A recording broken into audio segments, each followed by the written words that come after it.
Hi guys, it's Shadow.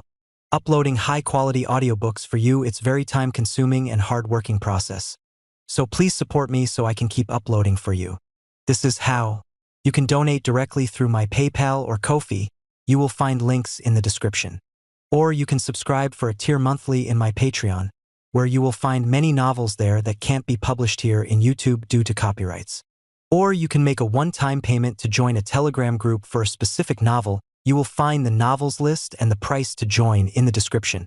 If you can't support me financially, just like and subscribe our videos. Before our audiobook starts, this is a list of our big donors in our Patreon this month. Thank you guys, your support means a lot. And as always, enjoy Shadow. Chapter 151 Skills. Some new, some old. Phew. I heard you wanted to meet me? Jonathan asked Mara in the most uncaring tone. What is it about? You and I both know why, Your Highness, Mara replied in a similar tone. Neither one of them was thrilled about meeting each other. While Mara felt so because of her hate for Jonathan, it wasn't the same case for Jonathan. Earlier he thought of Mara as an asset who, if taught well and given enough resources, might help him in his plan. At least that was what Jonathan had in mind for her. Her only fault was that she wasn't a pureblood, or else Jonathan would have happily made her the crown princess of the kingdom. He didn't really care about her bloodline, but seemingly the ministers and other high-ranking members did. Back then Lycania was in a state of chaos with the sudden emergence of the swamps, and Jonathan could not afford to lose the precious support of his ministers. As a result, he was forced to distance himself from Mara, which she did not take well, obviously. Slowly her grudge started to get bigger and bigger, while Jonathan tried his best to achieve some sort of stability in his kingdom. He was hopeful Mara would forgive his neglectful behavior, but by the time he could reach out to her, things had taken a turn for the worse. Jonathan for once wanted to be a father to Mara, but it was too late. Her anger towards him and the nobles had gotten way too big for him to cross over. As a result, he decided it was best to distance himself from her. However, he never stopped protecting her. Even when the conundrum found her to be a potential threat to the kingdom, he vetoed their decisions until he turned his attention towards conquering his dreams. From then on, he had not spared a single thought for her, until this moment. If you want the boy, I'm afraid he isn't here. If that's all, you can leave.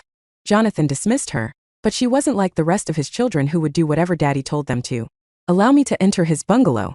She put her point forward. Ashton isn't the only one I care about who lives there. Surprising, since when did you start caring about humans?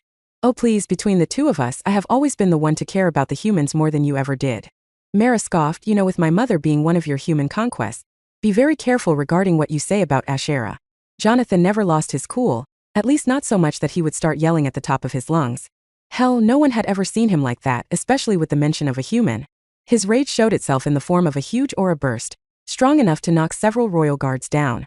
Even Mara found it a bit difficult to get pushed back, all because she mentioned her human mother. I didn't think you care about her so much. Especially when you never even visit to see her once when she was on her deathbed. Mara continued throwing verbal jabs at him. I don't care about the past. I think we're done here. Permission or not, I will enter the building, and if anyone dares to stop me, then you know what I am capable of. With those words, Mara left the palace with her bodyguards closely following her. None of them wanted to stay back and test the king's patience any more than their mistress had already done. As she disappeared, everyone left in the courtroom was stunned into absolute silence. Well, most of them did not speak a word as they were afraid of what Jonathan might do to them if they did. Back near the cave, Seven was getting a bit nervous. Although he said he would enter the cave around the 45-minute mark to check on Ashton, he didn't do so. And now more than 1.5 hours had passed and still, there was no sign of him. Damn it. I should have gone along with him. Seven cursed under his breath while looking at the cave's entrance. I should probably go in now, FCK. I'd rather have the kid pissed at me rather than being sentenced to death for not being able to protect him. Seven made up his mind and bravely marched inside the cave. It only took him a couple of minutes to find the carnage Ashton had left behind. To say that his jaw dropped with shock would be an understatement. He had never even heard about creatures like that, let alone kill them. Finding the dead monsters only put him under more stress. He was now worried about Ashton. The kid might have been skilled, but going against a species no one had any information about was a bit troubling. It was problematic even for him who was on the verge of evolving his class. After a closer look, I don't think these creatures are extraordinarily strong or something. Seven squatted down next to one of the corpses and began examining it. He should have been able to take care of them with ease. Maybe I'm unnecessarily being paranoid. A flash of relief could be seen on his face. But it was short-lived, because the next moment, the knight found himself surrounded by 24 wraithwolves who had arrived there looking for their pack members. When the wolves saw Seven next to their fallen brethren, they immediately charged in. Their numbers could easily overwhelm anyone. After all, their pack strategy had never failed before. Looks like you'll get to test their skills myself. In an instant, Seven took his sword out and dashed straight towards the incoming wolves. His nerves were calm and his body backed with a resolve to kill all these creatures. His hands moved like lightning as he quickly got rid of all the wolves one after another. Strange, they are pathetically weak. Even weaker than the creatures we found outside. Seven mumbled to himself, I wonder why that city guard said the cave is dangerous. It's been a walk in a park till now. Wait for a second, the hell is going on here? The wolves he had just killed were slowly getting back to their feet. It didn't matter whether he had severed their heads or not. They simply regenerated as if nothing had happened to them in the first place. On a positive note, at least I know why this place is dangerous. Became. Where the heck is Ashton? Chapter 152 Grim Reaper Quest 1. 3 hours later. Seven had no idea how these low-leveled beasts kept healing from his attacks. It didn't matter what ability he used, the beasts remained unaffected. He, on the other hand, was slowly starting to have a hard time fighting them. He didn't remember how long he had been fighting and running away from these beasts. But at least a couple of hours must have passed because he was slowly running out of breath. His body had started to feel a bit heavy. Also, all the armor he was wearing didn't make running away any easier for him. Thankfully, the wolves were not as agile as him, thus he was being able to hide away and rest up for a bit every now and then. But that didn't mean his problems were getting solved while he hid away. I need to find their weakness. They must have some. Every living being does. Seven thought to himself while hiding away, wait for a minute, all this time I have been trying to get rid of them as a group. Maybe if I can just separate them. Seven had made up his mind, but what he was trying to do wasn't going to be easy. The wolves appeared to be attached to each other's waist. Not literally but figuratively. It was almost impossible for anyone to separate one of them from the group. Not only that, it seems like they share some sort of linked intelligence. As if they have one brain but multiple bodies. I don't know if it's even possible, but it is the only explanation I have for their extraordinary teamwork. It was rare for any type of night creature to work so well as a team. Thus he arrived at that explanation. If what he was thinking was true, then rather than fighting these wolves off one after another, it would be better for him to locate the one having the central mind and do something about it instead. The only problem was all this was a theory. Rather than having a central intelligence, it could also simply be that the creatures actually had excellent teamwork. In which case, Seven would only end up in more trouble trying to look for something that didn't even exist in the first place. While he was wondering about all that, the wolves had found him once again. Just like before, Seven decided to escape rather than stay and fight them without a proper plan. However, this time the wolves had come prepared. Seven thought only a dozen or so wolves were following him, but the reality was much different. More than 100 wolves had him surrounded, that too without him noticing them. Things were not looking good for him, but even in his last moments, he couldn't help but wonder about Ashton. If he was having such a tough time there, then it would be nothing less than a miracle if Ashton had survived for half as long as he had. Seven was more or less sure Ashton was already dead, which meant one thing, he too was as good as dead. FCK this. I should have resigned when I had the opportunity. That fucking kid screwed me over once again. Wait, do I smell something? Even in the face of death, Seven could not help but notice a peculiar stench. It resembled that of a vampire, but at the same time undead as well. No, there was something else there. Something familiar. It was Ashton. Is he being attacked by an undead vampire or something? Seven was in full-on investigation mode despite the wolves slowly closing in on him. But this smell, it doesn't seem as if the smells are overlapping. It's more like they are coming from the same person. The reality of the situation suddenly came crashing on him. His intuition was right on point. The smells were coming from the same person, and that person happened to be none other than Ashton. But he wasn't alone. He was surrounded by half a dozen skeletons that looked like the weird wolves surrounding him. I thought I told you not to come inside. Ashton mumbled in an awkwardly eerie tone. What should I do with you now? I guess I should punish you. Why you, what are you? Seven replied hysterically, you are not a werewolf. You're something more. How is this possible? How are you even alive? Seven had never felt so threatened before in his life. And the peculiar thing was that Ashton had never even done anything to make him feel that way.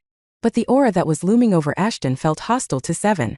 At that moment, he was more scared of Ashton than the hundreds of wolves around him. Hell, for the first time since entering the cave he felt like he would die, and not by his own will. No, he had to get out. He had to inform the king about Ashton or else all of them will be doomed. Something you should have never witnessed. Well, in hindsight it's a good thing that you did. I had been itching to use my newly learned abilities, and you're the perfect candidate for that. Ashton said and turned around before fixing the weird black earrings he was wearing. Kill him. The moment Ashton uttered those words, the skeletal wolves too charged towards Seven.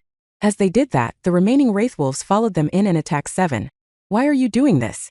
Seven screamed at the top of his lungs, but his screams were drowned in the cries of hungry wolves. I already told you, didn't I? I'm just trying out my new abilities. Unfortunately, both of them requires you to die. But don't worry, I'll make sure to inform the king how valiantly you fought against these wolves to protect me. You crazy bastard. Oi, I already told you. I'll make sure you're rewarded well for your sacrifice. Why are you cursing me? Do you want me to tell the king that you fled and left me alone? Ashton shrugged his shoulders, and it's not like you're dying forever. I'll make good use of you. Don't worry. Garden. Shut it. I'm trying to concentrate here. So hold your screaming for later. Right now I need to check on my stats. After all, killing Elder Wraithwolf gave me many things. Gotta review them sometime, right? As the wolves relentlessly bit 7, Ashton just sat there intently watching his stats, which had an explosive growth after he received his 3rd class. Name Ashton Fenrir. Species, zombie active, vampire active, werewolf, active, human, deceased. Status, Zompirewolf. Class, Revenger werewolf class, Blood Mage vampire class, Necromancer, zombie class, new. Title, Defiant.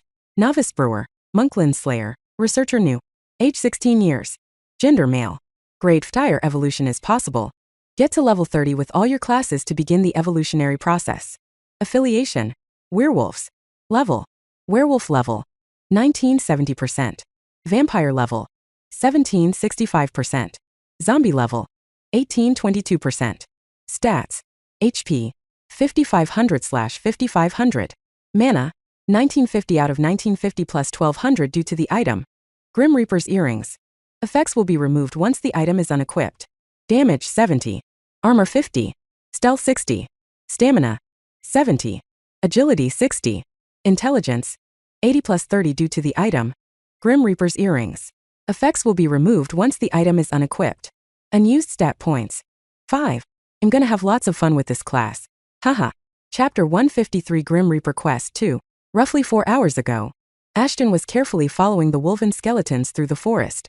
It wasn't like he was scared of facing off against the wolves after all. He had finished the quest that Lucifer had so graciously given him. He just didn't want to waste any more time than necessary inside the cave.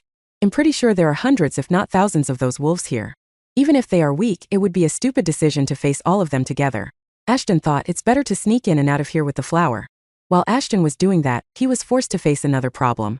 The skeletons were often getting confused with his commands. He would ask one of them to do something, and the other one would jump to do the task instead, thinking it was asked to do the work. Finding a solution to this problem was quite easy. He just named the skeletons Skelly 1 and Skelly 2. The names weren't the most creative, but it wasn't like Ashton gave a FCK about it. After that, it took them an hour to arrive at their destination. There was a garden right in the middle of the forest. A garden filled with weird-looking white flowers.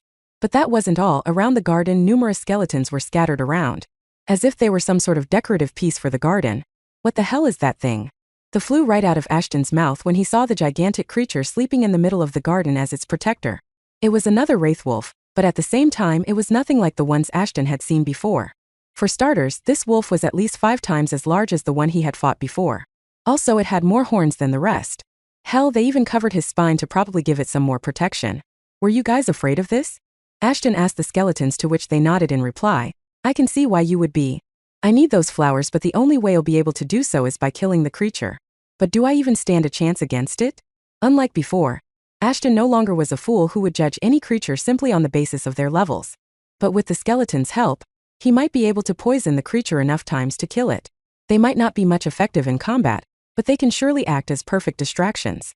The next moment Ashton instructed one of the skeletons to take the aggro on itself. While the skeleton did that, the remaining skeleton was instructed to irritate the elder wolf even more from behind. It was a cowardly plan, but Ashton was left with no choice, as blood poison was the only thing that could work against wolves. He would be stupid to even think about using revenge on the creatures who were immune to physical damage. Thankfully, he had the perfect skills and weapons to take care of the elder wraithwolf from a distance. Unique skill. Blood mist has been activated. Unique skill. Blood poison has been activated. A moment later, Ashton stabbed himself in numerous places to let the blood flow out of him freely in the form of a dense reddish-brown mist, while simultaneously helping him to soak the arrows for the crossbow with his blood. A thick stench of blood covered the air, so it was no surprise that the elder wolf had woken up from his slumber, and he did not look happy about his sleep getting interrupted. But when it tried looking for the ones who dared disturb it, it could not see anything through the dense red mist. As the poison mist entered the elder wolf's respiratory system, Ashton received a notification along with a new quest. Elder Wraithwolf has been affected with poison. You have received a new mission. Introduction. You have found the dungeon boss. Kill the creature to receive lucrative rewards. Objective. Conquer the dungeon. Task: slay the Elder Wraithwolf. Progress: 0 out of 1 Elder Wraithwolf killed. Reward: authority over the dungeon. Mission commissioned by System. Priority level 1. The host cannot ignore the mission but would miss out on the rewards forever. Well, I was already planning on killing the damn bastard, now I got one more reason to do so. Ashton mumbled with a smile as the wolves charged into the mist. You might not be able to see shit through the mist, but I can. The next moment he fired a series of arrows straight towards the elder wolf who was too busy chasing the skeletons around. Ashton knew he could not sustain the mist for a long duration as it was rapidly consuming his HP. As a result, he rained the arrows on the elder wolf as a hailstorm. The skeletons were already immune to the blood poison, hence he did not have to worry about injuring them. Hence he kept shooting arrows after arrows, hitting the wolf again and again. Ashton knew his plan was working as slowly but steadily. More and more poison was accumulating inside the elder wolf's body. But there was a problem. As the elder wolf's health got lower, his agility increased tremendously. Soon it was evident the skeletons won't be able to distract the boss any longer. The elder's strength and agility were both too much for them to handle. However, Ashton didn't care. He could always make more skeletons, but he would only get this chance to kill the dungeon boss and gain the authority over the dungeon, whatever that meant. A moment later, both the skeletons were destroyed and the elder wolf finally set his eyes on Ashton. But by now, the poison had done its job and Ashton cancelled the blood mist skill. He knew the elder wolf would be in a bad shape, but he didn't expect it to get completely buried with his arrows. Hell, there wasn't an inch of skin that hadn't been injured with his arrows. Still, the beast took a step towards him, before collapsing on the garden floor. It wasn't dead yet, but it was as good as dead. The creature still had the will to fight and live on, but its body didn't. It hurts, doesn't it? Ashton felt like an asshole to himself saying those words. Let me put you out of your misery. The following moment, he punched a hole inside the elder wolf's body and ripped its heart out before the beast could do anything. I should steel my nerves for what comes next. Ashton mumbled while remembering what happened after leveling up his vampire genes. Here goes nothing. Chapter 154 Grim Reaper Quest 3. You have killed the Elder Wraithwolf. The dungeon clearing mission has been completed. You have received 50% EXP by killing the dungeon boss. You have leveled up. EXP limit has been reset. Current werewolf level 19. Current werewolf skill points 30. Current EXP 70%. You have received 300% EXP by consuming the flesh of a unique creature. You have leveled up. EXP limit has been reset. Current zombie level 18. You have received 12% EXP by consuming the flesh of a level 10 monklin. Current zombie skill points 18. Current EXP 22%. Due to the effect of the title, researcher EXP received has been increased by 30%. The text flooded in, but just like the last time, Ashton could not pay any attention to them as he was too busy dealing with the changes in his body. Although the pain right now wasn't as worse as when his physique was altered the previous time, it was still pretty bad. A minute later he was back on his feet and this time he felt happy. The elder wolf must have been a somewhat unique creature for it to give him such absurd amounts of EXP. But Ashton had more important matters to tend to first, like his new class. After analyzing your skill set, you can pick up one of the following classes. 2039C error encountered. There is only one class that can be assigned to the user. Automatically assigning the mentioned class to the user. Congratulations! You have obtained a new zombie class. Necromancer. You have obtained 2 class abilities. Resurrect and Valhalla. Ashton didn't immediately check the effects of those 2 skills, instead, he waited to do it afterwards. First, he wanted to get the rewards for killing the elder wolf, and collect the flower before leaving the cave for good. He wasted no time and collected a bunch of hysteria flowers from there. But while he was at it, he found something weird. He saw a sealed chest right where the elder wolf had been sleeping before. A secret treasure? Or is it a trap? Ashton never knew what could these chests possibly contain. Also, his past experience with opening chests hasn't been good, so he was a bit reluctant to open the chest. But not checking the chest could turn out to be a huge mistake as well. FCK it, YOLO all the way. Ashton kicked open the chest, and as he did that a cold gust of wind passed him, chilling his bones. At first, it felt as if someone was sucking his soul away, but the next moment it turned into a pleasant soothing sensation. Find me. A voice hissed, complete the circle and find me. What the hell was that? Ashton looked around him frantically, but there was nothing around him. Just the chest, skeletons, flowers and a dead dungeon boss. I swear I heard something, maybe I'm tired and hearing crap. Yeah, that has to be it. Whatever, let's see what's inside the chest. Ashton was hoping to find some weapons or gears inside the huge chest. But to his disappointment, there was only a pair of earrings inside a chest that could have been filled with at least half a dozen armor sets. My disappointment is immeasurable and my day is ruined. Ashton sighed before picking up the earrings, though the moment he took them outside the chest another notification appeared in front of him. You have received a new mission. Grim Reaper's Quest. Introduction. You have found an artifact which has been lost for ages. But everything about the artifact from its origin to its last owner is shrouded in mysteries. Objective: learn more about the Grim Reaper's set.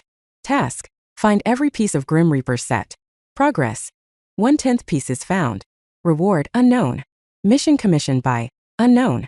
Priority level 5. The host cannot ignore the mission, but there is no time limit to the quest. Grim Reaper's Quest? Quite a catchy name if I may say so. Ashton scratched the back of his head. Let's look what it can do, shall we? Item: Grim Reaper's earrings. Type: armor/stat enhancement gear. Magical defense: 500,600 HP per strike. Stats bonus: armor plus 10% while equipped for use. Mana plus 300% while equipped for use, up to a maximum of 10,000. Can be increased when more equipment of the same set are found. Intelligence plus 200% while equipped for use, up to a maximum of 100. Can be increased when more equipment of the same set are found. Rarity: legendary item. Description: a legendary piece of equipment of unknown origins. However, more about the equipment might be found once more pieces of the set are united. Can be only equipped by a high-leveled undead or a necromancer. The weapon had been enchanted and imbued with unique abilities and effects. Effects: protects the wielder from negative effects such as poison, hemorrhage, stun, and paralysis. Drastically decreases the amount of intelligence and mana required to cast spells related to necromancer class. Reduces the intelligence required to resurrect or create undead soldiers by 60%. The skeletal soldiers created no longer suffer through weakening resulting from resurrection. Instead, being turned into skeleton soldiers increase their stats and levels. Ashton stood there in silence reading the same paragraphs again and again. He couldn't believe his luck wasn't rotten. Hell, he was the luckiest bastard alive on the planet. Not only did he receive the class required to use the earrings, but he also received a legendary piece of equipment along with it. Is there a secret luck stat as well? Because if there is, then it must be over 9,000 in my case. After a long time, Ashton felt genuinely happy, as if he was on cloud 9. But the next moment something strange happened. There was a notification notifying him about an intruder was detected in his dungeon. Although the notification stated it as clearly as possible, Ashton was a bit confused. Why the heck am I being referred to as the owner of the dungeon? Wait, is this what the system meant by authority? As the realization dawned on Ashton, his shocked face turned into a sadistic smile. Consequently, he saw it as the perfect opportunity to test his new talents out. Man, what rotten luck should someone have to enter the cave at the moment. Ashton sighed and walked off towards the entrance to find his unlucky test subject. Chapter 155: Resurrection. By having the authority, it essentially meant that the dungeon had become something that was owned by Ashton, which essentially meant that everything that once lived or was living there now had to obey his will. That was the reason why the wolves were continuously hunting down the intruder and didn't attack Ashton even when he appeared in front of the wolves. To the wolves, Ashton was no longer an outsider, but their pack leader. Unfortunately for Seven, the wolves weren't so forgiving towards him. The Royal Knight tried fighting back with all his might, but against the overwhelming numbers of the wolves, there was only so much he could do alone. Soon the wolves overrun him and he bled to death from the hundreds of wounds he suffered. The sight didn't look pretty at all. His royal armor was torn to pieces, but on Ashton's command, his body was fairly intact. It was necessary to have his body somewhat preserved for the necromancy to work on him. Ashton calmly walked towards the fallen knight. Ashton had no ill will towards the knight, but he was forced to do what he did. After all, Seven got to know of his secret, and there was nothing Ashton would stop at to make sure his secret remained a secret. Even if it meant killing innocent and loyal soldiers. TSK, if only you would have listened to me. Ashton shook his head before squatting down next to the corpse. Maybe you'll be able to teach you to be more obedient this time around. Unique skill. Resurrect has been activated. Level 30 werewolf has been selected as the target. Caution. The host's level is lower than the target's. Resurrection has only a 33.34% chance of success. Even if the process is successful, the reanimated being might act out. Would you still like to continue? I didn't think there would be an issue like this. In the skill description, it mentioned there would be some restraints on the skill, but Ashton paid no heed to them. But he never thought there would be a restriction like this. What use would being a necromancer have if he couldn't even resurrect strong foes or friends to become his allies? However, on a positive note, at least there was a 1/3 chance of success. It was more than enough for him to act on. As for the question of resurrected Seven acting out was concerned, if he retained even a bit of his intelligence, Ashton would be able to convince Seven to obey him. In the event he didn't retain his intelligence, well, then Ashton would simply have to kill him again and learn something from his experience. In a way, he would gain something regardless of the outcome. Let's do this. As soon as Ashton said those words, a bluish magic circle appeared around the fallen knight. Simultaneously, The wounds all around his body started to heal. Seven's dusky skin turned black as if he was made of darkness.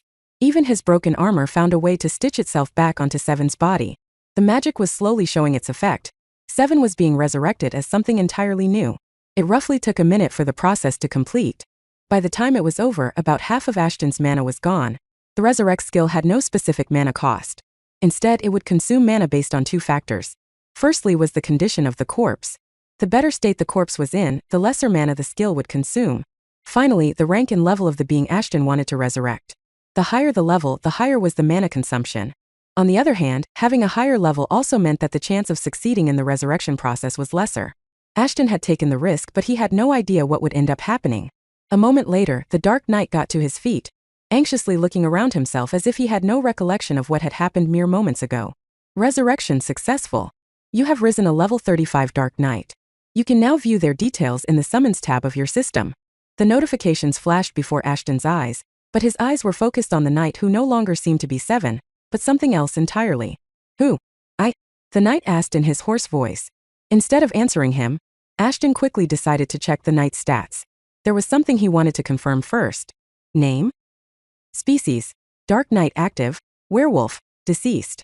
Status: resurrected summon. Class: duelist death knight. Title: Hell Dweller, back from the dead. Age: gender male. Grade: Ftire, evolution is possible. Affiliation: level: Dark Knight, 35, 0%. Stats: HP, 7,000/7000. Damage: 90,110. Armor: 76. Stealth 69. Stamina: unlimited.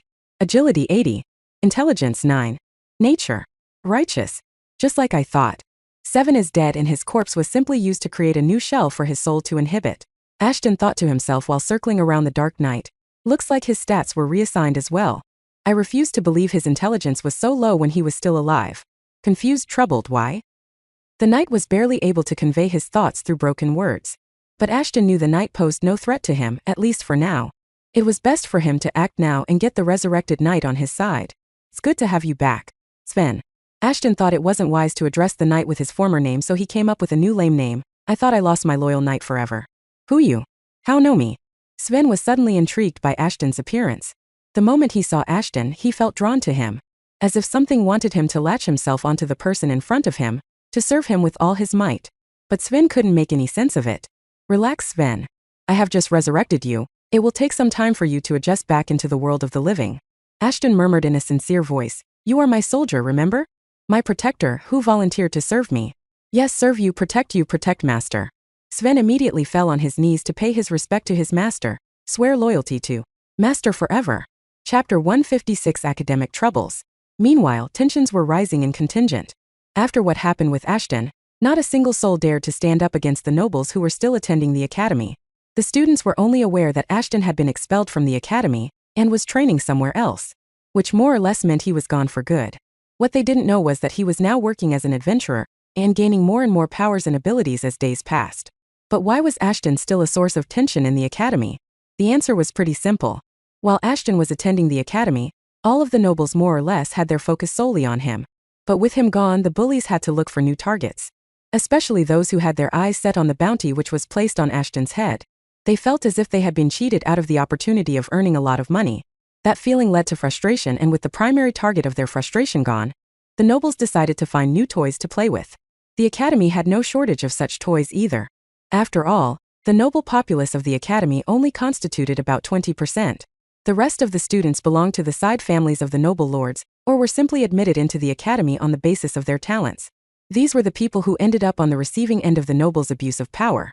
For the first time since the semester began, they were now being subjected to innumerable horrors, ranging from casual beating to downright torture. The academy was slowly turning back to the hellhole it was before. Only this time there was no one who dared to stand against the nobles, as they did whatever they wanted to. Even the professors often turned a blind eye to the blatant abuse that was going on there because they had their own problems to deal with. While all of this was going on, no one had seen the director. Even the professors didn't know what was going on with her, as one day she just up and left without saying a word to anyone. They were hoping she would return back soon, but that did not seem to be the case. The professors tried their best to not let the news of her disappearance leak out, but they inevitably failed. Prior to her disappearance, The director was often seen wandering around the campus at least once a week. But it had been roughly 3 weeks and none of the students had seen her. This led to the students thinking, and soon they realized she must have gone missing a few days after her trial. Despite the professors not wanting to, they had to inevitably inform the authorities about her disappearance, but nothing of substance was found. It was as if she had vanished in thin air. Everyone had their own theory about what could have happened to her. But the majority of them believed someone must have gotten rid of her. As absurd as the thought of one of Lycania's strongest mages disappearing out of nowhere was, there was no other explanation for it either. Either way, the investigations were still going on, but the director's absence only made the nobles rampage even more. She was the only one in power to stop or at least keep the bullying and tormenting on the leash. But with her gone, all hell had broken loose in the campus. However, it wasn't like all of the professors were ignoring the matter. Some professors had their own way of dealing with noble brats, especially Kakarov. Since the nobles wanted to prove their superiority so desperately, he gave them a chance to do so by giving them 10 times more work than the rest of the students. It was intended to punish the wrongdoers as well as give them less time to practically do anything apart from focusing on their work. This diplomatic way of punishing the students was somehow showing results, so more and more professors incorporated it in their classes. While some of the professors were busy tending to the matters of the academy, the rest of them began looking for the director with little to no luck. In the end, they had to give up, not knowing how far they were from finding her under the clutches of the conundrum. He died? Bader yelled in shock. A royal knight died? How? Why? How?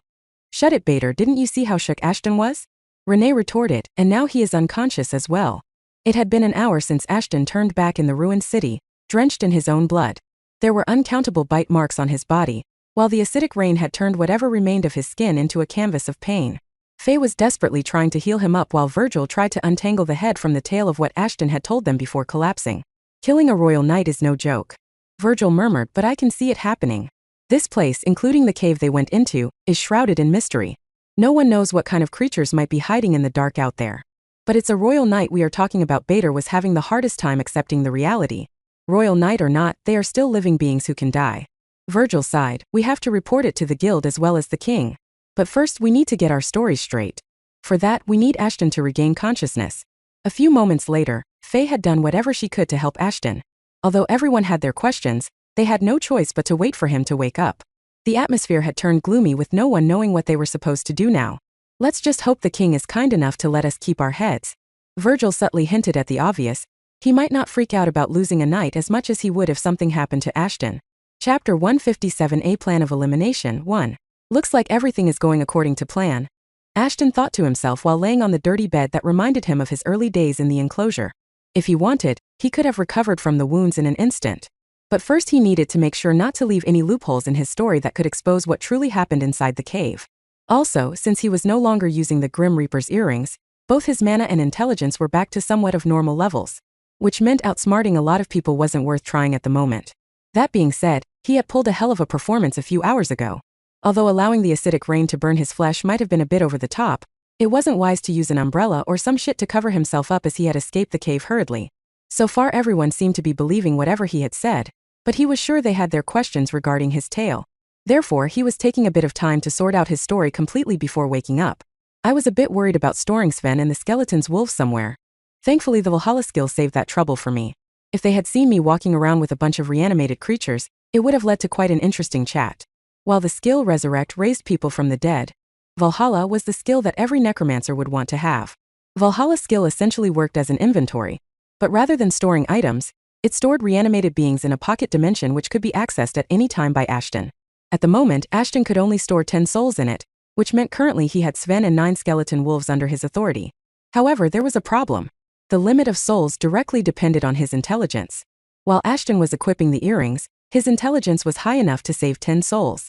But the moment he took off the earrings, he lost the ability to access 7 out of the 10 souls because his intelligence wasn't high enough to control all of them. Thankfully, Sven was not one of the souls that got locked. Still, in order to embrace the necromancer class in its full glory, Ashton either had to increase his intelligence using some other gear or skills, or he would have to find a way to conceal the earrings while wearing them. But for now he had something else to take care of. Time to start acting again. Sigh, it's tiring, but a man's got to do what he got to do. Ashton abruptly got up from his bed, bewildered. He didn't have any weapons, but his hands were tightly clenched into fists, ready to fight. Obviously, he wasn't going to fight anyone. He was simply pretending that he did not have any recollection of making it back into the ruined city. Ashton, easy. You're safe. Virgil and Beta rushed in to calm the kid down before he did something they could get into trouble for. When how long I was out? Ashton sat back on the bed, his face buried in his hands. A couple of hours. Faye replied, here, drink this potion, it'll make you feel better. I don't have time for this. I have to inform the king about the dungeon. Those beasts, they killed 7 right in front of me and I couldn't shit. Ashton screamed in rage. They never knew Ashton and 7 were so close. But they could have guessed as much. After all, 7 was his bodyguard, it was obvious they shared some kind of a bond. The guys didn't know how to console Ashton, but the ladies immediately sat beside him trying to calm him down. Once he was a bit calm, Virgil asked the most obvious question, what exactly were those creatures? After all, 7 was likely a bit over level 30 and for him to die just like that was a bit concerning. They looked like direwolves, but they were much worse. Ashton began recounting about wraithwolves. They had multiple horns along with translucent skin. At first, we thought it was good as we'd be able to see their organs and strike them there. But soon realized things were not going to go as smoothly as we thought. He continued, no matter how many times we stabbed them, burned them, they kept regenerating. Our attacks could temporarily stun them and make their pace slow, but we couldn't kill them. Not a single one. 7 thought if physical attacks aren't working then we'd only have to use magical ones, but even those didn't work. I guess? Virgil completed Ashton's sentence, to which the latter nodded. It almost feels unbelievable. After all, there have been night creatures known to only suffer through either physical or magical attacks, but hell, this is the first time I've heard neither of the attacks working on them. After that, everyone remained silent. None of them knew what to say. Especially when they couldn't even believe such a creature existed in the first place. 7 knew things would end up badly for both of us, that's why he took it upon himself to make sure that at least I got out of there. Someone had to inform the king about the creatures and find a way to get rid of them. That f***ing royal brat. Virgil chuckled, they always have to think about others first. Even if it means to embrace death. Men having such resolve are rare because we keep losing them over and over. So what's next? I guess we should head back now. I need to inform His Highness about 7 and the creatures. Ashton replied and once again stood on his feet. If we can get rid of the monsters, that would also help the king financially. Therefore I think he would be a bit interested in the cave. Everyone got confused with what Ashton had just said. Clearing a dungeon could give them riches, there was no doubt about that. But the money they'd make wouldn't be a sum what would attract the attention of the king. Unless there was something else Ashton did not tell them yet. Don't tell me you actually found, Faye uttered in surprise. Right in the middle of the cave, there is a garden filled with hysteria flowers. Ashton mumbled before taking out a bunch of hysteria flowers from his inventory. This should be enough to entice him and let me take my revenge on those bastards for killing 7. Chapter 158, A Plan of Elimination 2. A few days ago. Not a word yet, eh? Man, even I gotta commend you for that. Even I can hit someone better than you sissies. The director barely managed to mumble while her head lifelessly dangled between her shoulders. TSK, and here I thought you'd have enough. The same masculine voice from before echoed in the dark room. The room was so dark, even vampires would have a hard time seeing anything, even with their nocturnal vision. Yet, the man was able to land every single punch on its target. Which target, you ask? The director's face, of course. Well, technically her entire naked body. Even the director didn't know how she got into this mess, but she was pretty sure it all began the day she appeared for her trial. She remembered that the nobles were not pleased with the way she was simply let go from all the charges without any consequences. It must have pissed some if not most of the nobles. But even then she never thought those fools would ever dare to put their hands on her. After all, she was someone not only respected by the werewolves but also the vampires. How could she imagine herself being kidnapped after knowing all that? However, now that she was tied to a chair and had been thoroughly tortured, her thinking seemed foolish to her. But something felt a bit off. Maybe the nobles did not have any hand in it. After all, they would not have any idea about the existence of the secret weapon Ashton's parents were working on before she threw them under the bus. Only the Resistance and Mara had some idea about the existence of someone who could wipe out the entire race of werewolves. But she couldn't see either of them trying to pull off something like this. For starters, Mara was already too preoccupied with everything that must be going on with Ashton. As for the Resistance, they would not have the guts or the runes to subdue her magic by completely draining her of any mana she had. The only time she had witnessed such runes were used was during the trials of high-value targets, such as vampire counts or even for the kings of rebelling kingdoms. Only a handful of people probably had the access to such strong runes like King Jonathan. But then again, it wasn't possible for him to know about it unless... As her bones were being broken again and again, the director realized something. There was someone Mara trusted more than anyone else. Someone who followed her around like a shadow but was no longer by her side. Donovan, that bastard. Although the possibility of it was less, it could be that Mara informed Donovan about the secret weapon while he was still loyal to her. But now that he wasn't, he was divulging every secret he knew about her to someone, or maybe a group of string people like the Conundrum. If it was them, The director could certainly see them utilizing the mana draining runes to keep her in check. She had known that the conundrum was on her tail for quite a while now, thus she was sure to not give them any reason to act out. But if Donovan had indeed found a way to get in touch with them and inform them about the weapon, that should be enough reason for them to publicly make a move against her. All the time she had spent there, things were finally making sense to her. But just coming up with a reason behind her kidnapping would not get her out of this mess. She needed to do something else, but what? Although she had been able to swallow all the pain to repent for what she did to her friends, her body will break sooner or later. Before that happened, she needed to get out of there, or at least inform Ashton or Mara about the enemies that would come after him. After all, he was the weapon the conundrum was so desperately trying to get to know about. I have to get out of here no matter what, for the sake of Ashton. So, his name is Ashton. I should have known it was the son of those human bastards. Yet another voice was heard, but this time the director was the only one who heard it, as it was a voice inside her head. The next moment the dark room lit up, momentarily blinding the director, who had gotten used to the dark. In front of her, 5 people were standing. Their faces were covered in black clothing, and all of them had a wolf-shaped ring on different fingers. It didn't take much time for the director to figure out who they were. She was witnessing what most people believed to be a myth. A rumor spread across the kingdom to keep the masses from acting out. But she knew they existed, as now they were standing right in front of her. "It's an honor to meet you, Madam Director." The man standing in the middle greeted her with the utmost respect, which seemed out of place considering she was chained down and naked. "I would have wanted us to meet under better circumstances, but I guess we'll have to make do with what we have now." The man had some sort of voice modifier that further helped in maintaining their secret identity. Still, the director tried to listen carefully, hoping she would be able to find more about her kidnappers. But it was all in vain. The man continued, "So, would you mind telling me more about this Ashton kid? I'm afraid his existence would bring Lycania nothing but unnecessary troubles. That being said, his elimination is of the utmost importance to us and in the interest of Lycania." "Gree, you want to say something?" The man mumbled before leaning in closer to listen to what the director had to say. "Screw off, bitch. I'm in here. I thought you'd corporate. It doesn't matter. We have the name. We will find more about him in a matter of minutes. When we do, we'll lure him in and kill both of you," the man said with finality before walking out of the room, along with the rest of his friends.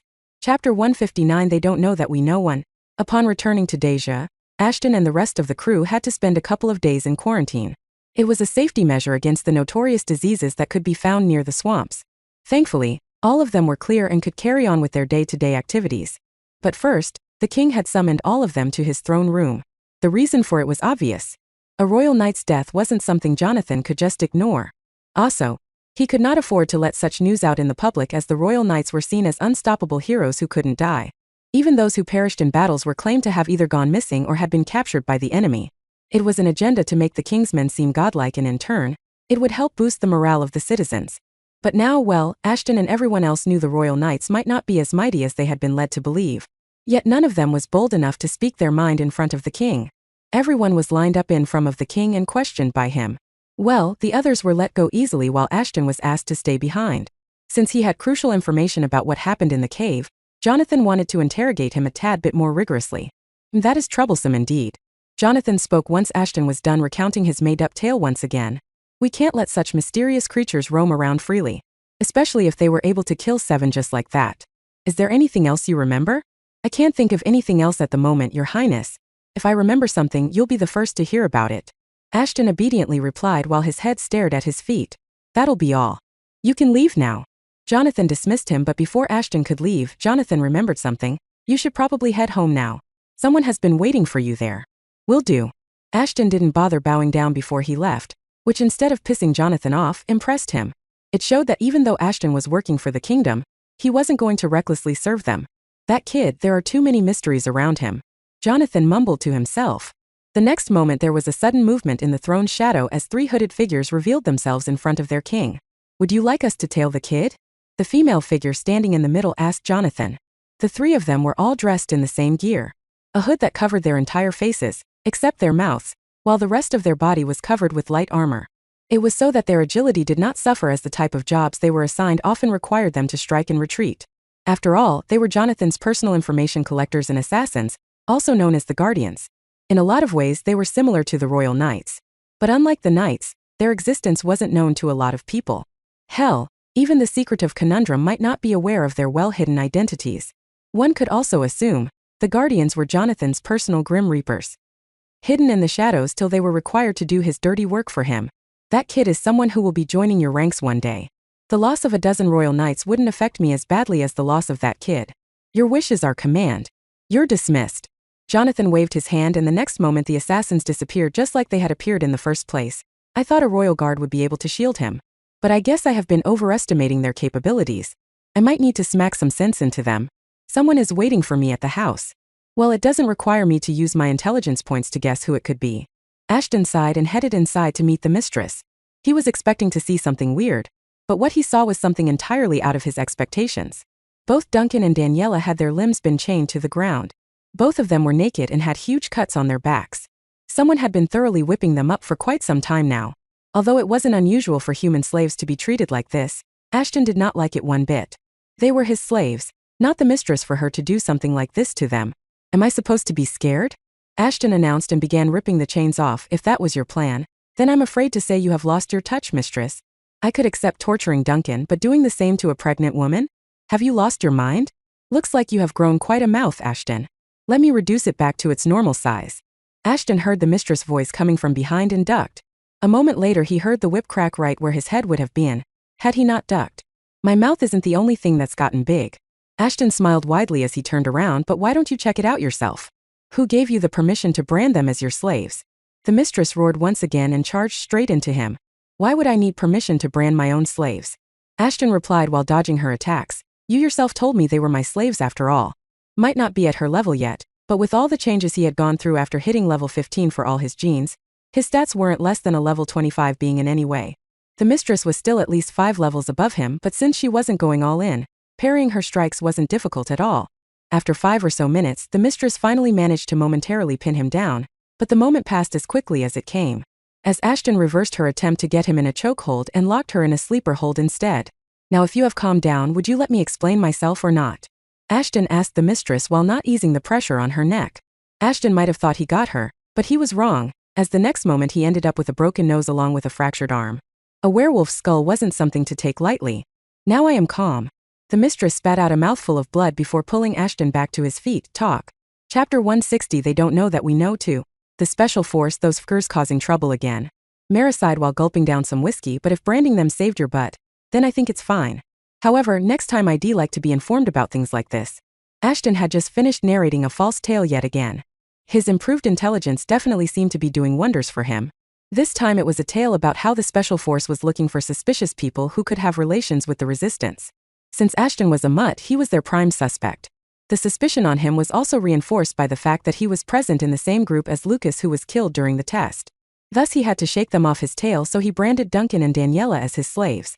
Obviously, Mara did not have any reason not to believe him, so she let the matter go for now. But she made it clear he knew this was the first and the last time she would let something like that fly. In the meantime, Ashton was busy healing Duncan and Daniela, who were still in a somewhat rough headspace. Thankfully, despite being a bitch, Mara had been careful where her whips landed. Thus, the couple only had a bunch of shallow wounds which would get recovered easily with potions. What do you mean again? Ashton inquired.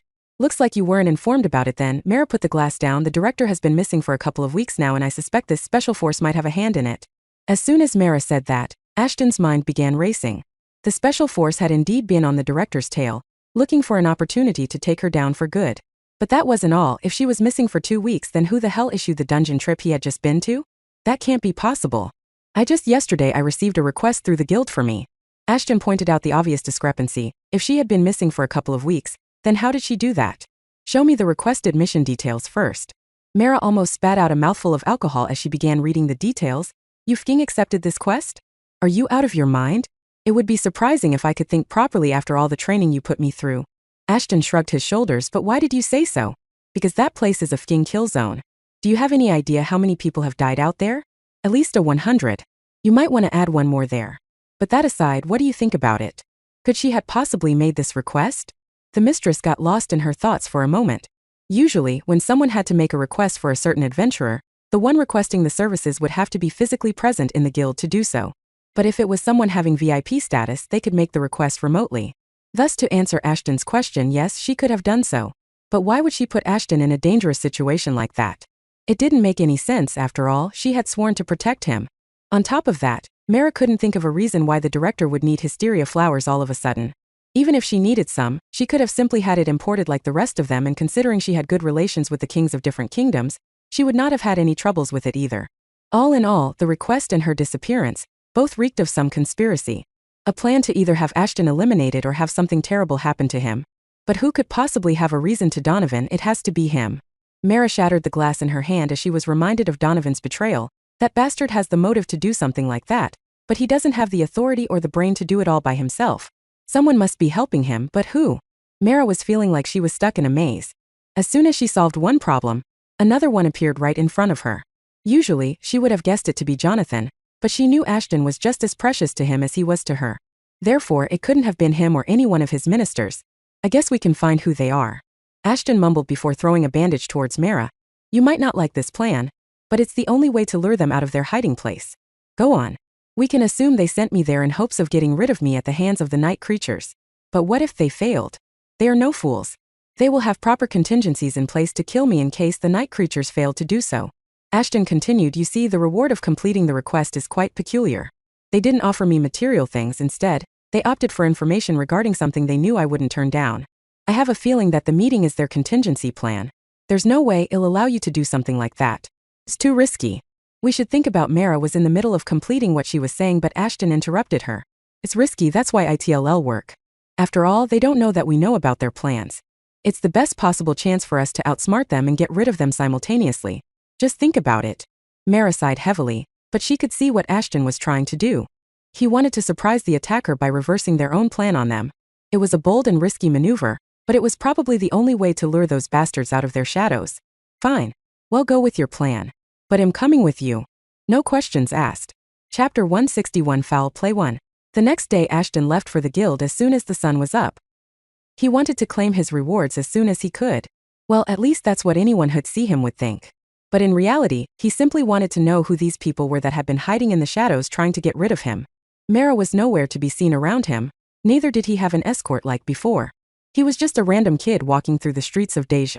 Upon entering the guild, he was immediately guided to Marcus' office as usual. We are sorry to learn about your loss in the dungeon. Seven was a great soldier. Marcus shook Ashton's hands before getting down to business. Your reward seemed to be quite peculiar. We got the gears and weapons as it was mentioned along with this letter. Obviously, we did not open the letter as it was marked confidential. Marcus then snapped his fingers and the mentioned gears and weapons were immediately laid out in front of Ashton, who immediately checked whether they were real or counterfeit. To his surprise, the gears were indeed genuine. Although none of them was eye-catching, it was enough to make Ashton look at them twice. Looks like they do not want me to get suspicious about them, therefore they sent actually weapons and not some fake ones. Ashton thought before storing them all in the inventory. Little do they know I'm already on their asses. But for now I better keep my mouth shut. This should conclude the request that was made. The request has been officially closed now. Marcus said, his voice sounding weirdly formal. Thank you for your hard work. For a moment Ashton wanted to ask about the change in Marcus' tone but ultimately decided against it. The man must have lots of matters to give him tension. Also, it was none of his business to pester around with someone whom he barely talked to. Once he was out of the guild building, he opened the letter. Inside there were coordinates to a place. Just like the mistress had thought. The enemy was planning to lure him to someplace where no one would be able to hear his cries for help. Sadly for them, it was going to be their doom and not his. He pocketed the letter and headed to the above-mentioned place. The coordinates led him to a travel portal that was already registered under his name for one-time use. After a quick verification with the guard stationed there, Ashton was able to jump right in. An intelligent move to get me to travel through a portal. Since only registered members are allowed to travel through it, they would eliminate the possibility of someone else coming to my aid. Although Ashton was heading straight into the lion's den, he could not help but admire the thinking those bastards had put in just to get rid of him. Donovan, for the love of his life, could not have come up with such an elaborate plan, nor would he have the resources. Someone had to be helping him from the shadows. As soon as Ashton stepped out of the portal, he found himself inside some sort of old building. Nature had taken over the structure with moss and wild vines growing from every part. Upon further inspection, Ashton realized that the design and the make of the place was unlike anything he had seen before. He didn't know why, but the building did not seem to be made by the werewolves. After all, the building appeared to be more of a bunker than anything else, and what would the werewolves need a bunker for? On top of that, a bunker that was made to keep things out, especially mutated creatures like the werewolves. As Ashton kept wandering around the place, he came around some blurred illustrations followed by instructions on what to do when under attack by a werewolf. The half-eroded picture made it clear that this place was made by humans. Humans made this bunker? But why would someone invite me over to this place? Ashton was completely clueless as to what was going on. He tried to make sense of everything but couldn't. Yet one thing was clear. He was far away from Deja, and it was safe to assume no one was coming to save his butt. Not that he needed anyone to do it, but it would have been reassuring to know there was someone behind him should things go south. A beautiful place, isn't it? Suddenly a voice echoed through the dark corridors. Ashton immediately assumed battle stance, thinking someone was around him. Don't worry, none of us will attack you. After all, none of us is there to do so. The voice continued, but it seems to be a good thing that you're here now. There's a lot you need to understand. But first let's test you out, shall we? I have nothing to show or tell to a coward. Ashton retorted, hiding in the shadows against one kid? You seem to think too highly of me. Or maybe someone over-exaggerated my capabilities. Maybe someone named Donovan? Interesting, very interesting. The electronic voice chuckled, it seems you are not as foolish as we thought. But it doesn't matter. If you'd like for us to answer any questions, then come find us. Before we find you. With that last word out of the speakers, static noise filled the dark hallways. The sound itself was highly irritating and almost too distracting. First my vision and now my hearing, these sly bastards are really pulling all the stops, aren't they? Ashton sighed and took out his blades. Test my skills, eh? Let's see how you'll like it when I rip your hearts out and juggle them with my foot. That's a skill too. Meanwhile back in Deja. Let me know of the coordinates this instant. Mara screamed her lungs out at the guard stationed next to the portal Ashton had gone into. The same thing had been going on for a couple of minutes, but the guard wasn't ready to budge. Not because he didn't know where the portal led to, but because the life of his family depended on it. Just yesterday, the guard's family had been taken hostage by some anonymous people. All that was left behind was an envelope with the details of his job written inside. If he wanted to save his family, he had to do as he was told to. The coordinates of the portal were already set by the time he arrived for duty. The only thing he had to do was wait for someone known as Ashton to get inside the portal, and then delete the coordinates so that no one could follow him through.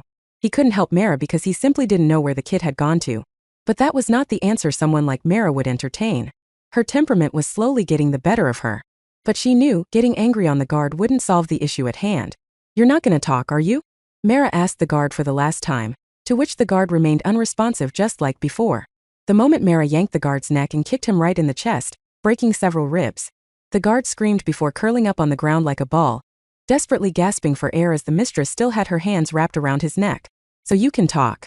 Mara whispered into the guard's ears as her own bodyguard stood there like statues. Then talk before I shatter your spine next. Where did the kid go to? A better an answer I would want to hear or else. Two don't know. I never got to see the coordinates. The guard blurted out in a muffled voice. They kidnapped my wife and kids. I had no choice. If I didn't do as they told me through a note, they would have killed them. Hand over the note now. Mara yelled once again after kicking the man away. Two can't. They'll kill my family if I did. If you don't, then I'll kill you, fking moron. Hand me the note this instant. The guard was stunned into silence. He didn't know what he was supposed to do. He wanted to see his family one more time, but if he didn't hand the note to the woman, she would most definitely kill him. He was doomed whether he gave the note away or not. Roughly 10 seconds had passed, when the guard decided to give Mara the note.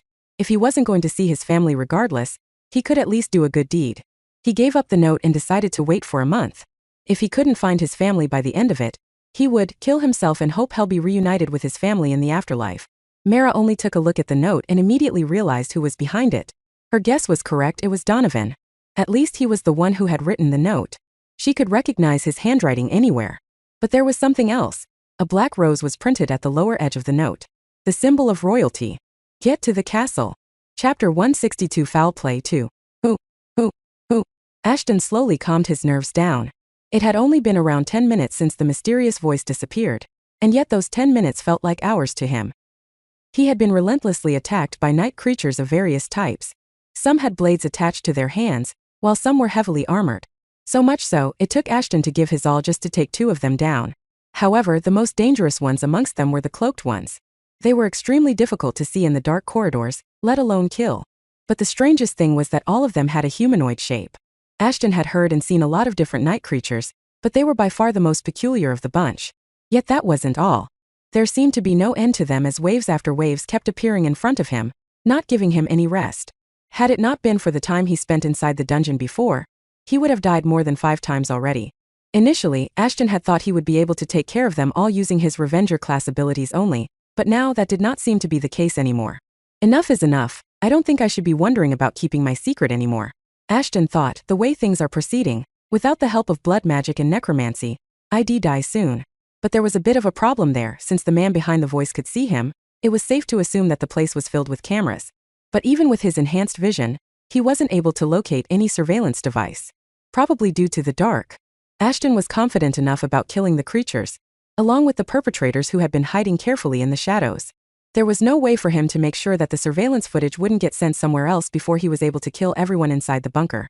Hell, he wasn't even sure whether the man was in the bunker or not. If Ashton had to take a guess, the man wasn't in the bunker. Judging from the way the creatures inside the bunker were running rampant everywhere, there was no way someone was controlling them. Fuck. What should I do? Wait a moment. This could work. Ashton immediately opened his status tab and dumped all of the unassigned points to increase his mana by 250 points. The increase might seem meager, it would be instrumental in what he was planning to do next. The following moment he jumped out of his hiding place. After that, it only took a moment for the swarm of creatures to come chasing him. He stood there in his fighting stance and fought as usual, but completely gave up on defending himself.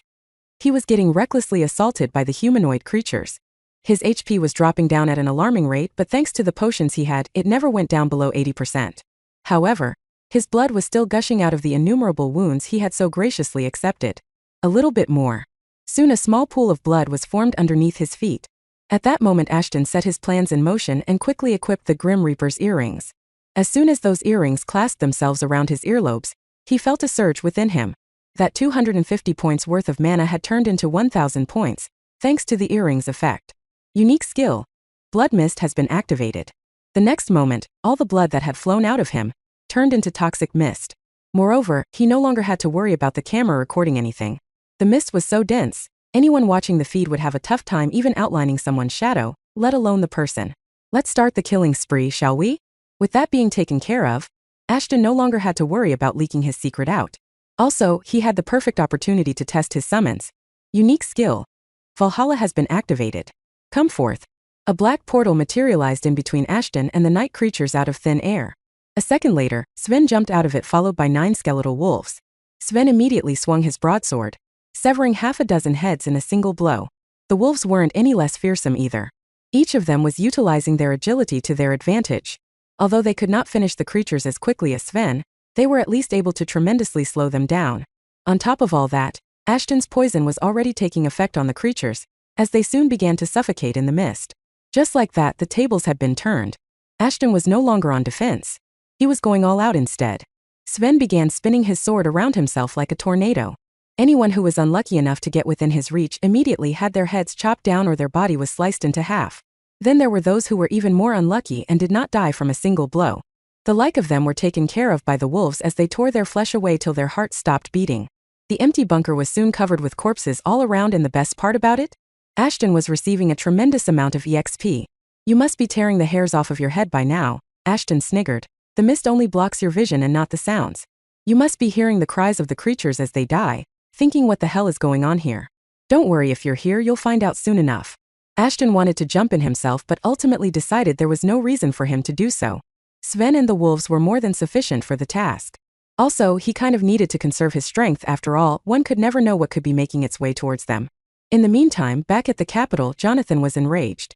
The Black Rose might have been the symbol of royalty, but there was yet another group of people who were authorized to use the royal insignia. The conundrum. But why would they go after Ashton? They should have known that he was under the protection of the kingdom and the king himself. They did not have the authority to hurt anyone Jonathan had taken under his wings. Yet those bastards completely disregarded it, as if Jonathan's permission did not mean anything to them. Jonathan had always let them run wild, and maybe they had forgotten who he was. If they hadn't, then why would they so blatantly disregard his orders? Those bastards, just who do they think they are? Jonathan yelled and shattered his throne with a single blow. They dare go against my wishes? They dare? Your Highness, please calm down. One of the ministers tried to calm the situation, believing that the conundrum must have a reason for doing something this rash, but Jonathan did not care. Shut your mouth, maggot.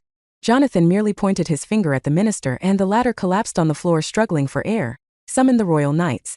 All of them. Well, arrest all those conundrum bastards and put them in their places right beneath my feet. The ministers immediately went to work, calling back all of the knights who had been away for different missions. They knew the conundrum had opened the Pandora's box that would not close unless it gets its fill of flesh and blood. In the meantime, Mara was standing right in the middle of the throne room along with her guards. She had never seen Jonathan lose his cool this bad before. Hell, the angriest she had seen him was when she nearly killed her half-sister, and even then he wasn't as angry as he was now. She had not expected him to go batshit crazy when she delivered the news of Ashton's disappearance to him. The two of them must be closer than she had expected for him to have such a reaction. That being said, time was running out. It had already been almost half an hour since Ashton went inside the portal. They simply could not waste any more time in waiting for the knights to arrive at the palace. They needed to move now.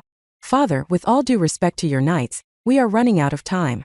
Mara said as calmly as she could, "If we don't leave immediately, then God knows what would happen to Ashton. We can't just let the king leave without proper security. That too with the likes of you." Yet another minister opened his mouth, but at the end of the day, he was right. It wasn't a secret that Jonathan and Mara had a strained relationship. Hell, some would say that the father was at the top of the daughter's hit list. That being said, the ministers simply could not let their king leave with a supposed enemy. "Fine then, just tell us where we can find him and we'll go and rescue Ashton. You and your knight can come later." "No. I will come with you. After all, the boy is just as important to me as he is to you." Chapter 163 Foul Play 3. Bam. Yet another beast was sent flying away. Ashton's summons had gone on a rampage, especially Sven, who had become death itself for all those humanoids. Sven's swings were nothing like before. There was no hesitation in attacking the ones who dared to harm his master. His technique was perfect. Each of his swings was destined to chop at least one head off of the shoulders of his enemies. He was easily pushing them back, yet something felt weird. Ashton had searched every room and every corner of the place they were in, and yet he couldn't find a way out. Every room he went inside was either empty or filled with a foul smell, even worse than that of the dead following him around. It seemed that the portal was the only way out of there, but it too was inactive. The only good thing that came out of the farce was the EXP. He got as Sven massacred everyone. "At least I figured something out. Whoever is behind all this shit isn't here." Ashton thought before canceling Valhalla. Although he could put more souls in there, he decided not to, because these humanoid creatures weren't anything. Also, his HP had reduced to 50%, thanks to the excessive use of blood mist. It was a good idea to wrap everything up and prepare for what was to come next. Ashton knew the man would have some kind of a backup plan, but rather than waiting for the person to stir some shit up, he decided to take matters into his own hands. "If there isn't a way out, I'll simply make my own." Ashton flexed his shoulders while clenching his hands into fists and slamming the wall in front of him with all his might. It took a couple of strikes, but he finally managed to destroy the wall. However, he wasn't expecting to see what was in front of him. It was yet another corridor, an exact replica of the one he had just been inside. However, the two corridors were not linked with each other through any means. No doors, no windows, nothing. It was almost as if the building was just a huge maze, or a prison to keep something locked inside. You have discovered the long-lost Eastern Palace. A hidden mission has been triggered. The Secret of the Eastern Palace. Introduction. You have stumbled across the ruins of the Eastern Palace. Believed to have been lost long before mutations even existed. Till now it was believed to be a myth. An abandoned castle with promises of riches to those who could find it. But what if you end up finding more than just riches here? Objective. Uncover the secret of the Eastern Palace. Task. Main quest. Locate the treasury of the Eastern Palace. Side quest. Find more about the mysteries hiding in the shadows. Progress. 0/2 quests completed. Reward. Information regarding the Eastern Palace. Detailed map of the Eastern Palace, with hidden pathways marked. Mission commissioned by unknown. Priority level 10. The host cannot ignore the mission.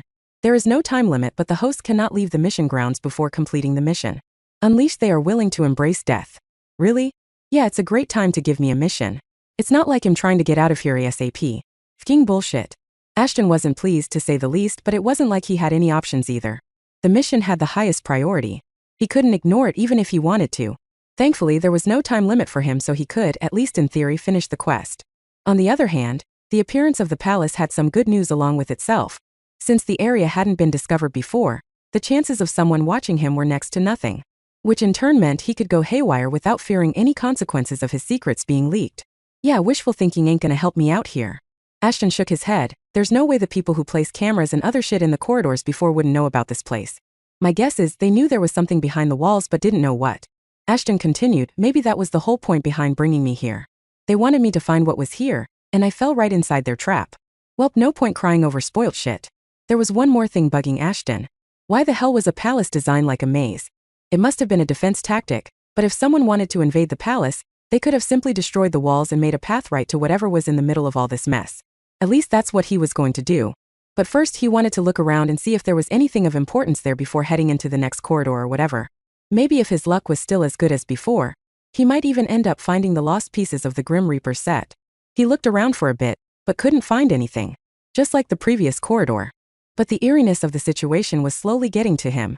Not to mention the absence of any kind of night creature. Both the things when coupled together seemed odd. But since his perception couldn't find anything, Ashton felt he was just being paranoid and overthinking things. When in reality that was his gut screaming at him. His perception had been fooled before and it could be fooled again. However, his hunch had never failed him just like this time. As Ashton was about to break the next wall, he realized he had something that could be of some use to him. It was the thermal scanner that Bader had given when they visited the outskirts of the swamp.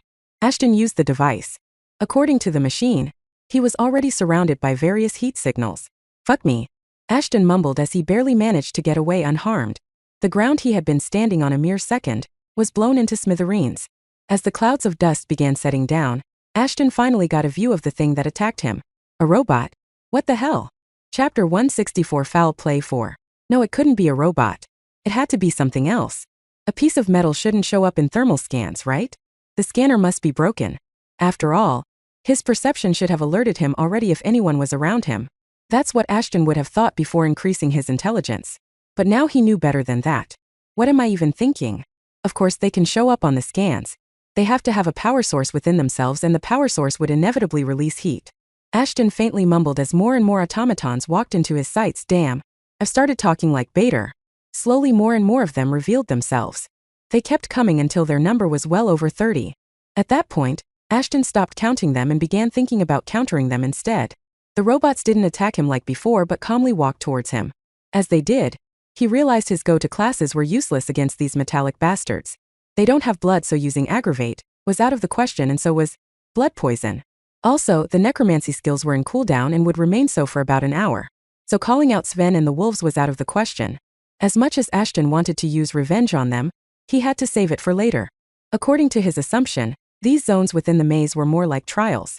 Trials that one needed to overcome in order to reach the treasury of the palace. That being said, Ashton was more or less sure of the fact that these robots weren't the last of his enemies. More would come, and when they did, he would need his abilities more than ever. He simply couldn't use them as he pleased. Especially the skills with absurdly long cooldown periods like that of Revenger class. Well, looks like it's time to go old school. At that moment, Ashton realized how much he had been depending on his class abilities rather than the strength of his fighting style and techniques. Skill. Battle Tactics has been activated. Perk. Reflex has been activated. It was Ashton's turn to go offensive now. The human-sized robots did not hesitate either. A dozen of them charged into the fight while the rest of them watched the action carefully. Ashton thought it was weird considering their initial attack. But he wasn't complaining. As long as they attacked him in small groups, he was more than happy to indulge them. On top of that, the automatons had their weakness exposed to him, their glowing chest. It took Ashton little to no effort to recognize what it could have been. It was their power source, their heart. As long as he was able to destroy that, the automatons wouldn't be able to do shit. But coming up with a plan and executing it were two different things. Ashton had no difficulty in destroying the first couple of automatons that were within his reach. But things quickly took a turn. As Ashton went to destroy the next automaton's heart, it got buried deep within its chest. Instead, what he ended up destroying was some sort of an explosive. Son of bitch. Ashton snarled as blood dripped out of his pale white cheeks. The egg-shaped explosive was filled with poison shrapnel, most of which had met their mark. The Nemean hide was able to protect his torso, but not his face. If he hadn't turned his head around at the last possible moment, at least one of his eyes would have been lost right then and there. On a positive note, neither he was feeling any pain, nor was the poison strong enough to hurt him in any way. Both pain resistance and poison resistance were doing their job well. Also, Ashton was a bit more attentive now. These fgurs are full of tricks. I need to be careful. Ashton carefully took some steps back. His eyes were scanning the automatons, noticing their slightest movements. Earlier Ashton thought it would be easy to handle these metallic shells. But now he was realizing how wrong he had been. These robots weren't simply boxes of metal.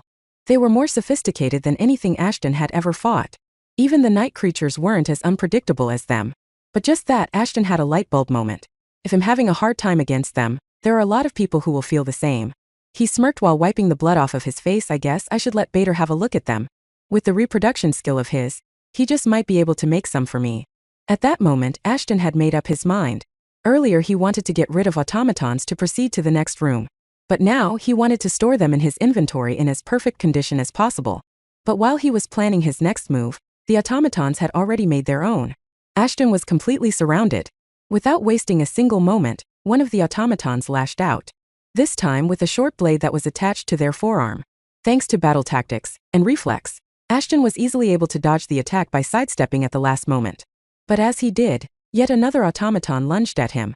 However, this time Ashton wasn't fazed. He had more or less expected something like this to happen the moment they had surrounded him. He executed a flawless backflip over the automaton, grabbed its head and ripped it off with ease. TSK, so much for keeping them intact.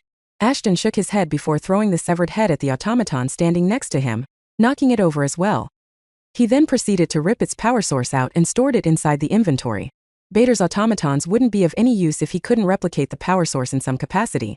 He turned to face the automatons once again, who now had a variety of weapons drawn. I guess keeping one or two of you intact would do.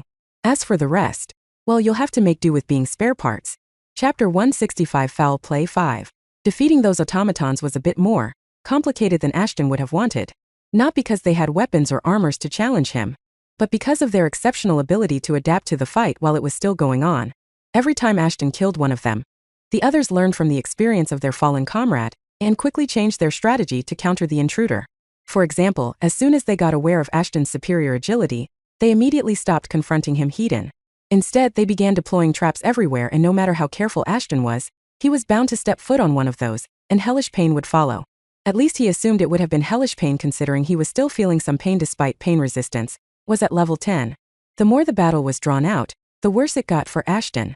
Soon it came to a point where Ashton decided it was best to ignore the automatons and just stall for some time.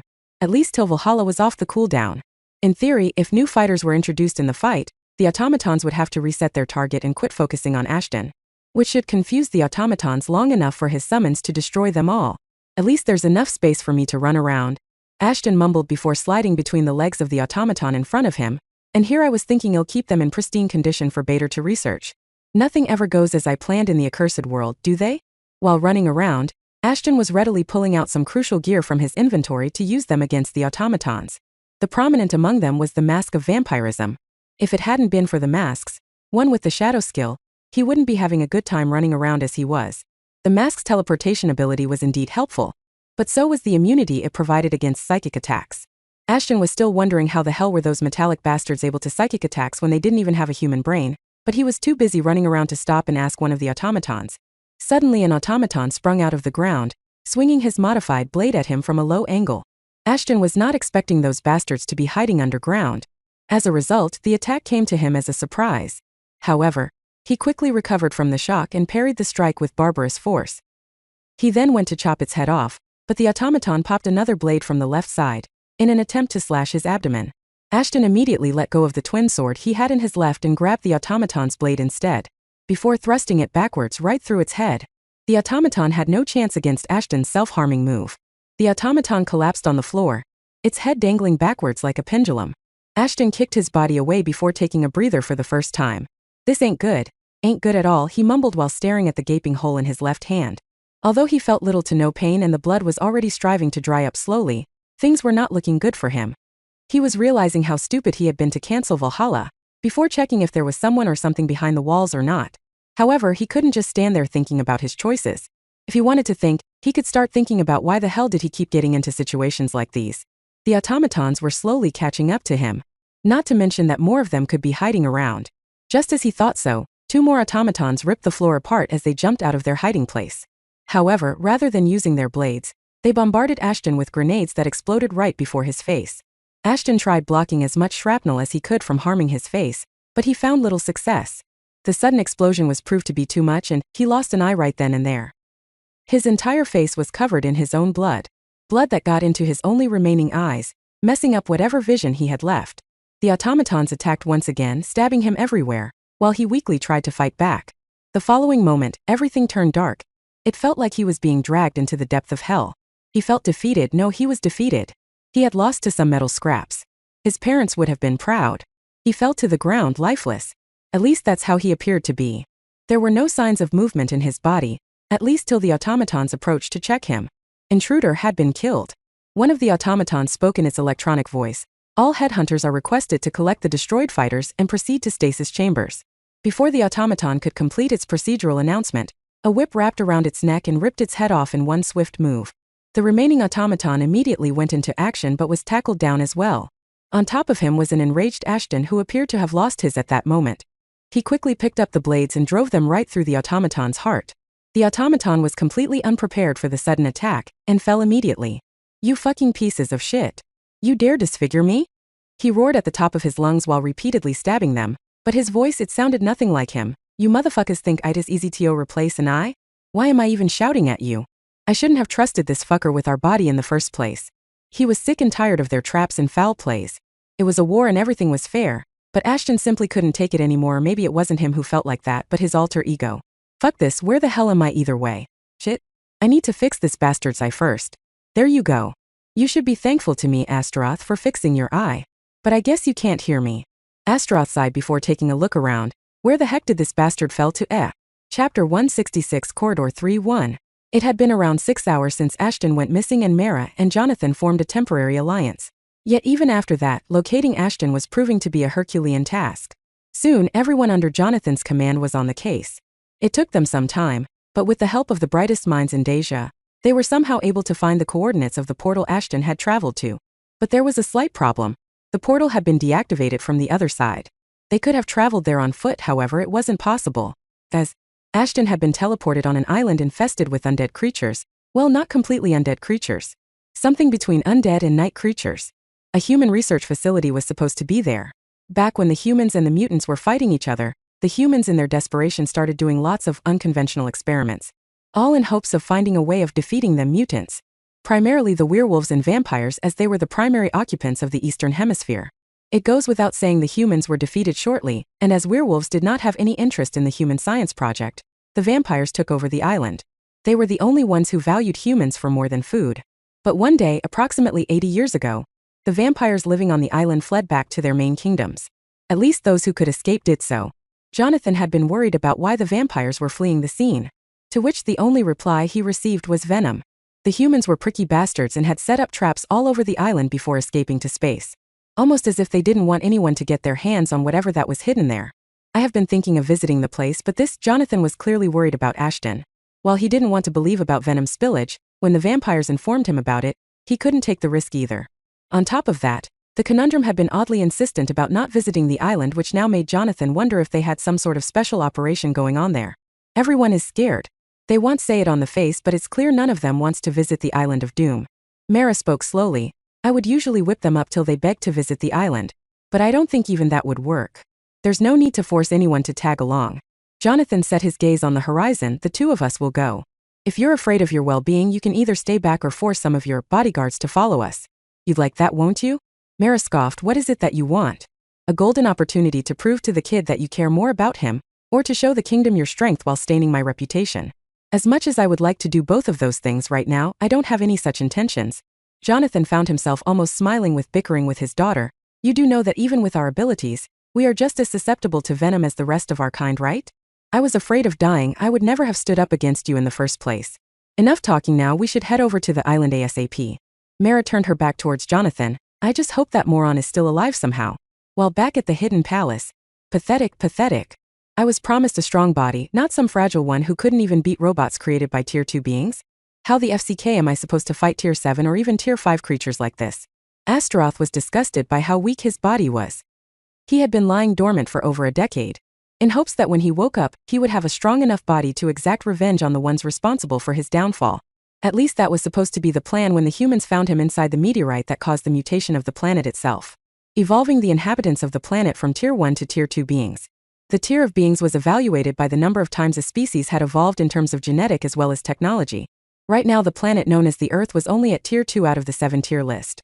That too was thanks to Astaroth's former species, who were already on Tier 6 when he was betrayed by his most loyal subjects. To imagine I woke up like this, without enough intelligence to even comprehend the basic concepts of transcendence. This moron has never even been to space, for fuck's sake. What a pathetic excuse of a never mind. Now that I am in complete control, maybe I could change some things. Astaroth sighed and traced the battlefield for any surviving robots. But there were none. All he could see was a scrapyard with various robot parts scattered around. All of them had been taken care of by his hands and a few administrative privileges that he still had despite being dead for a while. Astaroth was confused why he still had those privileges. But if he had to take a guess, he would say it was either the work of Lucifer or Beelzebub, the only two among his kind whom he could still trust.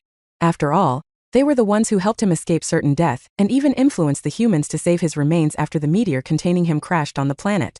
all in the hopes of resurrecting him through transplanting his organs into an unsuspecting host. There is one way to confirm whether Lucifer was helping this brat or not. He opened the missions tab and there it was. A mission had been issued to the boy by Lucifer. Apart from that, the kid had a couple of incomplete quests. Priority 10 quest. Astaroth smacked his head. I need this bastard to stay alive, and for that, I'd have to help him finish the mission. Great. I just got back alive to babysit a kid. Nice. Very nice. Chapter 167 Corridor 3-2. Meanwhile, at an unknown location, the conundrum had gathered at one place to discuss the plan of their failure. Failure that would scar them forever. What failure, do you ask? Failure to lure one damn child to his demise. Who was responsible to get the fking kid here? The man wearing a plain white mask asked the rest of them who had gathered around the table. Out of the half a dozen people present there, all of them were wearing masks except one who happened to be Donovan. He wasn't an official member of the conundrum yet, and never was going to be one. He was just a pawn in a bigger game to be used and sacrificed like hundreds before him, and it seemed he knew about it as well. But this time he was completely out of his depth. He betrayed Mara because he knew even she couldn't have found him. But with the conundrum, it was an entirely different case. They didn't need to seek him out as they knew his next move even before he could come up with something. They were fearsome indeed, but it seemed there was someone who could outsmart them. However, no one knew who could do something like that to them. I believe I asked a question. The man repeated the question once again. I was. The one wearing a bull mask raised his hand. Demon Mask got up and gracefully walked up to where the bull was seated. While the rest of them had their eyes in front of them. All of them knew what was about to happen next, and none of them was eager to see what followed. With a moment as quick as lightning, the man's head was severed. His blood splattered everywhere. As for his head, it rolled over and stopped right in front of Donovan. The man's eyes still fidgeting as if he was alive. But a moment later, he was gone for good. Looks like our brother selected his heir right before cruelly leaving us. What a sad, yet auspicious coincidence. The demon said while wiping his hands on the dead man's shirt. Mr. Donovan, please accept a seat, the mask lying in front of you like an invitation of joining our ranks. Donovan knew better than to question the leader, so he did as he was told and wore the bloodied mask. The moment he did so, something in him changed. He could feel the mask pouring some sort of energy directly into him. But that wasn't all, his mind was being filled with new memories. Memories that weren't his own. Donovan wasn't even sure if the memories belonged to one person or two. Maybe even three. It was strange. At first, it felt weird as if his body was rejecting the unknown power. But soon it embraced the newfound power with open arms. His stats skyrocketed, and at the same time, the corpse in front of him withered away. Only then did he realize the power, the strength, the memories, everything that he had received belonged to the man wearing the mask and a couple of others who wore it before him. The demon snapped his fingers and the director bound in chains appeared right in front of them. Who were the people aware of our dealing with the vampires regarding the Island of Doom? Island of Doom? Why are you bringing it up now? A feminine voice came out of the one wearing the mask of a lioness. I thought we were here to discuss the boy? Because that's the place that fucking boy was teleported to. The demon had lost his calm demeanor. The king knows about it as well, and for all he cares, he thinks we're the ones who threw the bastard there. The atmosphere of the room changed all of a sudden. They all knew they were in trouble if Jonathan was on the move. Their king had already made it clear that no one would touch the boy until he had fulfilled his purpose. Yet they decided not to heed his command and went ahead with the plan, and now they were in the middle of some colossal shit. Why the hell are you all panicking for? The man behind the snake mask commented, the king knows about the boy, boo-hoo. Haven't we allowed the king to reign for far too long? So much so that he thinks he's over us all. I say it's time to make some changes, and the island would be the perfect place for it. Hoo-hoo, haha. All of a sudden, the director began laughing at them. I always thought you conundrum people were so smart. After all, manipulating the kingdom while remaining in the shadows isn't an easy thing to do. Everyone kept observing her, waiting for her to say something else, and she didn't disappoint them. You think you know a lot about the island, don't you? What if I said the humans? Nah. It'll be more fun to let you fuckers see it for yourselves. Astaroth was someone who was well acquainted with the blessings as the people around the called. Which was funny considering how it was far from a blessing. Hell, some high-tier species didn't have a blessing, and yet they were ruling the skies over and below. But he wasn't on the planet to educate these uncivilized swine. He had to find a way to connect himself with Lucifer or Beelzebub. But Ashton did not have a two-way link between him and Lucifer because, well, his brain wasn't strong enough to comprehend the necessary concepts needed for interstellar communication on its own. In other words, Ashton was simply stupid. Maybe he wasn't considered stupid based on the average intelligence of the species occupying the planet, but on a mere galactic scale, his lack of intelligence was concerning. I need to override Lucifer's controls and get this host faster, stronger, and more intelligent, Astaroth mumbled to himself before punching a hole into the next corridor, but in baby steps. I wouldn't want this fool to overthink himself to death, now would I? Now let's see, what do we have here? Of course it had to be fucking undead. Chapter 168 Archlich 1. For being someone of much higher civilization, Astaroth always found certain mutations disgusting and troublesome at the same time. One of them being the undead creatures. Disgusting because of the obvious reasons, their rotting smell and awful appearance, and troublesome because of their lack of intelligence. They were driven by one thing only, their hunger, which made it almost impossible to strike deals with them, unlike the vampires and the werewolves. But the undead creatures that were standing in front of him were different. They were well aware of Astaroth's arrival, and yet they did not take a single step towards him.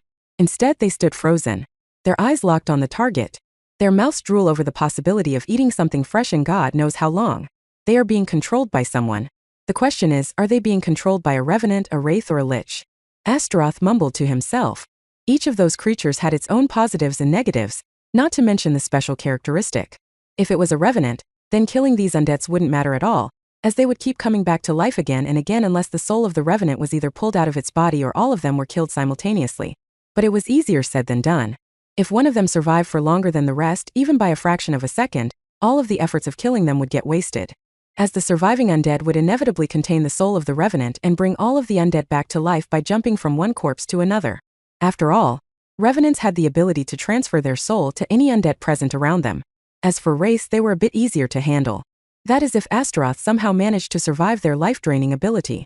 They also had a ton of immunities and resistance, but thanks to the Ashton Brat somehow being able to unlock an admin's detection skill, he would get to know the wraith's weaknesses by getting to know its strengths.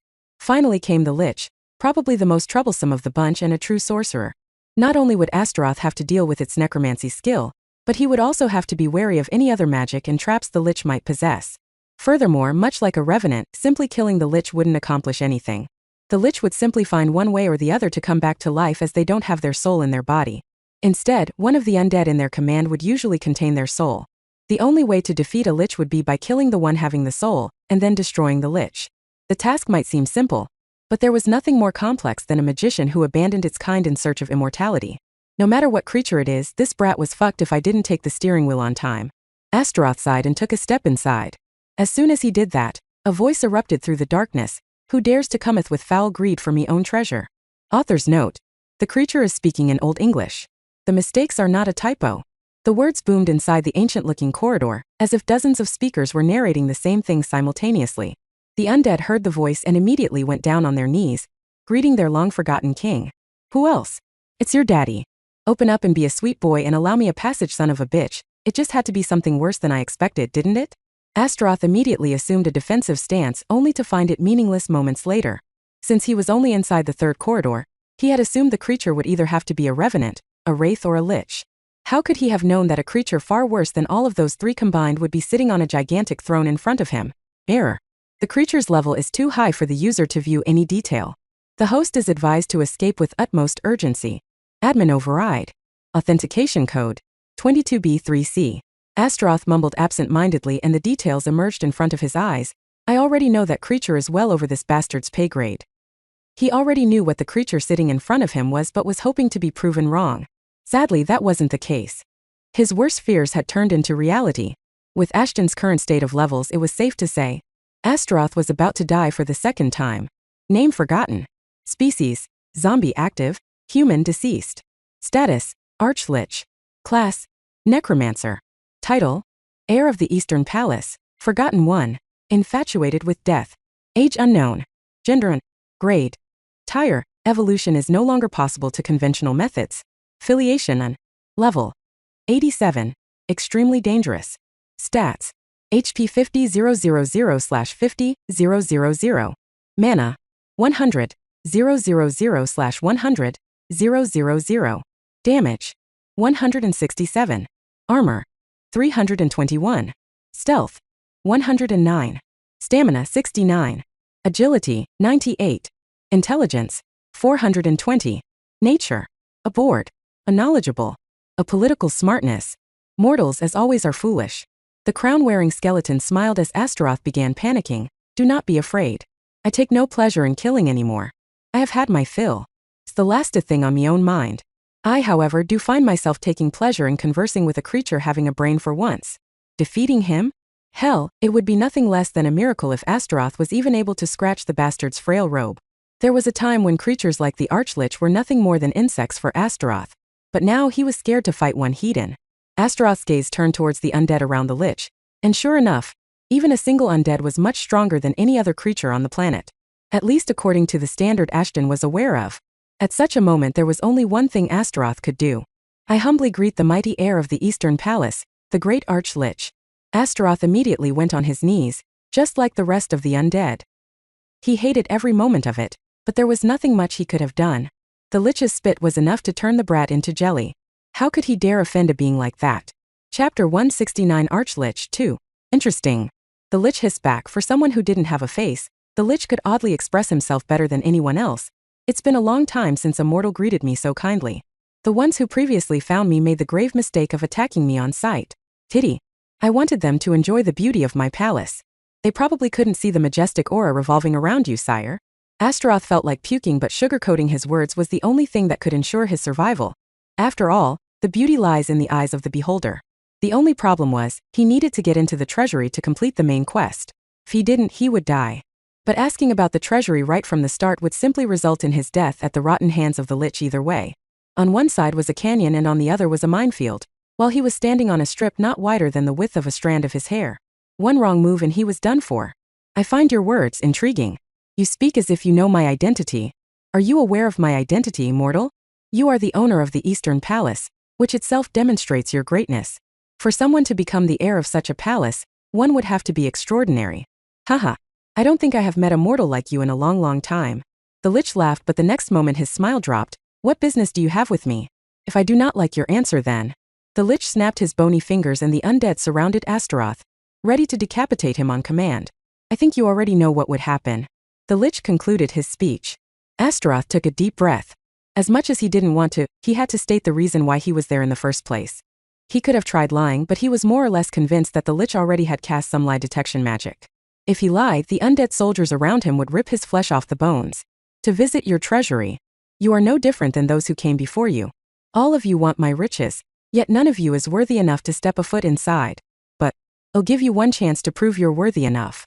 All because you and I are not too different. I can sense the power of death that lies within me, lies within you as well. The Lich's reaction to Astaroth's words was nothing that he expected. He was surprisingly calm and behaving as if he couldn't care about the stuff inside the treasury anymore. Instead, all the Lich wanted was to find a suitable person to pass down his secrets to, and right now, a qualified candidate was standing right in front of him. But every candidate has to pass a test before they are awarded. A hidden mission has been triggered in relation to your previous quest. Title worth. Introduction. The ruler of the Eastern Palace has taken a liking to you as you are a necromancer as well, and believes you could become his successor. If you could pass his test. Objective. Prove that you are worthy of being named the successor of the Eastern Palace. Task. Answer all of the Arch-Lich's riddles correctly. Progress. 0 of 3 riddles answered. Reward. Ownership of the Eastern Palace. Access to the treasury. Punishment. Failing to answer even one of the riddles correctly would result in instant death. Only for you to get resurrected again to serve the Lich for all eternity. Mission commissioned by the Arch-Lich. Priority level 10. The host cannot ignore the mission. There is no time limit, but the host cannot leave the mission grounds before completing the mission. Unleash they are willing to embrace death. Alright, this is it. The moment to leave this place. Astaroth thought and accepted the quest. On top of that, this place would be perfect for what I have in mind for later. As soon as Astaroth accepted the mission, the Lich signaled his undead to move back. The test of life and death was about to commence. It brings me happiness to know that you are interested in becoming my successor. The Lich smiled wanly. Here is the first riddle. You measure my life in hours and I serve you by dying. I die quickly when I'm thin and slow when I'm fat. The wind is my enemy but also can be my ally. What am I? Wind is the enemy and also an ally. That has to be fire. But fire can't be the answer. It has to be something that uses fire. A torch? No, a torch never dies. The fire on it does. Astaroth was lost in his thoughts and didn't even notice the undead slowly approaching him. It has to be a candle. The Lich stared at him with a poker face, not giving Astaroth the slightest clue whether his answer was correct or not. The moment was nerve-wracking until the Lich smiled and his soldiers stepped back. For a moment I thought you wouldn't be able to answer. The Lich clapped twice to show his amazement. Let's make it a bit more difficult, shall we? I have cities yet no citizens. I have kingdoms yet am no king. I have forests but no animals. I don't have treasures, yet no treasure hunter can proceed without me. What am I? Astaroth was a bit confused. The first 3 sentences had one thing in common. No citizens, no king, no animals, all pointed out towards one thing, an inanimate object. But the last phrase did not follow that scheme. However, the clues were enough to help Astaroth think of a few things. An inanimate object that any treasure hunter would need, there are a lot of things like that. Dynamite, shovel, pickaxe, excavators, but none of them make sense out of the first 3 phrases. Remember, the clock is ticking, the Lich reminded Astaroth as the undead got closer to him than before. Damn it. If only I had a map of this place, I could have avoided meeting this fucker. Wait, that's it. Astaroth had a light bulb moment. It's a map. Correct again. Now, for the final riddle. I look flat, but I am deep. I give shelter to those who seek. I take lives but offer them as well. At times I am beautiful, at times by death's side. I can be calm, angry, and turbulent, all at the same time. I have no heart but offer pleasure as well as death. No man can own me, yet I encompass what all humans need. What am I? As soon as the Lich was done with the riddle, Astaroth broke down laughing. The riddle was a tough one to answer, for those who had never heard of it before. As for Astaroth, he couldn't even remember how many times he had heard a riddle like that. That's why he was laughing. He was done. An ocean. Progress. 3 out of 3 riddles answered correctly.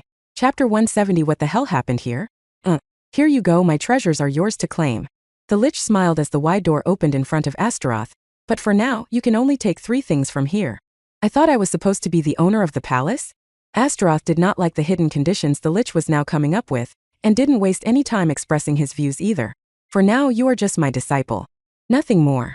The Lich reminded Astaroth, you will need to get much stronger and learn to protect yourself first, before protecting the palace from invaders. He continued, till that time comes, my soldiers and I will protect this place. That also means while I'm here, I am the true owner.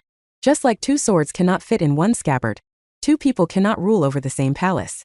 Astaroth nodded as he knew better than to argue with a stronger entity. At least he was getting a choice and not some random materials. However, the quest wasn't completed yet. But the moment he stepped foot into the room, it did. You have completed the following quests. The Secret of the Eastern Palace main quest. Worth. Material rewards would be shortly delivered to your inventory. You have unlocked hidden lore about the Eastern Palace. You can view the information in the hidden lore section. A detailed map of the palace has been added to your inventory. You have received a new title. Owner of the Eastern Palace. Intelligence plus 10 will increase by 10 points whenever someone tries to invade the palace. Astaroth knew more notifications were on their way, so he immediately muted them all, and went deeper inside to see what was so special about the treasury in the first place. Unlike the rest of the palace, the treasury wasn't in a rundown condition. In fact, it appeared the room had been thoroughly cleaned and maintained regularly. Also, the treasury was the only room with active electricity in the entirety of the palace. It seems you really love this place, Your Highness, Astaroth politely remarked. This treasury is not just a collection of scrolls, books, and artifacts. It also contains the knowledge I have gained over my old mind forgot how long I have been in this form for. The Lich smiled wanly as he was reminded of the side effects of immortality. This place was made to serve as the record for my predecessor. Makes sense. I should probably start looking around now. The Lich nodded and silently stood at the entrance while Astaroth roamed around the gigantic room, which was a half library and half armory. There were lots of high-grade weapons, some so rare that they even made Astaroth greed a bit. But he had to look for some special things that couldn't be found anywhere else. It didn't matter whether it was a weapon, a skill page, or an entire skill book. Since he was allowed to take only 3 things, he would make the best out of it. I was hoping I would find some high-tier knowledge from this place, but I guess this tier 2 planet would not give me anything par with universal knowledge. Astaroth thought, I guess I'll have to find those when I get into contact with some higher-tier civilizations later. For now, let's think about taking some skills that would dominate this planet. After wandering aimlessly for about an hour, Astaroth finally took his first item. A skill book with the knowledge about creating automatons and golems. That was the only available skill book Astaroth knew he would need once he made it out of the planet. Sadly, his host did not have the creationist class with him, but since Ashton was collecting the automatons before he took over his body, Astaroth knew Ashton had some plans for recreating those. That's why he took the book. As far as being a creationist is concerned, there are other ways to obtain some useful subclasses. But for that, I would need to contact Lucifer and take the position of an admin from him. Only for this Ashton guy, of course. After taking an item for the future, Astaroth needed to secure his present as well.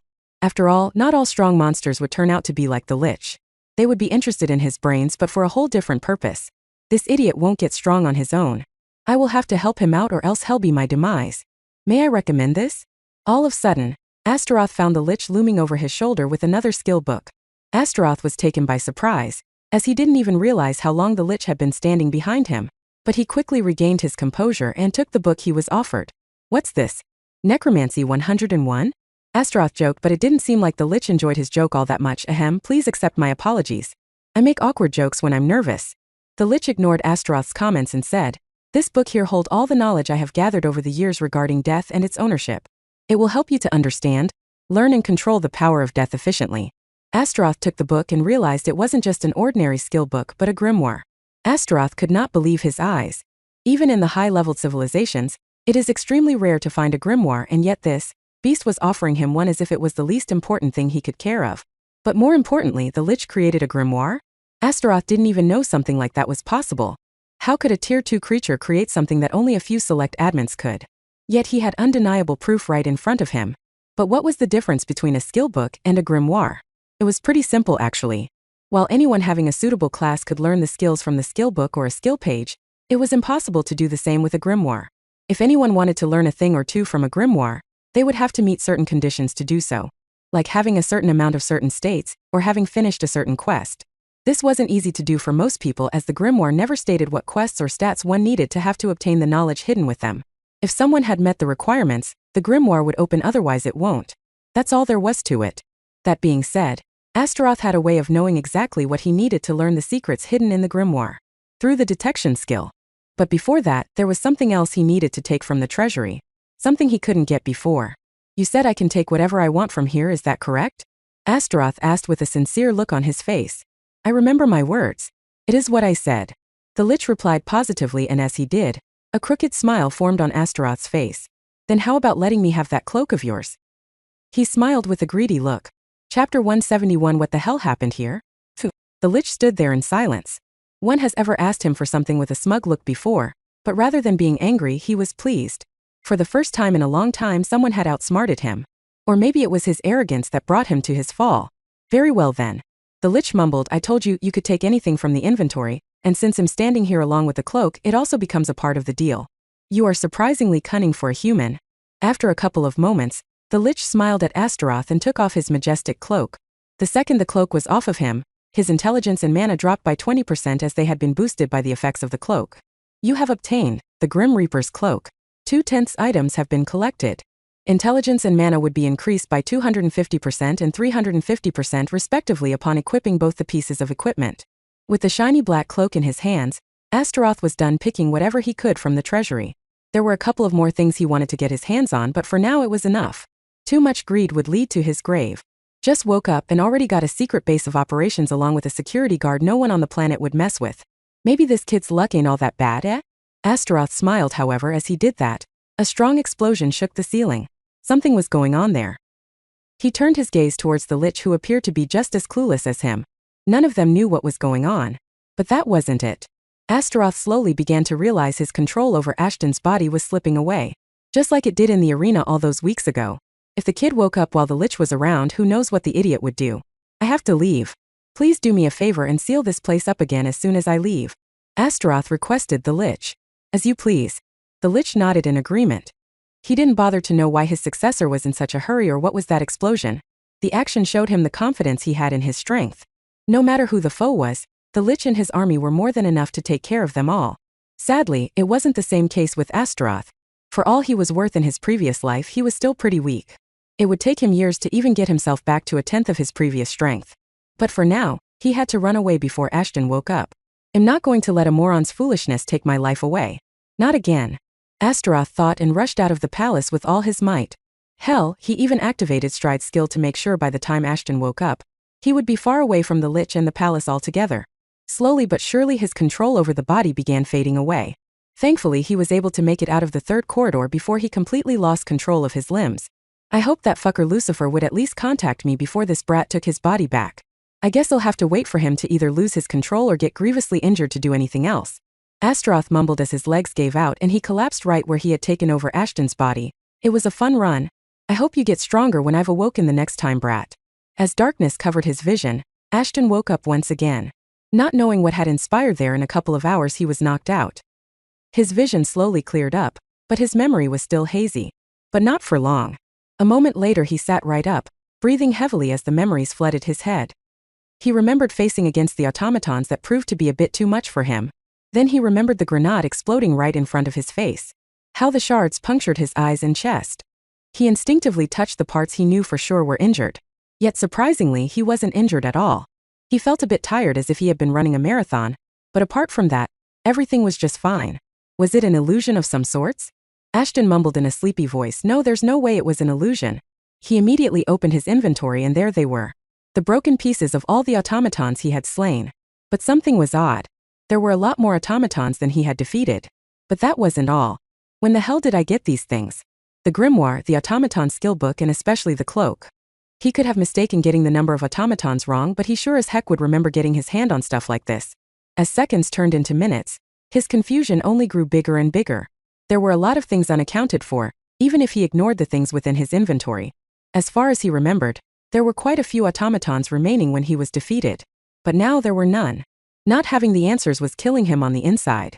He was scared, confused, and bewildered at the same time. Then as he looked around himself, he could see that someone else must have fought there. Someone, not him. What the hell happened here? But before he could ponder about it any further, he heard footsteps rushing towards him. Although he was fatigued, the sudden boost of adrenaline was enough to put him back to his feet and ready to fight. But there was no need to fight anyone as the people who entered the corridor were his well-wishers. "Your Highness and Mistress?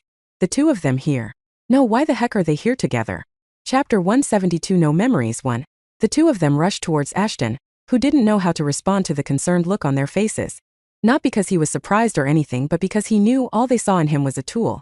An expensive one, but just a tool. They were worried for his safety, all right, but for their own greed. Well, who was Ashton to make a comment on it? After all, he saw the same thing in them. Mara stopped to take a look at him. Well, trouble that they would rather have not dealt with if they had a choice. Getting inside the base wasn't as easy as they thought. Their blood-stained attire and swords were the proof of that. Unlike Ashton, who was directly teleported within the former human base, they had to fight their way through countless monsters and undead beings to get there. They were hopeful that the doors leading inside the base would still be functioning, or at least they prayed for that. But their prayers were not answered. The doors didn't budge even with the two of them trying their best. Instead, they had to blow it up, which in turn gathered a lot of creatures who were gradually making their way towards them. "You good, kid?" Jonathan asked Ashton. "I've been better, but am good." Ashton politely replied, all the while Mara was intently looking at him for any injuries.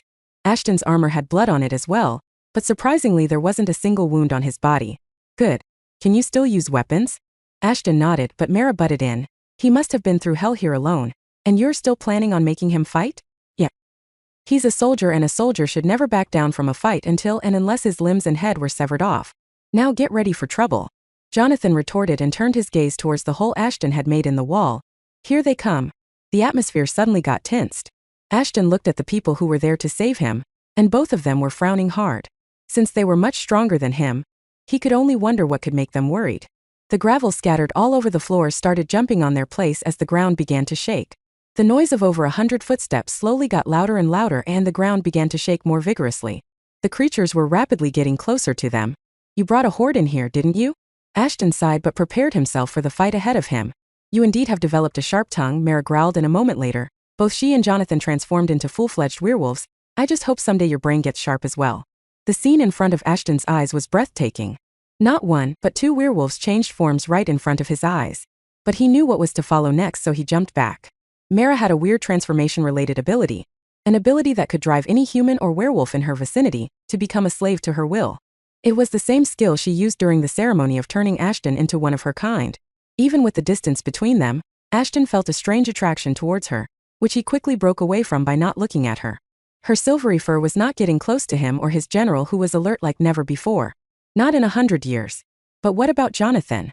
He should get affected by Mara's innate skill, right?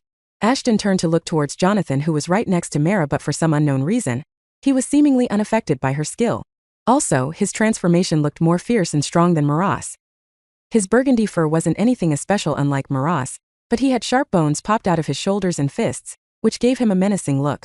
Not to mention his weirdly curved foot claws that could easily rip off any form of flesh with minimal effort. Maybe I should try to transform as much as I can as well? But before he could do so, Mara stopped him and threw hers and Jonathan's daggers towards him. "Well, sever their limbs, at least of as many as we can," she instructed without turning towards him. "You just deal the finishing blows, all right? That's not a lot of work. If I was in your place, I wouldn't complain. After all, you're being offered a ton of free EXP.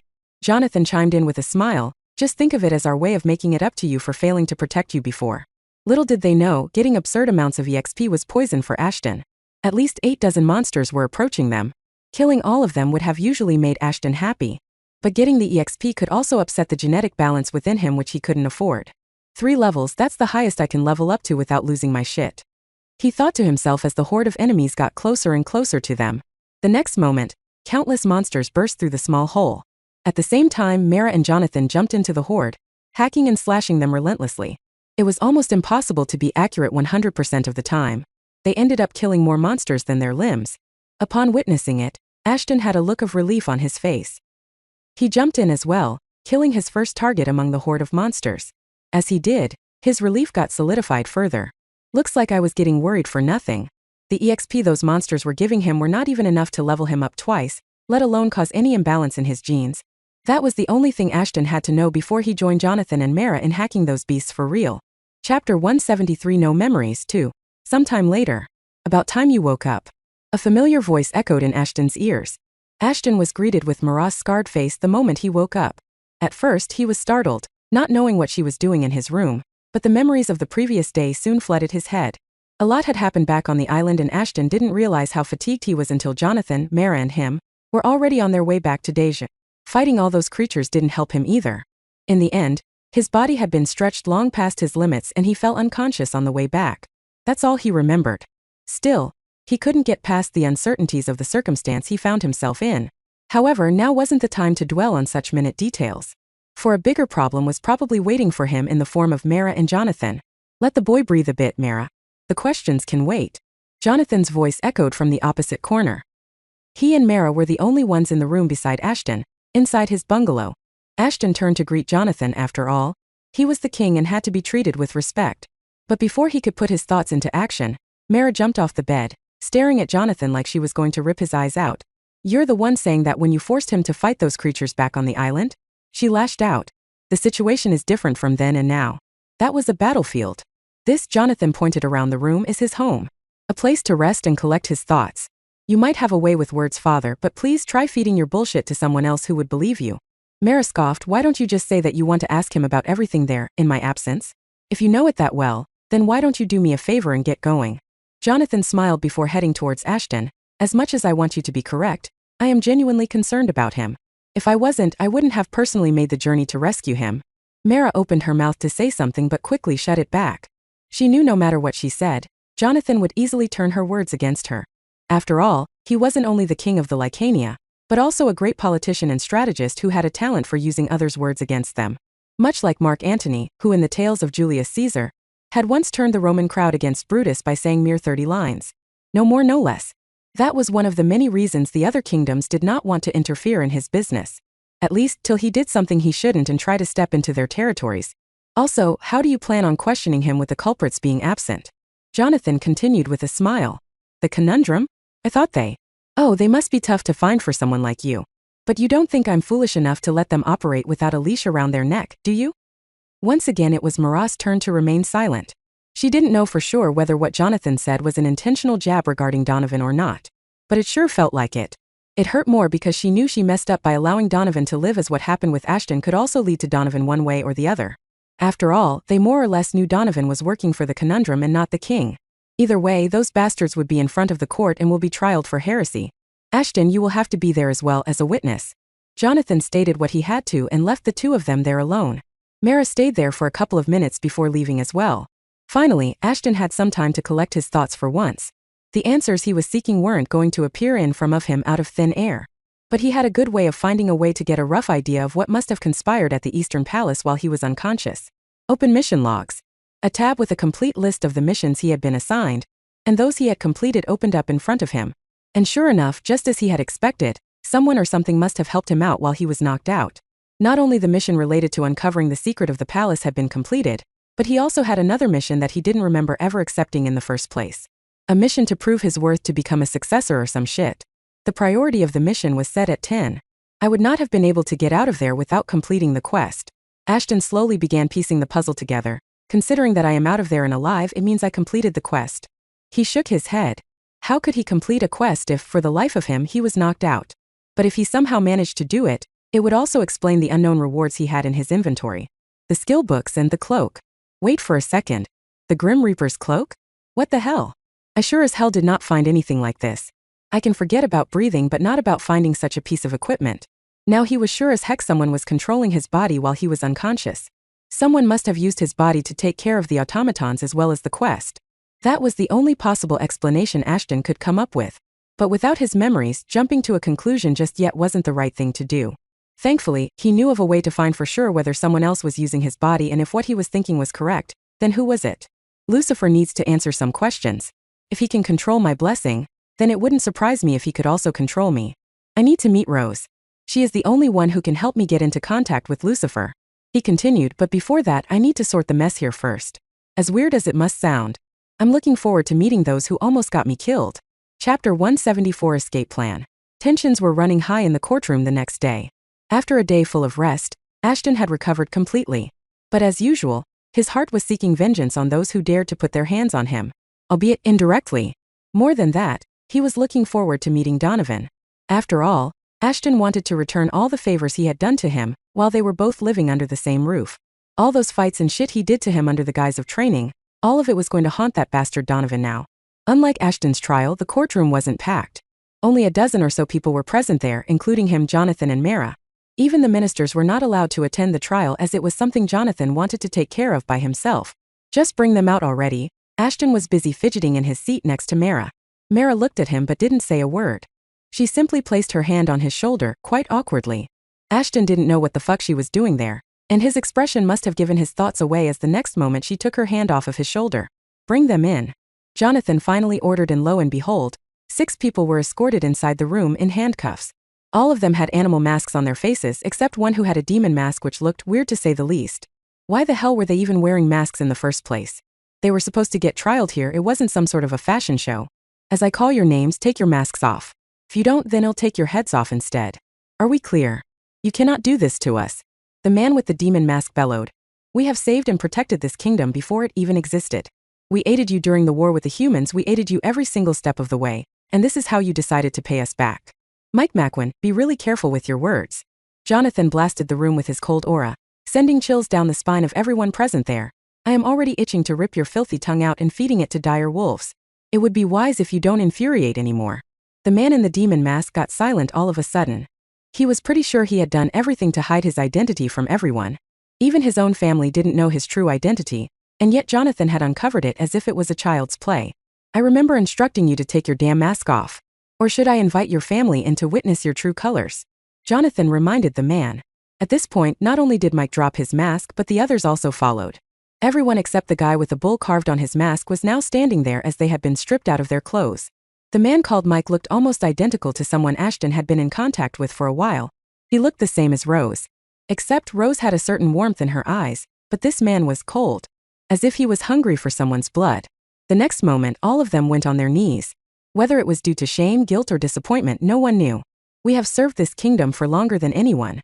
Mike mumbled, we have protected it from countless dangers for years. Sacrificing more than just our lives for the sake of loyalty to this cursed kingdom. But now we see the fault in our ways, we should not have ever aided you. You will drag this profane kingdom to ruins. All because of a fucking child? He spat in Ashton's direction, but it was just as weak as the man's appeal of loyalty. That fucking kid is someone under my protection, did you forget that? Jonathan took a deep breath in an attempt to calm his raging blood. Also, this trial is not about that fucking kid.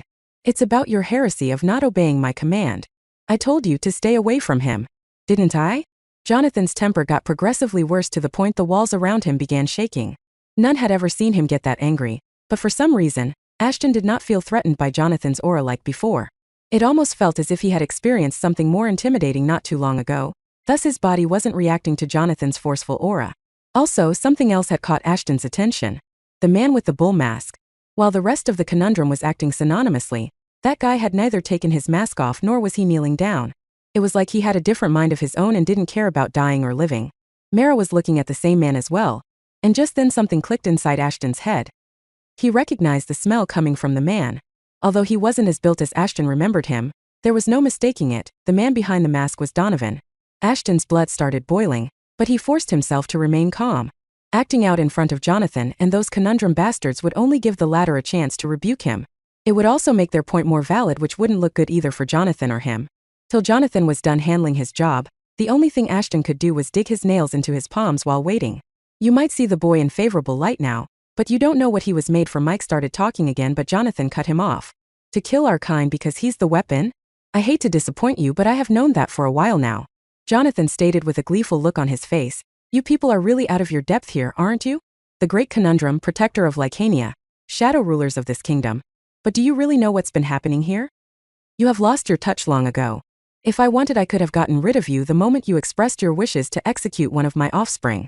But I didn't because you had been of immense help during the war with humanity. He continued, you ask what have I done for you? I have forgiven you for your past discretion. You have done things I would have killed anyone had they had done it. But now you senile fools have crossed the last line by disobeying a direct order, and this time you will pay. Suddenly Mike broke down laughing. But the rest of them hold on to their silence.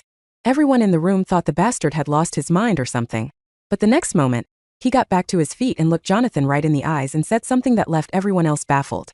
If you already know so much, then I assume you also know your court might not be as loyal to you as you had thought? Mike dropped his hands into his inventory and took out several vials from it. How the hell? Mara was shocked. The cuffs around their wrists should have denied them from accessing their inventory. Unless someone from the staff sabotaged them. Everyone get down. Ashton roared at the top of his lungs as soon as he used detection to figure out the contents of the vials. The guards rushed to stop Mike, while Ashton aimed his crossbow at him. But at the following moment, everyone was blown away as the vials exploded. The guards around them were instantly incinerated, but those conundrum bastards were safe. A huge part of the room collapsed following the explosion, which gave the conundrum folks an ideal chance to escape, while also killing anyone who got in their way. Remember, Jonathan.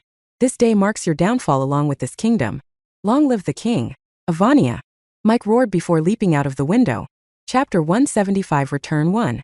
As the dust settled down, everyone slowly began gathering themselves from the scare of the explosion. The fancy and extravagant courtroom no longer existed. Just a few vials were enough to tarnish its beauty. As for the guards standing around them while the explosion took place, only their bones were left behind, the rest had been turned into ashes. Out of the dozen people who were there, excluding those conundrum bastards, only 3 survived. Ashton, Mara and Jonathan had been the furthest away from the explosion, thus got off scot-free with minor injuries.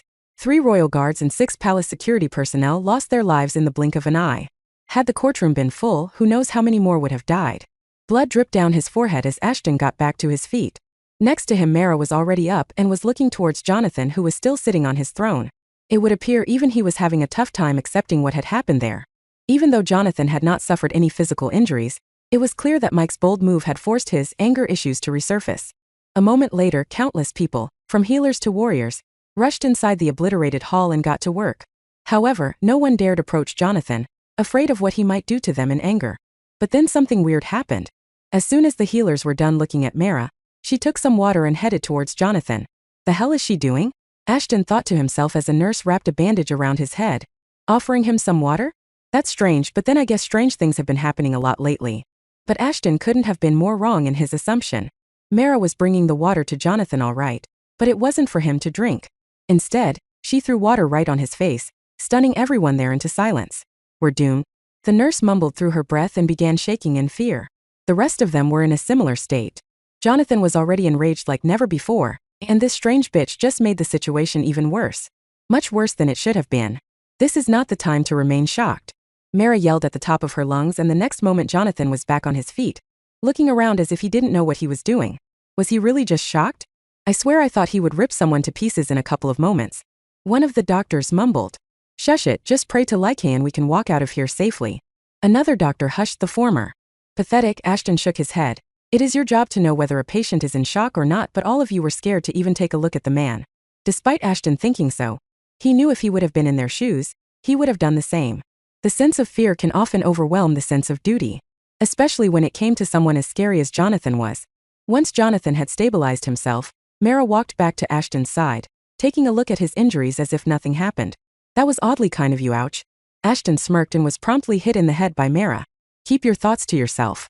Mara sternly replied, we may have our differences, but I don't want him to lose his sanity because of someone else. If he is ever going to lose, it has to be by my hands. You couldn't have been more right. Ashton smiled while keeping his thoughts to himself, just like what I had in mind for you. Apart from that, Ashton was wondering about the things Mike had said about him being some kind of weapon. Since Jonathan knew about it, Mara should have been aware of it as well. If she did know about it, then it would mean her marking him back in the enclosure wasn't as random as he had thought. A couple of hours later, While the courtroom was still being taken care of, everyone shifted to the smaller throne room. The air within the room was quite heavy. Unlike before, Jonathan had once again called in all of his ministers and royal guards to address the situation. Mainly they were there to discuss 3 things. 1. To hunt down the conundrum. 2. To take care of their families, and lastly, to figure out who the fuck was it that betrayed the kingdom and helped the conundrum escape. They could easily give up on the first thing, as those bastards must have already escaped Lycania through portals. Or at least they must be hiding away somewhere. As for the second topic, there was nothing to discuss. They were already aware of the identities of the members and therefore had already made their move to take care of their families. All that remained was to punish them instead. However, at the moment, Jonathan's undivided attention was on the third reason he had called all of them in. To find out who was the bold and brave person who betrayed him. You can either surrender yourself and I won't kill your family off. Or I'll kill everyone here along with their families. Jonathan said in an uncaring tone, I don't think I'll have a tough time hiring new people. Make your choice while I count till 10. After that, all of you are dead. Pin drop silence. Not a single man spoke a word, but all of them were looking at each other. Tears welled up in most of their eyes while the rest were staring around, praying that someone would step out of the crowd and accept the blame. The countdown kept going, but no one came out. TSK, I gave you a chance to surrender yourself. But you didn't. I expected more out of you. Devon. The crowd gasped as Jonathan called out the name of his most loyal minister. But that wasn't all. The following moment, 3 figures jumped out of the shadows and sliced the man's limbs in one swift move before dragging him back to Jonathan. Everyone. Get out, Jonathan whispered while sipping on his wine. I dislike being disturbed while eating. Chapter 176 Return to. A couple of weeks later. Things had started to calm down a bit, but at the cost of numerous public executions. In just 2 weeks, more than 100 people related to those conundrum fools were executed, despite the protests from the citizens. Jonathan's answer to the protests was similar to that of a dictator and not a monarch. The protesters were beaten up like mad dogs till they willing went into correction centers, where they were tortured endlessly by the royal guards till then either died or swore allegiance to Jonathan's tyrannical rule. Even the nobles who dared stood up against Jonathan were silenced either through wealth or mysterious accidents in which their family members ended up dead or paralyzed. The public's view of the king drastically changed, yet none of them dared to open their mouths anymore. Things were stable, immoral but stable. As for the conundrum folks, they were still missing and Jonathan had ordered to drop the search. It was pretty clear they had already escaped the kingdom to head to some other place, and Jonathan had the idea exactly where. The kingdom of Ariania. It was the nearest vampire kingdom, and also the kingdom that was once in charge of the Island of Doom. The conundrum's unwillingness to allow Jonathan to enter the island and their escape to Ariania signaled at one thing. The conundrum was already working for the vampires longer than Jonathan could have anticipated. Mike had successfully blindsided and outsmarted Jonathan. There was no denying that, and he seemed to be taking out that bitterness on the people of his kingdom. Although no one knew how Jonathan knew who had betrayed him, there was one thing they were sure of, not to ask him any questions. Since Devon was gone, no one had enough balls to stand up against Jonathan, therefore, his tyrannical rule over Lycania went ahead without any problems. As for the mistress, even she seemed to have taken a back seat when it came to royal affairs and was simply keeping an eye on the situation. But that wasn't all. Since the director was still missing, Mara had occupied herself in finding clues to locate her. She had been pretty sure the conundrum had captured her, but with them gone, who knows what they could have done if the director was indeed kidnapped by them. Meanwhile, Ashton was having a hard time forgetting about Mike. His face resembled Rose's, meaning they could be related, which would then also crack the reason behind Mike's closeness to vampires. Considering Rose was half vampire and was even a part of royalty. But Ashton wanted to confirm the facts, and for that, he needed to get back into the academy. But he couldn't let Jonathan know the reason behind his visit, or else he might even try to capture Rose and have her executed. Just like every other relative of Mike's. Also, Ashton wanted to have a chat with Lucifer so he would kill 2 birds with 1 stone. Also, he had the perfect guise to go back to the academy without raising suspicion on himself. Still, it was better he actually informed Jonathan of his decision before leaving, and that's exactly where he was headed. But before that, he went ahead to the guild and looked if there were any quests available around contingent so that he could progress towards getting that gold rank. And as he thought, there was a quest available.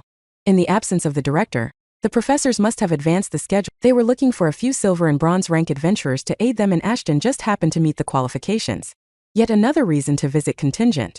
I don't think Jonathan would deny me, considering he wants me to reach gold rank as soon as possible. With that in mind, Ashton took the quest and informed his team about it. Since it was a subjugation quest in one of the weakest dungeons, and the pay was good, none of them had any complaints either.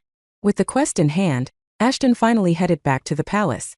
After a brief security check, Ashton was led to the throne where Jonathan was having a meeting with his ministers. Despite appearing to be busy, He acknowledged Ashton's presence with a nod and signaled him to wait. The meeting was wrapped up in a couple of minutes, then it was Ashton's turn. "What is it?" Jonathan asked Ashton nonchalantly. "Nothing much, Your Highness. Just wanted to inform you that my team and I would be heading to Contingent for a quest." Ashton politely replied. "Contingent, huh? Why there?" "I believe there are lots of other quests you can take part in. The pay is good and the task is easy. Also, I was hoping to investigate more about the director's disappearance while I am there." That makes sense. You must want to know about your parents from her. Am I correct?" While that was one of the reasons, the main reason was to know more about his own existence. About him being a weapon. Ashton had already tried asking Mara about it, but she refused to give him a concrete answer. The only thing she did was to confirm his suspicions. She knew about him being a weapon, and that's the reason she decided to mark him to be taken away once he got to the age. Since neither Jonathan nor Mara was interested in giving him an answer, Ashton decided to find the only person he knew who could. "While it is one of the reasons, I was hoping she would know where those conundrum bastards are hiding." Ashton replied calmly, "They tried to kill me. For that reason I want to help you to get back at them. Then there's Donovan. I have some personal grudge to settle with him as well." "Fine, you have my permission to leave. But before you go, answer this." Jonathan got up from the throne and walked up to Ashton. "Do you think the conundrum would have left such a valuable witness alive? Whether she is alive or not, it's worth a try." Confidence was brimming from Ashton's words. Ashton was confident likely because he knew that even if she was dead, he could raise her as an undead soldier later when he had high enough intelligence and then ask her something. That is if she actually retained her memories. Chapter 177 Return 3. A few days later. Back at the academy, the sudden execution of a few nobles had led to a power struggle between the students of higher lineage. While the first years were somewhat peaceful among each other, the second years were causing unnecessary trouble for themselves as well as the juniors. Their targets were members of those families which had disappeared overnight or died in some sort of an accident. Why? Simply because they were weak and trampling over the weak ones was their duty, and also a bit of fun. If the higher class wasn't bullying those of lower status, they would often force them into submission and turn them into their personal lackeys. They would then band together to take on some higher-ranking nobility members to take away their influence as well. Since most of the first years were comparatively weaker than their seniors, they couldn't put much of a fight on. Also, the target was not to abolish the weaker families but to have them assimilate with a bigger and stronger family. Some willingly joined the seniors to avoid crossing them, while ganging upon those who didn't. The Gruntas were the first to jump ships when things started to change and now were one of the strongest cults inside the campus. They even managed to poach a few disciplinary committee members on their side with the promise of influence and whatnot. Though the rest of the smaller groups weren't hostile with them, it was certain that if the Gruntas were not taken care of somehow, soon everyone enrolled in the academy would have to seek their approval and be under their thumb forever. As for the professors, they intervened whenever they could, but the staff was widely outnumbered. Therefore, they couldn't be everywhere at all times to protect the students. They were a bit dependent on the disciplinary committee to help them out with crucial information when the shit show first started. But they soon realized the committee was up to no good. So they decided to take matters into their own hands and punish the ringleaders and put an end to the madness. However, it was easier said than done. Whenever they would corner the Gruntas for a violation, one of the other students would take the blame instead, allowing the Gruntas to walk away freely. At the end of their wits, they decided to ask Jonathan for some help, who assured them the problem would be dealt with as a baronet was already on his way with his team to handle it. But the baronet, whoever he was taking their sweet time to get there. This gave the unknowing Gruntas a few more days to cause havoc in the academy. And their new target was Anna Swan. Although they did not have any beef with the quiet and neutral Swan family, the Grunta twins had some personal score to settle with her. They had been eyeing for an opportunity to take care of her for a while now, especially ever since she took the side of that filthy mutt Ashton. And now, after trying for days, they finally had her cornered. She was standing alone, while around 50 students both from the first and second year had surrounded her. But for now, the twins had something else in their minds, or more like the adults of their family wanted them to do something else. "This is your last chance, Anna." Nicole smirked. "Join our family. I'm sure the Swans wouldn't mind if you decided to marry Nick. After all, my twin is just as beautiful as I am. Do you really think it's the time and place to discuss marriage proposals?" Anna retorted without wasting a moment. "Also, I'm not interested in marrying someone who did not even have the guts to come forth with the proposal himself. Unlike myself, my brother has family duties he has to take care of in the capital.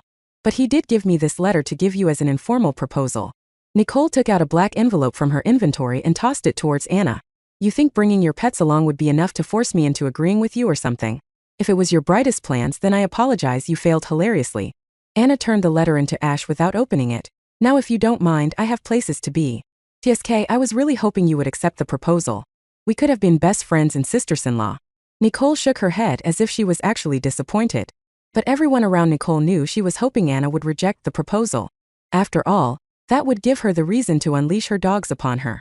Nicole snapped her fingers and everyone prepared themselves to lunge at the beauty standing in front of them. Anna was well aware she wasn't getting out of there without injuries. Even her life might be in danger, but she wasn't going down without a fight. Even if she might not be as strong as the second-year students, she was confident in her abilities. After all, she had been fighting in the underground arena to get stronger than the rest of them. She surrounded her fists in flames, while at the same time prepared to release the toxins from her hairs to charm as many people as she could there. However, before either one of them could do anything, something landed in front of them with a loud bang. "I should have known it was you fuckers causing trouble." A familiar voice pierced through all the dust and smoke. "You gruntas never learn, do you?" As the dust began to settle down, all of them got their first look at the one who dared to interrupt them. The man was wearing lavish black armor with the royal insignia engraved on the chest plate, immediately putting his status above everyone there. But the surprise wasn't over yet.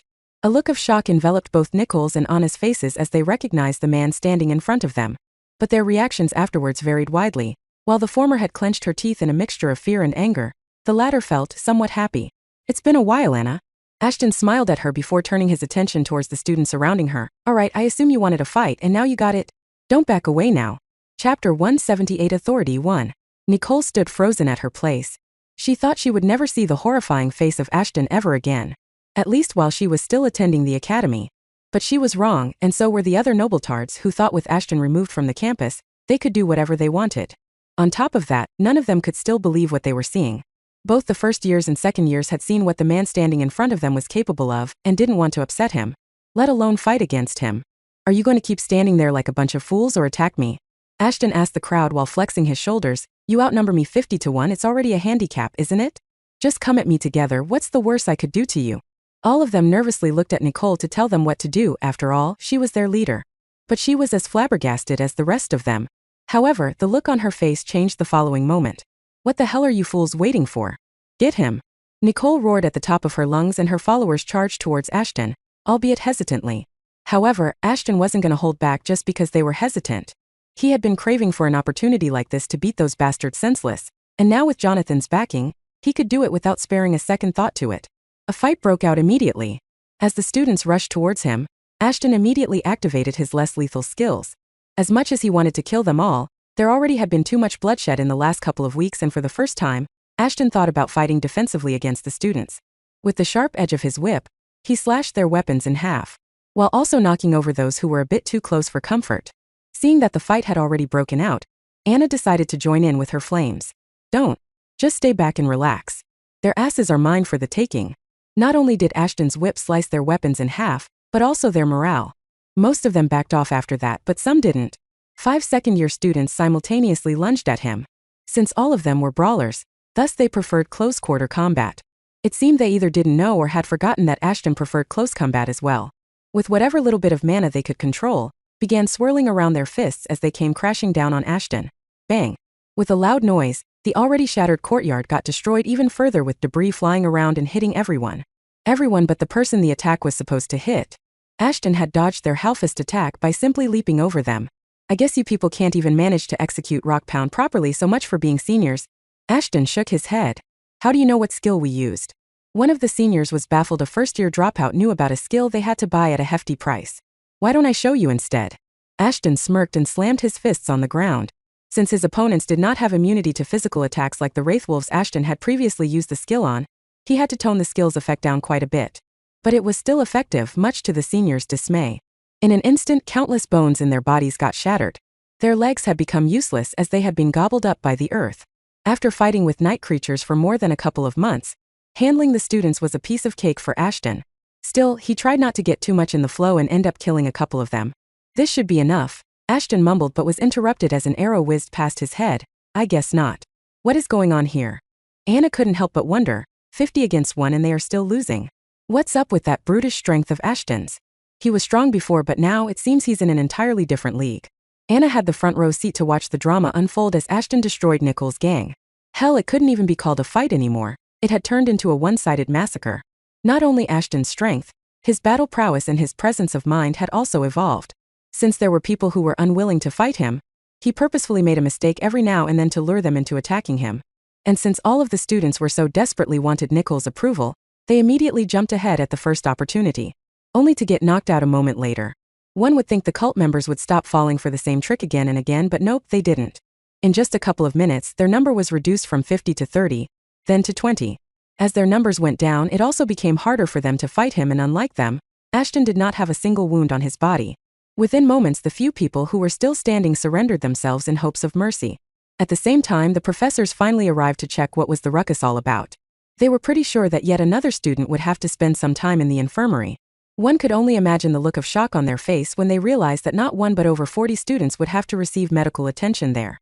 But their shocked eyes only got wider when they realized who did this to them. "What are you doing here? You are not allowed to." The familiar voice of Amira was heard.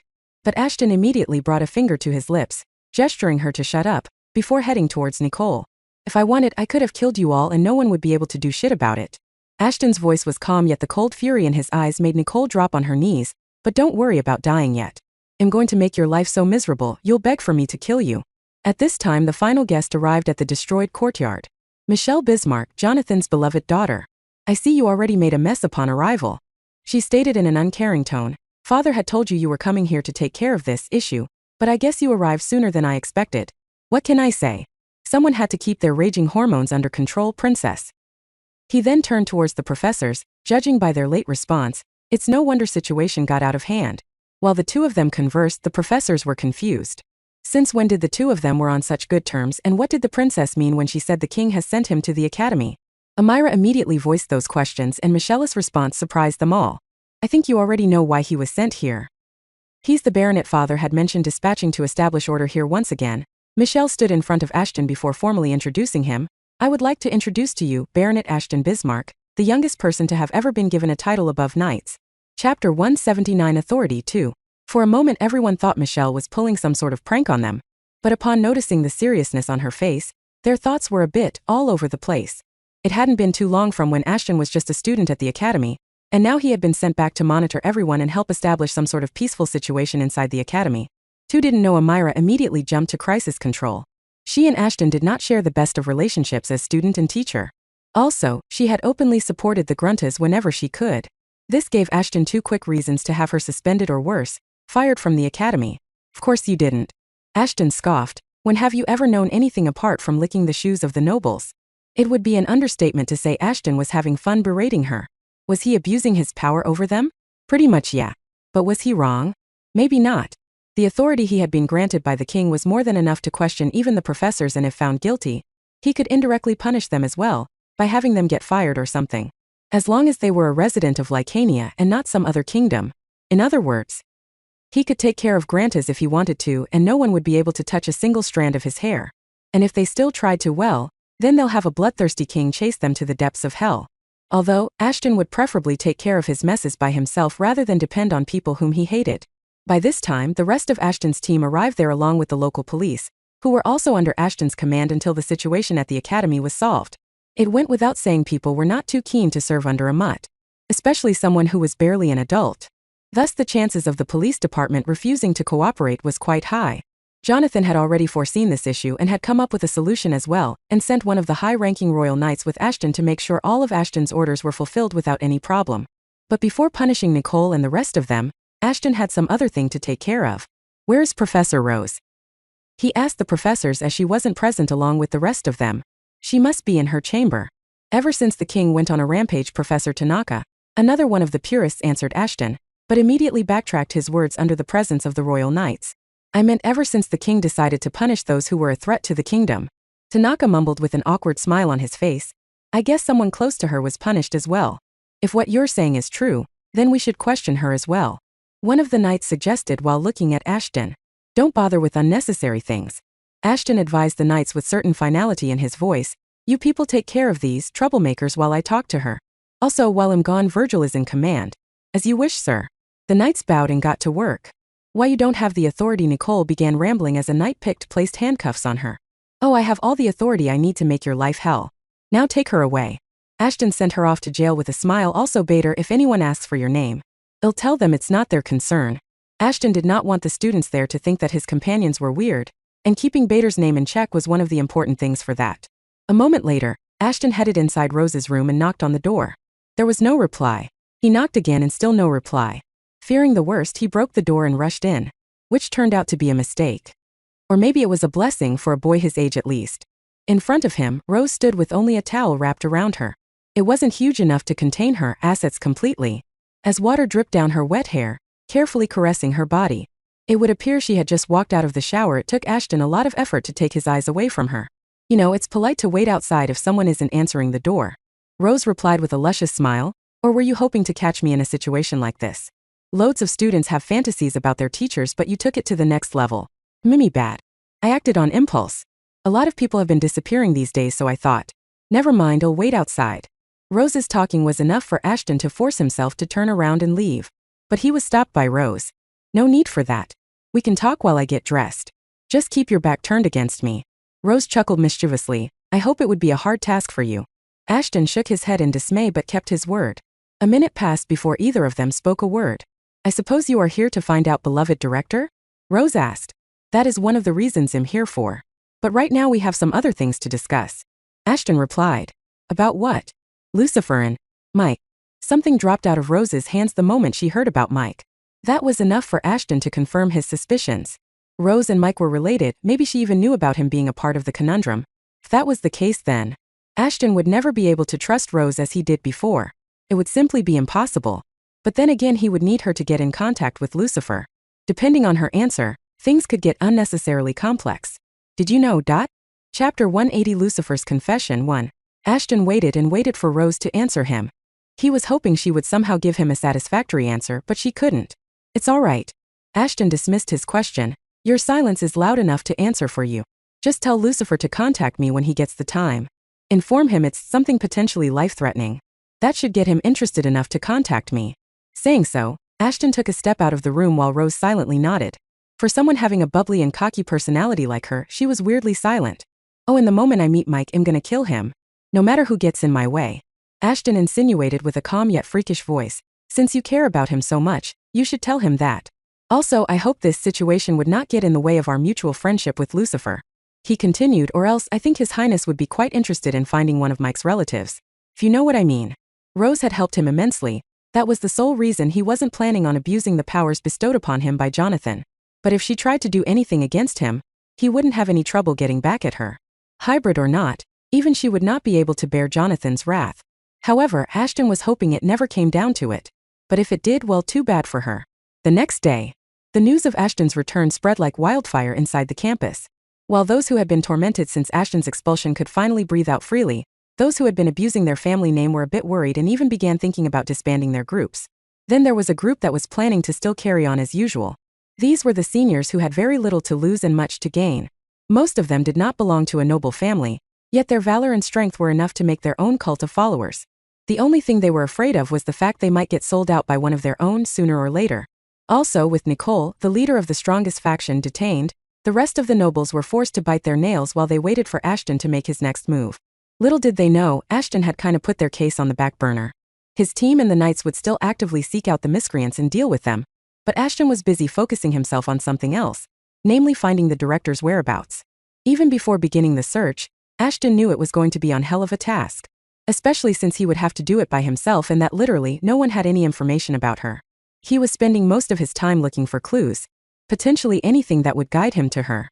But even after putting all of his brain cells to think of something, he was having little to no success. That was until he received an anonymous request. When he woke up the next morning, he found a letter addressed to him. The send did not disclose their identity, but according to the letter they had some information regarding the one he was seeking, along with a request to meet up with the sender at the black market. Ashton wasn't one to trust anyone so easily, let alone people who wouldn't even show their faces to him. But this case was different. He was desperate for any information, anything literally. Also, he wasn't as weak as he used to be before. So if it turned out to be a trap, he could make his way out of the mess. Even if it meant getting some blood on his hands. The only thing was, the meeting wouldn't be held for a week. It was disappointing and frustrating at the same time. It's best to wait and see what my options are. I can't blindly trust anyone who comes dangling a carrot in front of me. Ashton threw the letter in his pocket and got ready to interrogate the professors. Despite what anyone said, the students would not have gotten so rowdy without some of the faculty members supporting them. While in the directors, all this nonsense was kept somewhat under control. Her disappearance must have sparked these fools to do as they pleased. Amira and Tanaka were definitely in on the scheme, considering their blatant favoritism towards the nobles. Therefore, their interrogation was just a formality and nothing more. As for Professor Bancroft and Professor Kakarov, they were too busy with their own shit. They wouldn't have had the time to indulge in such childish games. But Ashton was still going to have them interrogated. But before he could even interrogate a single person, he ran into trouble. In front of the administrative building, quite a crowd had gathered. It didn't take long for Ashton to recognize who they were, as he had seen most of them during his trial back at the Capitol. I really want to kill these fuckers. Ashton sighed and walked closer to see the nobles threatening Virgil and the rest of his team for locking their precious kids up in cells like criminals. All they did was have some fun with the other students. You can't have them arrested for that. One of the parents yelled at the top of their lungs. You will have to answer for this folly you goons have committed. Yet another one chimed in. In the distance, Amira and several other professors could be seen laughing. Well, Ashton took note of all of their faces before deciding to teach the parents a lesson as well. Suddenly Ashton rushed in and grabbed one of them before slamming him down hard on the ground. The man's nose was broken and his face got covered in blood. But that wasn't all. Ashton grabbed his hands and snapped all of his fingers one after another while the rest of them watched him in horror. Why are you looking at me like that? Ashton scoffed. You already said your children were playing with the other students. So I thought I would play with some of you just like your children played with others. Chapter 181, Lucifer's Confession 2. A noble getting manhandled by a child. It was a rare sight to behold. None of the nobles had ever been exposed to such a humiliating situation. But now it was happening right in front of their eyes. 3 of the guards the noble in question had brought along himself immediately rushed to their lord's aid. Big mistake. Despite busting the face of the man, Ashton had been careful not to cause any long-term damage to the man. However, he didn't need to do the same with their guards. While the guards moved in to attack Ashton, his team and the royal guards remained at their positions. They were confident that handling a bunch of guards would be a piece of cake for Ashton. Ashton immediately let go of the man and lunged at the guards. He punched the guard closest to him in the abdomen with such force. Everyone could hear the noise of his spine snapping in half as he threw up a mouthful of blood. Seeing the might of his fists, the 2 others halted, not knowing whether the pride of their lord was worth getting paralyzed over. But the decision of their fates was no longer in their hands. Ashton was going to be the one deciding their future. But before Ashton could even put his hand on his next target, he fainted in fear while the remaining guard lost all will to fight against him. Ashton couldn't help but feel disappointed. These guards were supposed to be strong-willed and prepared to die at any moment to save their employer. Not to accept defeat even before the fight begins. Pathetic. Ashton shook his head before turning towards the nobles. Anyone else want to play? Who do you think you are? The gruntas exclaimed together. I knew you were fools, but I didn't take you to be blind as well. Can't you see this? Ashton rolled his eyes while tapping on the royal insignia engraved on his armor. All the looks of resistance and hostility dropped in a second and instead was replaced by that of fear and uncertainties. How could a kid like him have the royal insignia on him? Most of them didn't even have one, and they had been working for the king for much longer than the boy was even born. Suddenly, the presence of royal guards and the kid's aggressive behavior made sense. With the king's support behind him, it was obvious he would do something like this. Just because you have His Highness backing doesn't mean you'll do whatever you please. The king would not be pleased to learn about this. You want to talk to the king? That can be easily arranged. Here, let me call him up real quick. Ashton took out his communicator and furiously began pressing numbers. Obviously, he was simply baiting them into thinking he could call someone like Jonathan whenever he pleased. But they didn't need to know that. In mere moments, Ashton was able to assert his dominance over the nobles by both showing off his bronze and brains. And soon his gamble paid off. Please, can't we discuss this peacefully? Mrs. Grunta spoke up on behalf of her husband. Oh, you wanted to short this mess peacefully? You should have said so then. Ashton smiled and put his communicator away. Who the fuck do you think you are to offer me peace? You remember me, don't you? Or then do I need to remind you what you people did to me? I might not know who was the main culprit, but I do know some of you wanted to kill me while I was recovering back in the infirmary.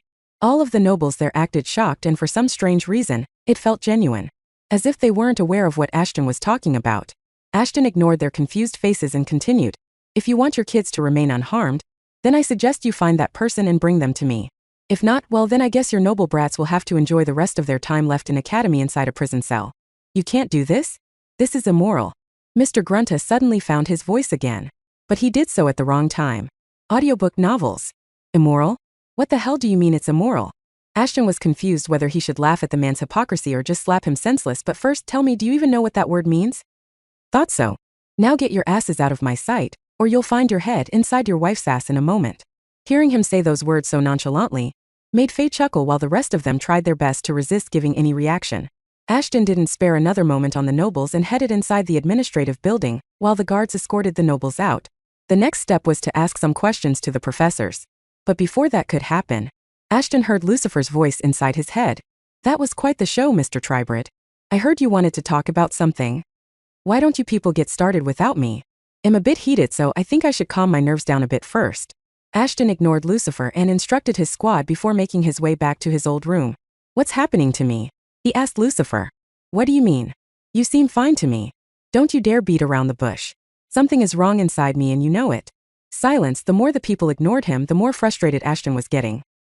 He came back to contingent to look for some answers, but all he was receiving was silence. And now he was getting pissed. "Before I tell you anything, you need to tell me exactly what happened." Ashton took a deep breath and told Lucifer everything that happened on the island. How he didn't remember finishing the quest, and yet he had and also got a variety of rewards. This is happening much earlier than we had anticipated. For fuck's sake, tell me what's happening to me? I have a confession to make, you better get seated first. Chapter 182 Lucifer's Confession 3. I can't tell you much because you don't have the clearance to know about these things. To obtain the said clearance, you will have to level up and evolve your intelligence. Lucifer informed Ashton before anything was discussed between them. Just tell me what you can. Ashton found Lucifer's remarks a bit strange, but then again, everything about him was strange to begin with. So he accepted whatever the famed administrator could tell him in hopes that it would at least answer his main concern. Lucifer's tale began half a millennium ago. Back when humans were still ruling over Earth, doing whatever they pleased to as a society. They were on an inevitable path of self-destruction, and if someone didn't stop them, they would perish like countless planets and species before them. The humans weren't aware of it, but there was a species called the Zyrans, the ones they referred to as the admins nowadays, who had been keeping an eye on them pretty much since Homo sapiens came into being. But to the Zyrans, humans were just of the countless species with their controlled space. While some Zyrans saw potential in humanity, to the rest of them, humans were just another primitive species like many before them. As humanity slowly crawled its way towards its certain demise, Zyrans found themselves split on what to do with them. There were some Zyrans who wanted to save the humans by capturing them and running Earth on their behalf. Then there were those who wanted to help them stabilize their planet without causing any bloodshed and through knowledge and science. At last came those who wanted nothing to do with the humans, stating the Earth was better off without the humans. Lucifer and a few of his friends were part of the second group amongst the Zyrans and were the weakest faction as they had the least number of people on their side. Why did the Zyrans not want to spend their precious resources trying to help a planet? Simply because it was considered wasteful, as the humans would simply repeat the cycle like they had countless times before. But another fact also contributed to their decision of not helping the humans take care of their mess. Despite having insanely high intelligence, Zyrans were a species that craved violence and war. However, fighting humanity would be like hurling a supermassive black hole towards a star system that wasn't even formed yet. In other words, humanity would get wrecked in the blink of an eye, and none of the Zyrans wanted that. What they did want was to have some fun with the humans. Hence they decided to force them to evolve into something more, all the while forcing them to do something that was morally wrong. They made a virus that would stimulate the dormant cells lying within a human's body and force them to become something more. This prompted the Zyrans to capture live specimens through the years 1947 to early 2000s, according to the human calendar, and experiment on them, something that would inevitably kill most of the specimen. Those who survived had their memories altered and either let go of or forced into their intergalactic zoos. Some of the higher-ranking Zyran officials even had them as slaves and pets. I and numerous others protested against this, but against the voice of the majority, we were inevitably silenced, all but one person. My friend called Astaroth. Lucifer sighed as he remembered his long-lost friend. He continued, that bastard had the willpower like no one had ever seen before, but he was deluded to think he could take everyone on by himself. Something he paid the price for quite dearly. Yeah, it's a sad story, but what does it have to do with me? Ashton was getting a bit impatient listening to Lucifer reminisce. To him, nothing Lucifer had told till now was of any substance. Others might die to hear all this information, especially Professor Bancroft, but Ashton did not have enough patience to listen to the prologue of some alien race and their regret. It affects you because Astaroth lives inside you. That bastard was supposed to be dead, but he isn't. If any other admin finds out about this, they will kill you in order to kill him. Lucifer spoke calmly, but judging by his voice he seemed a bit on the edge. Shit, they are here. I'm afraid I have told you too much. Lucifer hastily said a couple of more things before going back to radio silence. I can't tell you anything else for now. I don't know how he took control of your body, but it's the only explanation of what happened to you. You will have to evolve if you want to know more.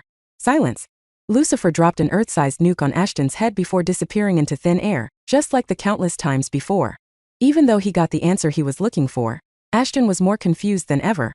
Hell, he wasn't half as confused as he was shocked. How could two different people live inside a single body? That too, when they belonged to different species. Ashton was numb. He didn't know what to think or feel at the moment. He was clueless regarding what the future held in store for him. From what Lucifer told him, this Astaroth guy seemed to have his own ideals and agenda he would love to follow. One of which was saving humans for fuck's sake. It was something Ashton wasn't concerned about in the least. The only thing he did care about was vengeance and getting back at everyone who had wronged him. What if I lose control next time? Would I even be able to get back in control or not? All of a sudden a plethora of questions flooded his mind.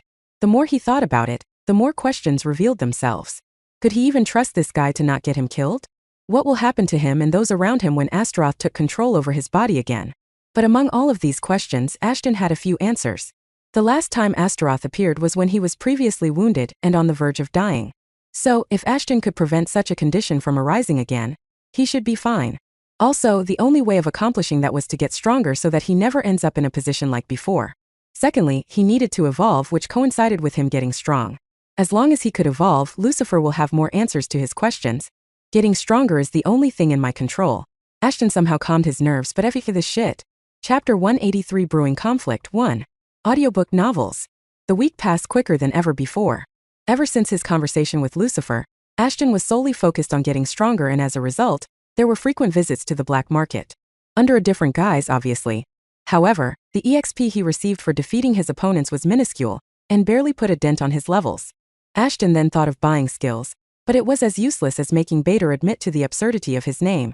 For starters, it was difficult to find something that complemented his existing skill set. As for the weapons, well, there wasn't anything that attracted his attention. Even the grimoire and skill book Ashton had in his inventory were more or less useless to him. Mainly because he wasn't a creationist, thus he wasn't able to use the skill book for himself. Secondly, the secrets inside the grimoire were hidden behind a condition. A condition which Ashton could call nothing but ridiculous. In order to open the grimoire in the first place, he needed to have at least 300 intelligence. Even with Grim Reaper set on, his intelligence could only get to the 110 mark. Which meant, his plan of getting stronger using the resources available to him was a bust. As days passed, things had calmed down a bit in the academy. Ashton's team was making sure no one was doing something they shouldn't have. As for the interrogations were concerned, some professors had quite a few things to say. While Ashton wasn't paying attention to the interrogations, most of the professors who he had seen smiling were evading his question. However, the moment he got serious about it, floodgates opened. Names of multiple high-ranking noble families came forward. Most prominent among them were the Gruntas and a few others. Their motive? To establish themselves as royalty by using the disarray in the higher society to their advantage. To say that Jonathan wasn't pleased to hear all this crap would be an understatement. Yet, it seemed his bloodlust had died down a bit. The Gruntas were punished, but as for the professors of the academy, only the director or the council of representatives from the 5 werewolf kingdoms could punish them. As for Rose, she hadn't spoken a word to anyone. Not even Ashton. It seemed she was hiding something but wasn't going to tell anyone about what was going on inside her head. All in all, things were getting a bit boring for him. However, there was one thing he had been looking forward to. The meeting with the unknown person. Ashton was more or less sure the director was dead. Even if she wasn't, she would be on the verge of dying. Dead or not, I have to find her. At the same time, on the opposite edge of the city, something weird was going on. The news of the director's disappearance had been made public, so that anyone having any information regarding her could come forward. No one came forward with any information, but instead some troublemakers did. The fabled Academy of Contingent had a sister academy. An academy where the heirs of small vampire kingdoms learned more about their own strengths. Since they had a volatile relationship with the werewolves, and also that their day cycles were different, they hardly ever mingled with the rest of the city. There was also the fact that the vampires studying within the academy had everything readily available within their campus. From blood to weapons, everything. However, some within the academy were there to do more than study and grow. They were there to spy on their fellow werewolves and wait for an opportune moment to strike. You see, despite agreeing to remain peaceful with each other, both the werewolves and the vampires had grudges they couldn't let go of. Grudges that had ruined countless families and friendships. One such person was standing in the middle of a dark room, surrounded by 7 holographic screens. Each screen was showing the shadow of a person, but their faces were hidden. I assume your plans failed. Countess Camilla. A voice echoed in the darkroom. I had high hopes for this plan of yours. But alas, I was being too optimistic. Enough of your crying, Vritra. Another holographic person sighed. Let the Countess speak for herself. We can reserve our judgment for later. There's no need to protect me, Lady Zara. The white-haired lady standing in the middle boldly stated. My plan to ruin the Werewolf Academy failed, and therefore it's only fair that I face the consequences. Audiobook novels. As much as you want us to hold you accountable, It simply isn't in our interest to do such a thing. Yet another masculine voice was heard in the chamber. If anything, it would only deter us from finding a way to get rid of those rabid bastards. I don't think that would be possible anymore. Camilla responded, at least not in a sneaky way. Our alliance with the conundrum helped us a lot. They gave us the information we could never imagine getting our hands on, but that's all they could do for us. What do you mean? Zara asked the Countess. Before taking down all of the empires, we need to take over Lycania, and I'm afraid we won't be able to do so without engaging in an all-out war. Ever since the conundrum's betrayal, Jonathan has been carefully eliminating anyone that could potentially have a link with us. Camilla continued, I'm afraid he already knows more about us than we know about him. If we don't attack him now, he'll come at us with full force. He could even persuade a couple of other kingdoms to join in destroying Vania. For the next couple of minutes, no one spoke. All of them were busy reflecting on the problem by themselves. Then someone seemingly of higher standing than all of them spoke up. Waging a war without a proper reason might enrage the overlord. If that happened, he wouldn't hesitate in killing us all to reinforce his decision of peace with the other races. The man spoke in a hoarse voice, but if a werewolf was to kill his nephew studying in the academy, then even he wouldn't disagree waging a war. Chapter 184 Brewing Conflict 2. Ashton was waiting at the entrance of the black market about an hour ago than the mentioned time. Maybe he was anxious to know some answers, or maybe he had nothing better to do. His eyes were scanning everyone going in and out of the place. However, Ashton wasn't being subtle about it, and soon the mercenaries employed as guards for the market had him surrounded. State your purpose of visit. Ashton turned his gaze towards the man in front of him. Standing at 69, the dark-skinned man was very hard to get a read on. He had mastered the art of not allowing his expression to reflect what he was thinking. His waist-long black and white hairs were braided into several ropes, just like his awfully long beard. Despite not showing any emotion, Ashton knew the man have had his fair share of battles. The plethora of scars on the man's face was proof of that. But the most surprising thing was the slave brand etched across his neck, meaning that the man in front of Ashton was once human just like he was. Just waiting for a friend, Ashton replied nonchalantly. They should be here at any moment now. Those eyes of yours doesn't look like they are waiting for a friend. The man mumbled before placing his muscular arm on Ashton's shoulders. I'll ask you for the last time, what are you doing here? 10 level 20 mercenaries, and 1 level 25. Was it smart for Ashton to try and take them all down? Of course not. The mercenaries in front of him weren't the only security personnel the market had to offer. Throughout his countless visits, he had seen more than 100 mercenaries patrolling the streets. One could only imagine how many of them would be hiding in the shadows. If Ashton still decided to fight them, not only would he get his ass handed to him by the mercenaries, he would forever ruin his relationship with the owners of the market. Meaning bye-bye free weapons and EXP. I'm not scared of you. Not one bit. Ashton pushed the man's hand off of his shoulder, but I didn't lie before. I am waiting for someone whom I would like to think of as a friend. If you still want to cause an issue, then I guess your employers don't wish to peacefully continue doing their business. Ashton's words took the soldiers by surprise. Usually when they surrounded someone and threatened them like that, they would almost piss their pants and beg to get away. But this kid was openly challenging them? What kind of substance was the kid smoking? However, the look on the man's face remained unchanged. A kid disrespected him, and yet he was silent. But all that changed a moment later. Haha, you're just like I was informed. The man laughed and patted Ashton's shoulders. A white-haired boy who doesn't know the difference between bravery and stupidity. Don't look so surprised, Ashton Bismarck. The owners were expecting your attendance, but I was told to confirm your identity before letting you in. The owners? Wait, they were the ones to. Not here. The man stopped Ashton in a hushed tone. There are too many ears here. Follow me and you'll know what you want to. Ashton was skeptical about it, but if the mercs wanted him to follow them, there wasn't much he could have done. Also, Ashton immediately used heartbeat sense to check whether the man was lying or not, and it didn't seem like he was. So he followed them into the restricted area. It was the central part of the market and was surrounded by more guards than any other place. No one was allowed to even get close to this place, let alone walk into the building. Once inside, a bracelet was placed on his wrist, similar to the one he was forced to wear during the entrance examination. It would restrict Ashton from accessing his inventory, and by default his weapons. Don't worry, it's a routine procedure. And so is this. The man reassured Ashton before covering his eyes using a blindfold. It wasn't a normal blindfold either. It constantly emitted high-intensity light, which meant Ashton's sensitive sight was pretty much done for if he even tried to open his eyes. The man next to him then grabbed his elbow and guided him inside. That'll be all, Ian, you can leave Mr. Bismarck here. A moment later, the blindfold was lifted off his eyes. Ashton opened and closed his eyes a few times in quick succession to adjust his vision. Apologies for the forced welcome. A lady in her prime has to be careful, you know. Predators all around preying on the weak. Waiting for a chance to catch them off guard. The lady in front of him stated politely. Standing 5'3" tall, this bronze-skinned woman had a mysterious feel about her. Just the way she spoke made Ashton take a better look at her. However, as he did that, his discomfort shot up even higher when he saw her wearing a nearly unbuttoned white shirt on top of her raven latex pants, which were complemented by her knee-high boots. Ashton thought Mara was used to dressing provocatively, but this woman took it to a whole another level. But he couldn't blame her for not buttoning her shirt up. If she even tried to do so, the thin fabric of the shirt wouldn't be able to hold her forthcoming personality inside. I don't mind people staring at the two beauties of mine, but can you at least try to be subtle about it? The lady shook her head, but as she did that, something else shook quite violently as well. My apologies. Ashton quickly averted his gaze away from her beauties and looked at her face. Oddly enough, Ashton hadn't noticed the eye patch she was wearing. That, coupled with her fiery hair, made it seem like she was some sort of a pirate. As for her levels, she was the strongest person present in the room, as she was at level 30. The highest possible level one could attain without evolving. Not to sound rude, but I think we have some business to discuss. Ashton reminded the lady of the reason why he was there. If you have any information regarding the director, then. If you want to know about someone, it's better to ask them first, don't you think? The lady then turned towards one of her guards and nodded her head. Bring her in. Chapter 185, Brewing Conflict 3. Ashton's eyes opened wide as he saw the director was being rolled inside the room in a wheelchair. Unlike how he had remembered her, she looked extremely frail. Almost as if she had aged 50 years in a span of a few weeks.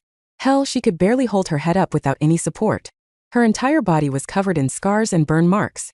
Not to mention a couple of missing fingers and patches of missing skin from her face.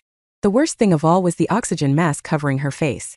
Just with a glance, Ashton realized she had been rescued from the verge of death. Despite having an awful relationship with her and knowing what she had done, a part of Ashton couldn't help but feel sorry for her, while the rest of him wanted to laugh at her face. She had her eyes shut close, thus she couldn't see that Ashton was in front of her. However, the next moment, the owner of the market squatted down next to her and whispered something in her ear. She opened her eyes. The director mumbled in her weak voice while trying her best to smile. One day this had to happen. Before she could carry on with her monologue, she began coughing blood. Her condition did not look good at all. What the hell could those bastards have possibly done to her? He thought while the owner gave the director some water. She is supposed to be a strong woman, possibly the strongest female in the kingdom, and yet they reduced her to such a pitiful state? Ashton's mind was racing like never before. At first he thought she could be lying to him, but that wasn't the case. The wounds scattered across her body were proof of that. Auntie, don't strain yourself. The owner advised. I can tell him everything if you want me to. The director nodded, then looked at Ashton with tearful eyes. It looked like she wanted to say something else, but choked on her blood again before being taken away. What the hell happened to her? Ashton asked the lady in her condition. Isn't it better if you place her in a hospital or somewhere similar? The treatment she is receiving here is better than those places. The woman sighed heavily. Then there's the threat of her being killed. Considering all that, it's better for her to stay here. By the way, apologies for the late introduction. I'm Callista Vonderheide, owner of the so-called Black Market and Aunt Bianca's adoptive niece. Adoptive, you say? Ashton smirked. I would introduce myself too, but I assume you already know about me. After a moment of awkward silence between the pair, Callista broke the silence. I am aware that you have a lot of questions that you want to ask my aunt, but I'm afraid you'll have to wait till she gets a bit better. I don't want to subject her to unnecessary stress at the moment, given her fragile state. But I do have some information your benefactor would be interested in. You mean the king? Ashton asked her, to which Callista nodded. I thought whatever, go ahead. The things Ashton heard afterwards were quite entertaining. Callista was telling everything from the director's perspective back when the conundrum had captured her. Although during the tale there were a few things that didn't make sense. Ashton allowed Callista to tell all that she had to, before interrupting her with the questions. How did you rescue the director in the first place? I thought you said no one was aware of her whereabouts? And 0VL next. We didn't. She found us. Camilla confidently replied. She escaped on the day the members were taken into custody by the king. She was there, stuck in a hidden room where they tortured her to get crucial information about anyone and anything they could find. Especially you. She continued. For some reason, the members were adamant about killing you so their plan could proceed to the next phase. Ashton nodded along. After watching how Mike lost his shit during the trial, he knew why the conundrum desperately wanted him dead. They wanted him dead because they knew he could kill them easily. But Ashton had his suspicion that their idea of him killing them was much different than his idea. Judging from how hysterical Mike had become during the last few moments of the trial, he did not see Ashton as a simple killing machine, but as a weapon of mass destruction. One that could wipe out entire cities if not kingdoms. As absurd as the idea sounded. Let's focus on the problem at the hand for now. Ashton shook his head and carried on with the conversation. By the next phase you mean overthrowing the king? Indeed. The conundrum had been colluding with the rulers of Vania for a long time. At least that's what Aunt Bianca could gather from the broken conversation she overheard. She continued, they planned to cause a conflict then under the guise of aiding Lycaonia. They would betray the king, get rid of him and then sign a treaty with Vania to cease any and all violence against each other. A conflict? What could they possibly do to instigate two kingdoms into warfare? It would take a lot less than you think for a war to break out. Despite having peaceful relationships between the kingdoms, the werewolves and the vampires had always been at odds and always will be. The look on Callista's face turned serious before talking further. It wouldn't be wrong for me to say, the power balance between the nations has been quite delicate. Even the slightest nudge on either side could change everything. For better or worse. You still didn't. Ashton was getting a bit agitated. How will they cause this imbalance that you're talking about? That's the problem. We don't know what they are planning to do. My mercenaries are great when it comes to facing my enemies head-on, but they aren't of much use when it comes to spying. Let me guess, you want me to tell all this to His Highness so that he could investigate things on his end. Is that it? Callista nodded with a charming, yet enigmatic smile you catch on quickly. But why are you telling me all this when you could have informed him all this by yourself, couldn't you? Ashton was taking things cautiously. He couldn't afford to make a hasty decision, especially when it came to Jonathan. No one ever knew when would that psycho decide to kill someone for breakfast. Simply because he would trust your words more than any of us, Callista replied with a smile while giving Ashton an uncensored view of the valley of love formed by her chest. If you did, I would generously reward you. No thanks. I'm not interested in older women. Ashton scoffed, but I will inform His Highness about what you told me. What he does with that information is something he would decide himself. Chapter 186 Bloodbath 1. In a flash a month passed. Things were pretty much normal at the academy, if one could ignore the routinely patrols Ashton had made compulsory and the lack of students. By the time Ashton was done investigating the situation, roughly a third of the students from the academy were either in prison or in some sort of confinement. As for those who escaped the academy before Ashton made his move, especially Nick Grunta, were in hiding. The knights in his team wanted to investigate and bring Nick, and the rest of them to justice as well. But Jonathan deemed it unnecessary and called the knights back. After all, he needed them to start preparing for war just in case the vampires ended up waging a war against them. In the meantime, Jonathan had his secret assassins do the spy work in an attempt to find out how the Vanian assholes would try to turn the vampires against Lycaonia. The information Ashton had delivered Jonathan remained a secret between them and a few others. After the shit his most trusted minister pulled, Jonathan didn't trust anyone. Therefore, even those actively engaged in training didn't know they were training to fight vampires and not a bunch of night creatures from the swamp. At the moment, Ashton and Jonathan were witnessing one such drill. The soldiers were brimming with energy. No one would have been able to guess they had already been going on like this for more than 12 hours. Even after fighting each other for that long, not a single drop of sweat was visible on either of their heads.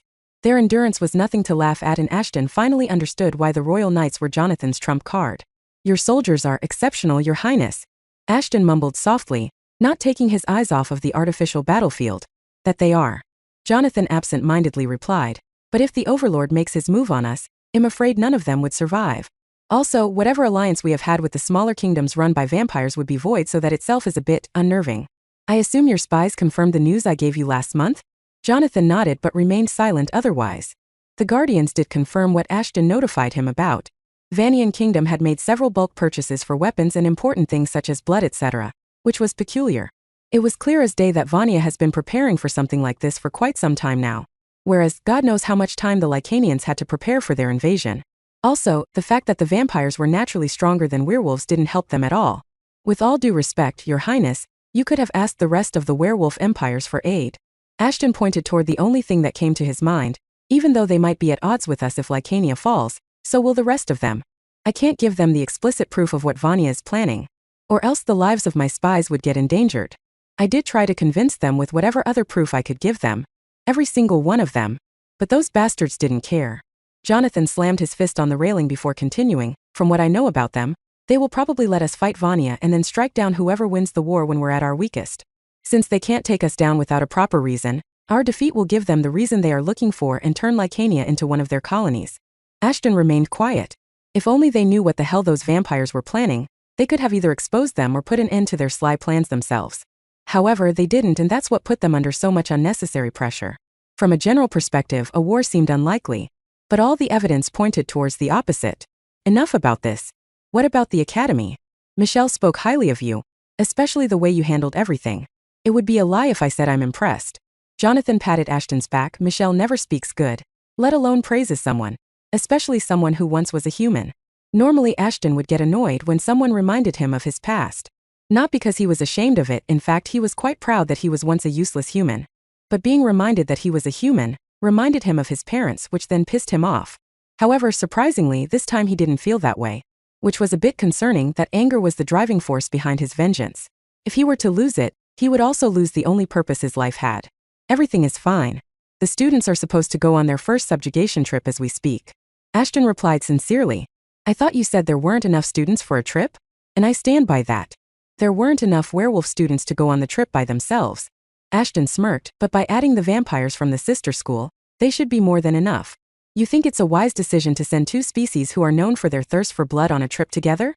Jonathan was a bit worried but decided to hear what Ashton had to say for himself before judging him. It's not like they are alone. The werewolves outnumber them by 3-1. Not to mention my team as well as the professors are with them, so there's nothing to be worried about. Also, if anything, this could be a way to show the Overlord or whoever he is that we want peace with them. Not a war. Jonathan shook his head. Ashton's head was in the right place and so was his reasoning. But if anything went wrong inside the dungeon, then the situation might as well act as the catalyst to spark the war. He wasted no time in conveying his thoughts to Ashton. That's what I am hoping for. Ashton smiled like a crazed bastard. I didn't want to admit it, but I am hoping those bastards would think of this as an opportunity to cause a mess. It's the perfect lure. The moment they step out of the shadows, I'll hunt them down. Chapter 187 Bloodbath 2. And 0VL next. Calm. Don't get so full of yourself. Jonathan warned Ashton, confidence is good, but overconfidence can take you down in a mere moment. I'm speaking from a place of experience. Ashton smiled and nodded his head. At times he forgets that no one knows he's a tribrid. If they did, they'd know why he was confident in his abilities. In a way, it was good everyone underestimated him. Most of his enemies would take Ashton to be an easy target and attack him, only to fail and become his lunch. In fact, he was hoping something like that to happen. But for now, he would stay in the shadows, giving his targets enough time to spring a trap. I'll take your leave now. Ashton proceeded towards the exit. If I am successful, you might not need to put your soldiers in action. Godspeed, young man, Godspeed. Jonathan sent Ashton off with a nod. A couple of hours later, the sun had disappeared, after bleaching the sky red. The werewolves were ready to leave for the subjugation question. There were around 20 of them, excluding the professors and Ashton's teammates. Since their numbers weren't enough, a handful of other low-ranking students who wanted to experience the hunt had joined them. And now they were waiting for the vampires to show up. Since the vampires were included in subjugation, it was obvious the hunt would have to take place during the night. However, not too many werewolves were pleased about ruining their sleeping schedule because of them. Frankly, none of them wanted to work with vampires. But given the situation, they were being forced to do so. They are here, Virgil mumbled as soon as he got a whiff of the vampire's offensive smell. The smell of vampires was naturally repulsive to werewolves and vice versa. Frankly, nobody knew what was going on inside Ashton's head when he proposed the idea, proposing them to work together as if they needed to get to know each other. Something was bound to happen if the werewolves and vampires stayed together for longer periods of time. It was simply in their nature to rip each other's hearts out the moment they got close to each other. Maybe Ashton wanted them to learn and control that urge? It was possible that was his goal. My name's Virgil, I'll be leading the pups. Hope we can get along through this ordeal. Virgil introduced himself while extending his hand while trying desperately to not cover his nose with the other one. The lady in front of him looked at him for an inappropriate amount of time before introducing herself as well. Il Countess Camilla, the director of Vampiric Academy of Magic and Warfare. Camilla wrapped her fingers around Virgil's hand while stroking it seductively. I'm looking forward to working on you. I meant working with you. Well, in her defense, whatever she did could be considered seductive. And judging by her choice of lingerie armor, it was evident she was there to do more than just guide her students. Her armor was full of unnecessary openings, giving her spectators a clear view into her ashen skin, while only covering the body parts which it absolutely had to. In fact, whatever she was covering could be easily seen through with help of some creative imagination.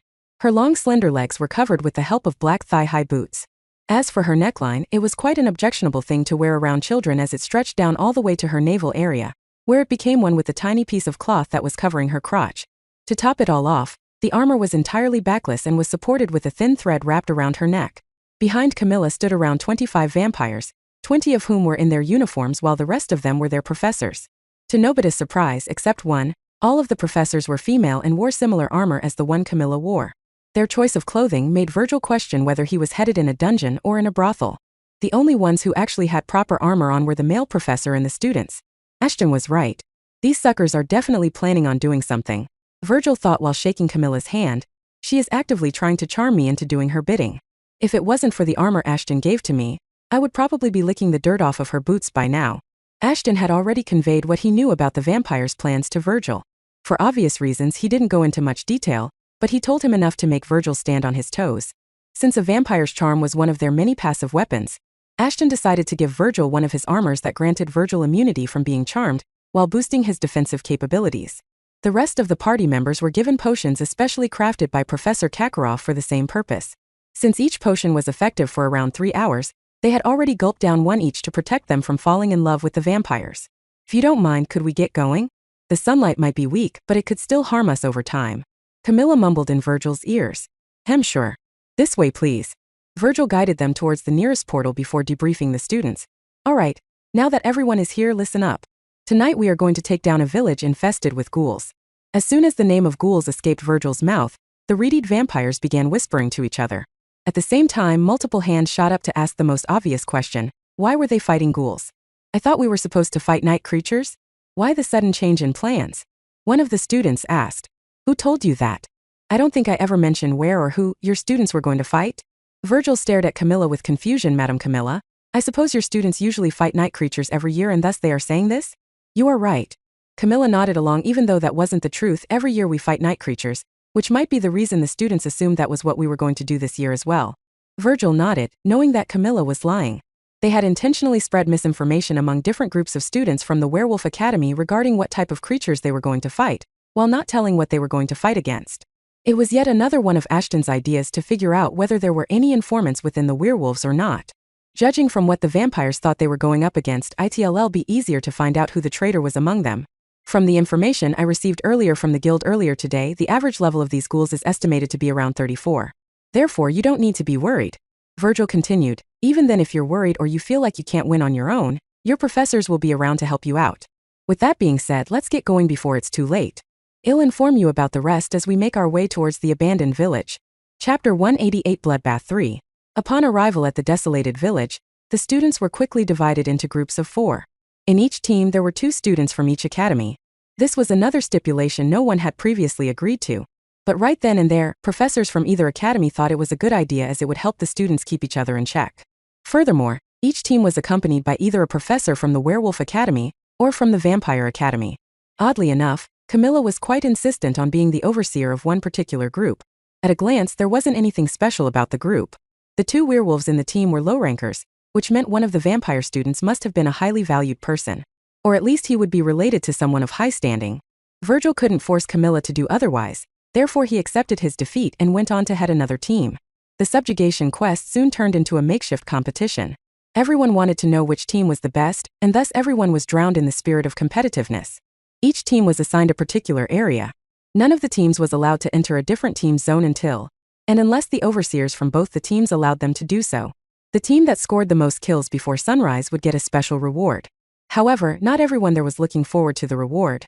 Fucking hell, why did we have to be the ones to get burdened with these useless bastards? A crimson-haired vampire complained to his fellow team member. Look at them, they don't even have any proper skills. How are they supposed to fight? Calm down, Kai. It isn't that bad. Just look at it this way, we got 2 porters to carry our stuff. They are more or less like servants we used to have in Vania. Kai's raven-haired partner, Nico, smirked. Also, this is the best time to show them why the vampires are naturally more powerful than them. Kai and Nice were leading the team, while the werewolves treaded behind. They could hear every single word those vampires were saying, and despite feeling rage boiling up within them, they couldn't do anything. Why?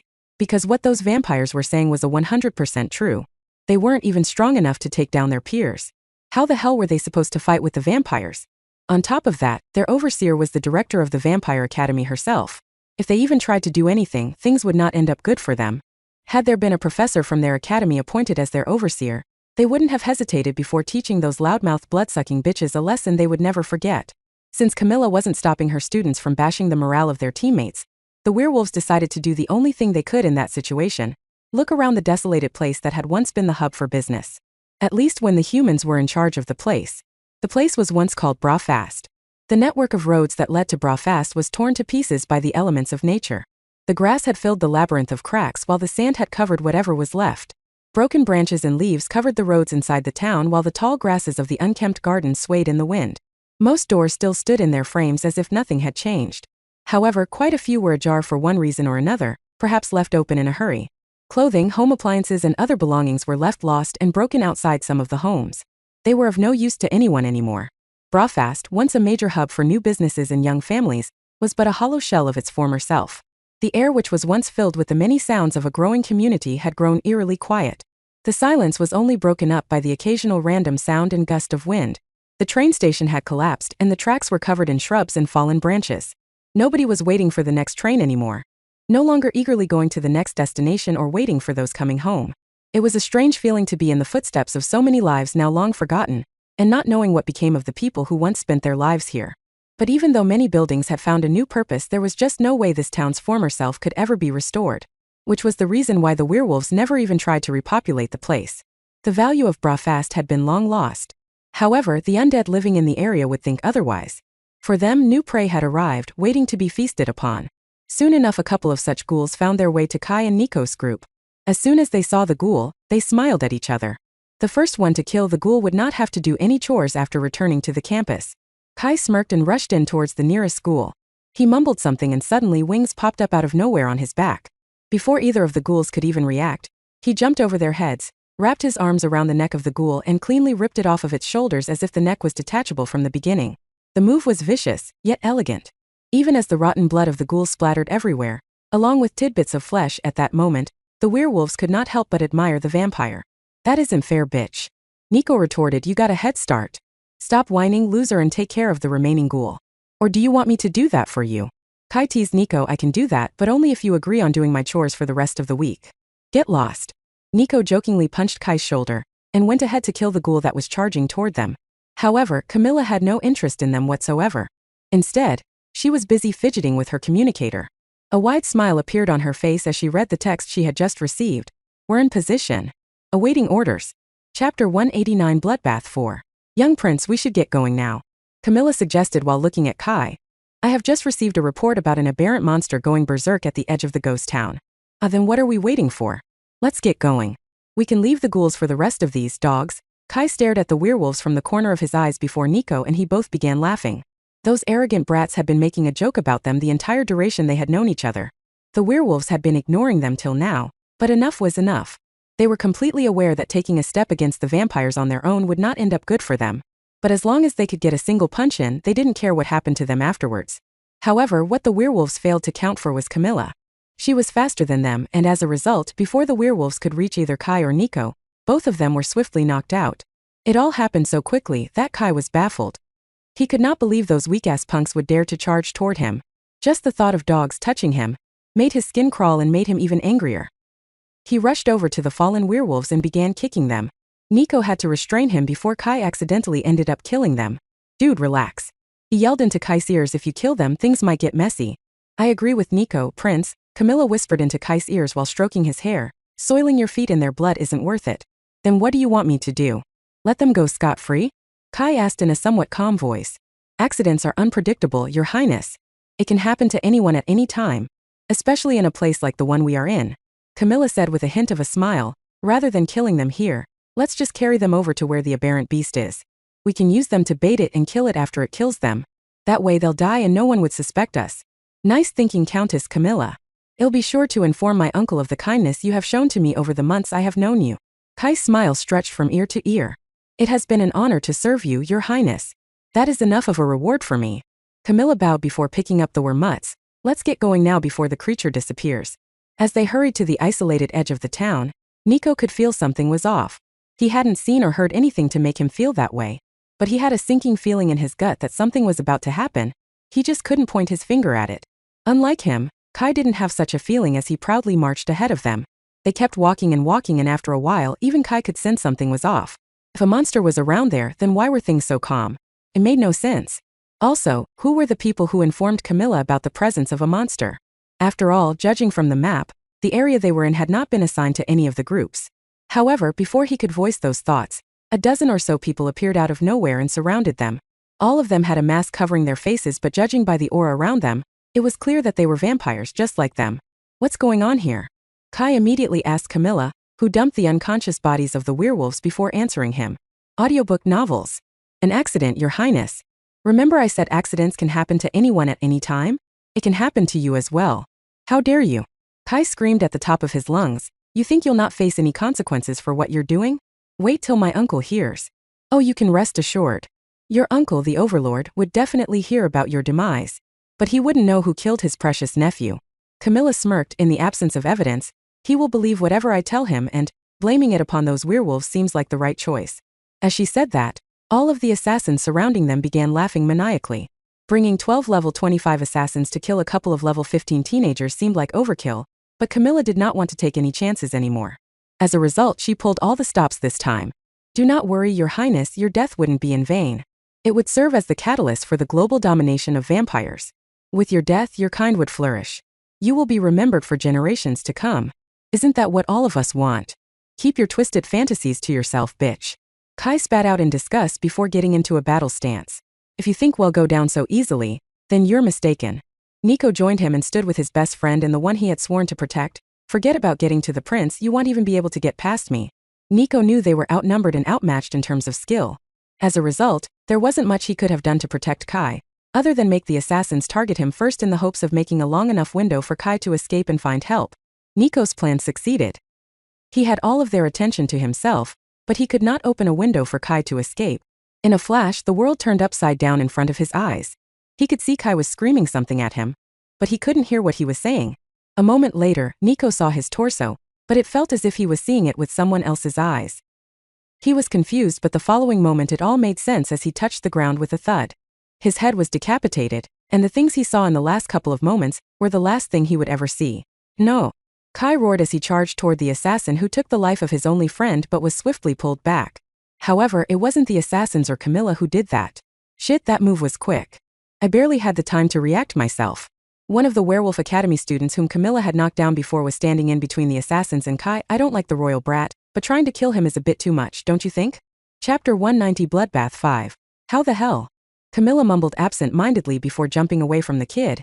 There's no way you should be awake. I personally made sure to knock you out. Enjoying Camilla's bewilderment, the student decided to reveal his true self to the enemies. The boy's face distorted momentarily before rearranging itself to form an entirely new face. His blonde hair turned ashen and so did his skin. In just a blink of an eye, the identity of the boy changed. Camilla and her hired assassins were shaken by the sudden development, while Kai was down watching everything unfold in horror. Just like his assailants, he had no idea what was going on. A bunch of vampires who should be his allies were trying to kill him while a werewolf who was supposed to be a rival was trying to protect him. None of it made any sense. However, he wasn't complaining. Even if the werewolf couldn't protect him, at least he could use him as a meat shield to escape and regroup with the rest of the professors. As long as there were others around him, no matter how strong Camilla was, she would have to retreat. Intending to put his plan into action, Kai got off his sorry butt and made a break for it. But the moment it seemed he was free from the action, his head collided against an invisible barrier. It wasn't an ordinary barrier either. Only the people inside the barrier could see or hear each other, while those on the outside would see ordinary scenery. They would only realize that a barrier has been placed there if they accidentally got in contact with it. But even then, the barrier would still be in place. The only way to get rid of the barrier was to get rid of the one who created it, or if the caster wished for it to happen. The caster in this case happened to be Camilla, who was also inside the barrier. Which meant until and unless someone inside the barrier either killed her or forced her to dispel it, all of them were staying inside. What the hell is this? Kai barked in frustration. You really thought they would be careless enough to try and kill the Overlord's nephew without taking some measures beforehand? Ashton shook his head in disappointment. You're not the brightest lamp, are you? Now shut up and sit quietly while I deal with these suckers. You ignored my question? Camilla raised her eyebrow. In hindsight, it doesn't matter who you are. After all, you will die here and take the blame for killing Kai. Haha, you made everything a bit easier for us. You think so, huh? Ashton smirked and took out the twin blades. You think I'm just a brat who just so happened to be here to cause you trouble, don't you? None of them answered his question as they were too busy gawking at the twin swords Ashton was wielding. Audiobook novels. Where did you get those swords? One of the assassins blurted out. Ashton could feel the rage in his voice. But even then he couldn't help but laugh. He found it hilarious that whenever he chose to fight a vampire, they immediately recognized the swords as if it was a relic or something. But the most amusing thing was if it was such an important weapon, then what the heck was it doing in the hands of a level 10 bloodsucker? I'm not in a mood to answer that. Ashton shrugged his shoulders and charged toward the crowd, but maybe if you get on your knees and beg, I might disclose some details. Watching him run his way, the assassin who had inquired about the swords took it upon himself to deal with him. However, in his fit of rage, He forgot to take some obvious things into account. Things like skills and equipment. You have been affected by lure. The effectiveness of your skills has dropped by 60%. As the notification flashed before the vampire's eyes, it was already too late. His agility skill wouldn't be enough to make him dodge the incoming attack. He stared at his fellow assassin, his eyes begging for help. Little did he know that single one of them received the same prompt. In a swift move, Ashton had made most of their skills useless. However, even with the effectiveness of their skills down the drain, there were ways to interrupt Ashton. Camilla immediately cast an elemental spell, hurling a ball of violent wind towards Ashton. Although the spell wasn't strong enough to blow Ashton away, it was enough to ruin his balance, making him fall. "TSK, my bad. I forgot you are not an average bunch," Ashton mumbled while brushing the dust off of his shoulder. "You fuckers will keep pestering me while protecting each other, what a pain." The assassins were no longer taking Ashton lightly like before. In just a couple of seconds he had shown what he was capable of. If they dared to take him lightly, they could potentially lose their heads in a blink of an eye. "I guess I have no other choice." "Well, it won't matter if I killed you all, except for one thing." Ashton suddenly turned towards Kai and threw a needle at him. Kai tried to dodge the attack, but the needle inevitably managed to pierce his shoulder. Within a couple of seconds he was snoring louder than a panda. With that out of the way, let's begin the final massacre. Ashton winked at his enemies before activating all of his genes.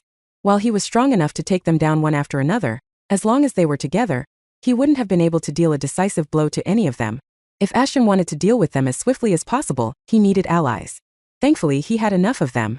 What in Dracula's name is going on here? Camilla was baffled.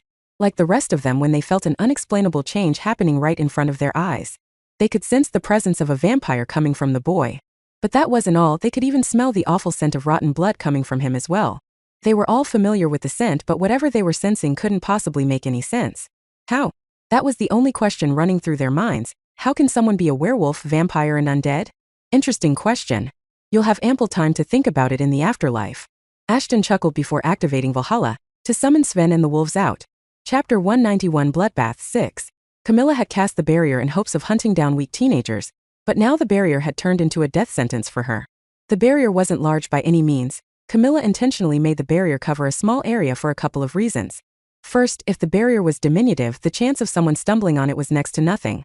And secondly, it prevented the prey from running away as there wasn't enough space to run in the first place.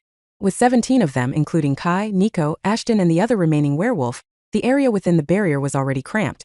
But with the addition of 10 more summons, Ashton had successfully backed the assailants up in a corner. Camilla lowered the barrier. The assassin from before yelled at her. If they didn't get out of the barrier, they would die. Even though none of them knew the level of the Death Knight or the Skeleton Wolves, the assassins were sure they were outmatched. On top of that, only God knew what other tricks the bastard kid had. The longer they stayed there, the weirder things were getting. At that moment, all thoughts about killing Kai were thrown out of their heads and replaced by the instinct of survival. But even then, Camilla couldn't help but think of one thing. What if they managed to take the tribird alive? Then they would be able to find out more about him and how the FCK he became something that shouldn't have ever existed. And 0VL next. Calm. Are you listening to me? Lift the fucking barrier. No. What? Look bitch, we agreed to help you because the plan was easy and so was the task. The assassin threatened her. We are not here to die. But if you want lift the barrier, then I guess it leaves us no choice. He took out his dagger and was about to stab Camilla in the chest when he was blown away, just like Ashton had before. Do you have a single brain cell in your fucking head? Camilla lashed out at the man. If I dropped the barrier, everyone would get to know what's going on here in mere moments. Kai would escape and the Overlord would personally torture us to our deaths. Do you fucking want that? The assassins stared at each other. Their eyes reflected how frustrated they were inside. What Camilla said made sense. They were doomed and the only way to save themselves was to fight. But that was easier said than done. Keep them all busy and give me some time. I'll come up with a strategy to get us out of this mess safely. Camilla mumbled, if possible try to restrain the kid. Do not kill him unless you absolutely have to. While she was saying that, the giant knight made his move. With a swing of his broadsword, a gust of hellish winds was released, kicking Camilla and a couple of others down. At the same time, the skeletal wolves lunged at them, tearing the flesh apart of an unlucky assassin. A moment later, all hell broke loose. The undead summons were perfect to counter assassins who were used to having short battles. Extended fights weren't the forte of these people, and unlike the undead summons, they could easily run out of stamina. If that were to happen, it would be all over for them. That being said, assassins were the most efficient when it came to single-target execution. If only they could put their efforts together, they just might be able to take care of the summons without fighting them, that is by killing the summoner. However, in all of that chaos they lost sight of Ashton. No one knew where he was and frankly, none of them had the time to look around for him either. The skeletons' charge was relentless. They came in like a horde, bite the targets, and then jumped back before either of the assassins could do anything. Their teamwork was splendid without a single flaw. Damn it. Where the hell is that bastard? One of the assassins yelled while deflecting a wolf's attack. Be careful what you wish for. Suddenly, he saw his shadow distort right in front of his eyes. He knew something was coming, however, before he could do anything, Ashton poked his eyes with the help of his blade. With his sight compromised, the man began swinging his daggers in random directions, all of which Ashton dodged with ease before punching through the man's chest using his werewolf claws and crushing his heart. Just like that, 2 out of the 12 assassins were dead. I thought they would be tough opponents to deal with. That's why I approached them cautiously, but it looks like I can handle them while I'm in Zompirewolf form. The mask of vampirism wasn't built to be used in all-out battles, but Ashton found a way to use it to his advantage even in that scenario. But now that the mask skill was on cooldown, Ashton prepared himself to engage them heat-in. That bastard took down Francis.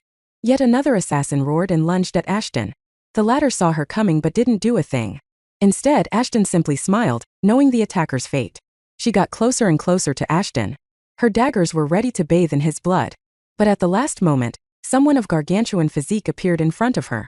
Before she could even try to dodge Sven, he swung his broadsword with all his might. The sword made contact with the assassin's torso, ripping her apart into 2 pieces. Sven seized her upper body through her hair and tossed it towards Ashton, who just like before, ripped her heart out, killing her in an instant. Nice one, Sven. Ashton praised the Death Knight as he respectfully bowed to take his master's praise. I should feed you more souls and make you stronger. Bring me the corpses of those whom you kill. I'll turn their souls into enhancement material for you. Thank you, master. Sven said in his broken vocabulary. Ashton nodded and turned around to look for the main instigator of this mess. You want to play hide and seek? Fine by me. Ashton smirked as a notification flashed before his eyes. Skill. Wolf's Mark has been activated. Chapter 192 Bloodbath 7. I have to bid my time until this curse lifts by itself. Camilla thought to herself while hiding in the bowels of the ground. The kid is strong, but not stronger enough to defeat me. The only thing helping him out is that annoying skill of his. He is dead as soon as I get my skills back to 100% efficiency. Camilla was a high-class mage with the ability to control nature around her. She wasn't the strongest by any means. Had she been one, there was no way she would be allowed to step out of vampire-controlled territory and made the director of the academy. If both the directors of their respective academies were to fight each other, the werewolves would have stomped over the pride of the vampires with fair ease. But if the vampire academy was filled with weaklings, then why did the overlord send his nephew to study there? The answer was pretty simple: diplomacy.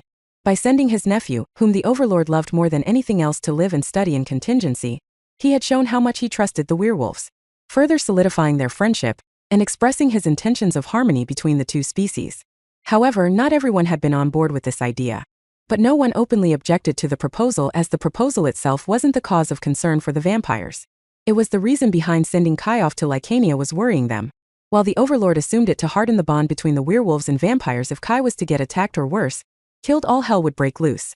Also, it was no secret that vampires were on the verge of fighting amongst themselves for some selfish reasons. Camilla wanted to capitalize on this situation and force a war between the 2 kinds, making it easier for her and her fellow conspiracists to reign supreme over Lycania. However, thanks to one fucking kid, all of their plans were in disarray.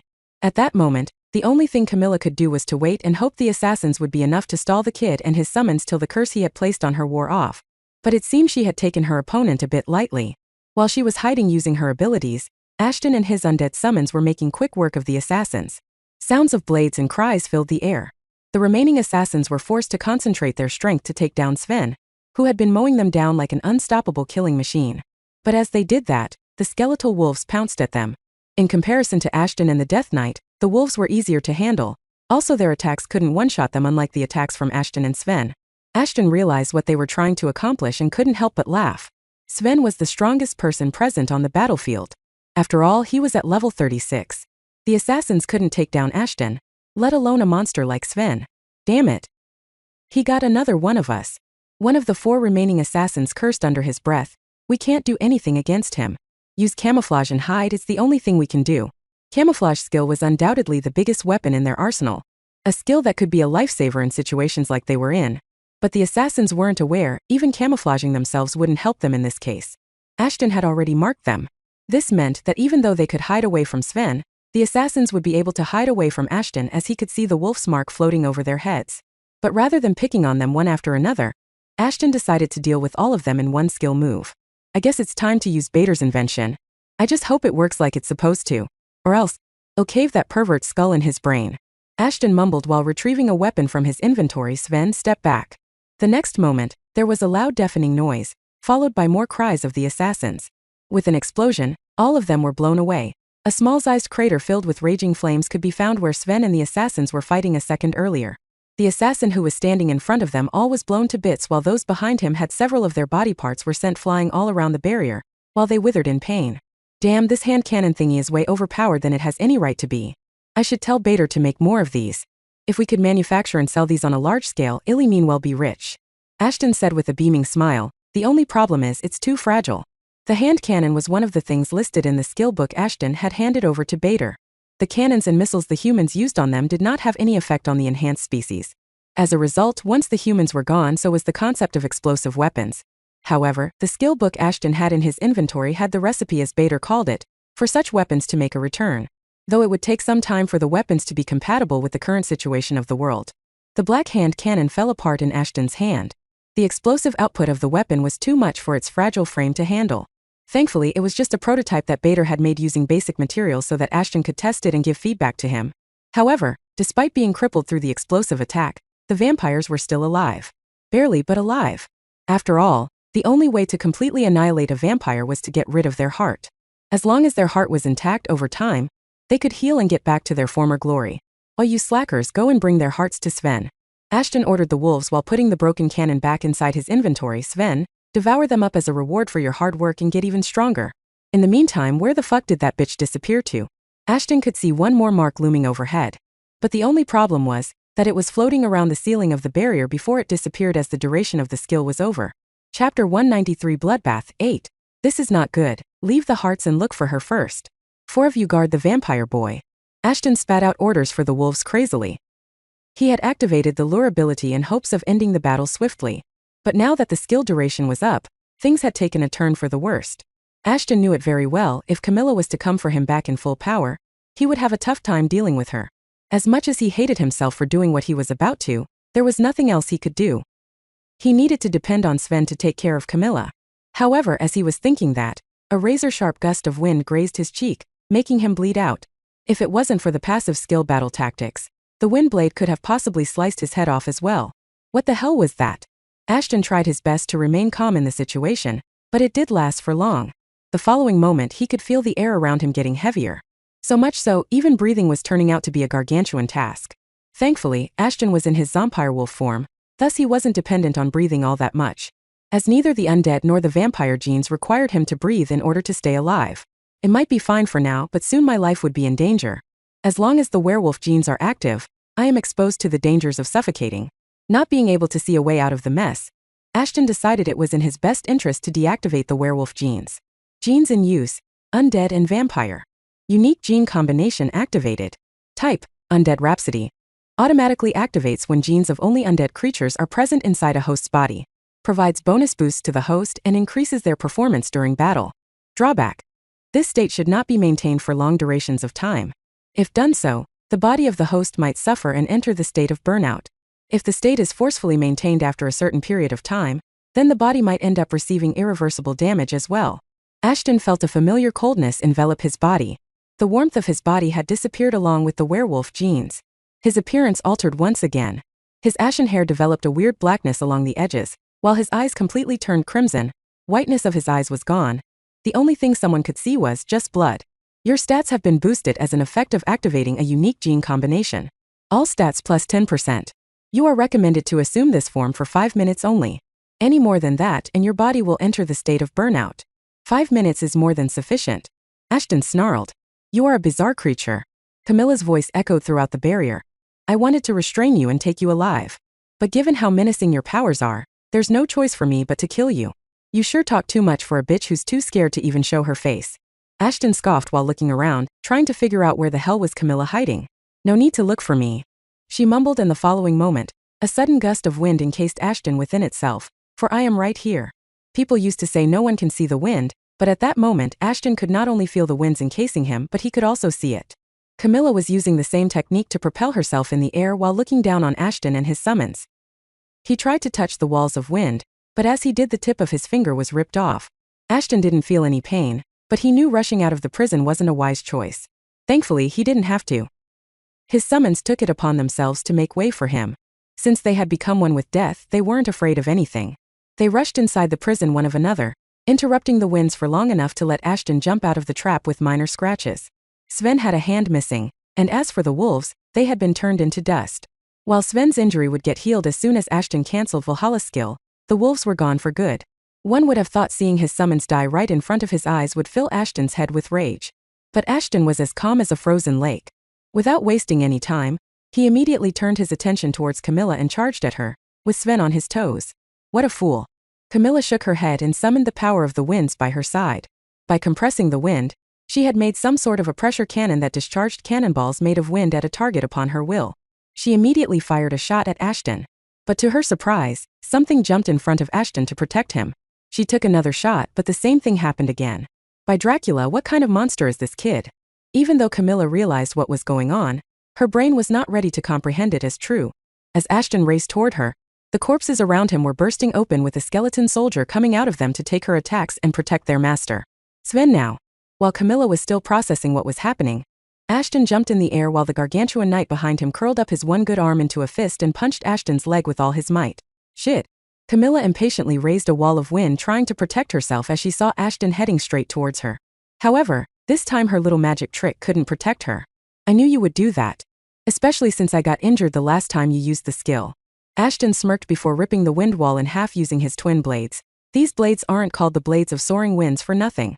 Back when Camilla trapped him in the prison formed by wind, Ashton realized the same skill could also be used defensively. That's why, even though he could have broken through the prison with the help of his blades, he decided to sacrifice the skeletons to make it seem like he was helpless against her elemental attacks. He did the same thing when she shot cannonballs at him and activated the corpse parade skill to use the skeleton of the corpses around him to help act like shields for him, rather than using the blades to deflect the windy attacks. But there was another reason why he intentionally got injured earlier, to make his undead blood cover his hand, and allow the blades to absorb it. Game over. Ashton mumbled before thrusting the blood-drenched blades deep within her chest. Camilla screamed in pain as the coffin protocol activated in her body. Soon thick black blood began pouring out of facial openings, her eyes, her mouth, her nose, everywhere. Until the moment she collapsed on the ground, lifeless. Chapter 194 Dark Sorceress 1.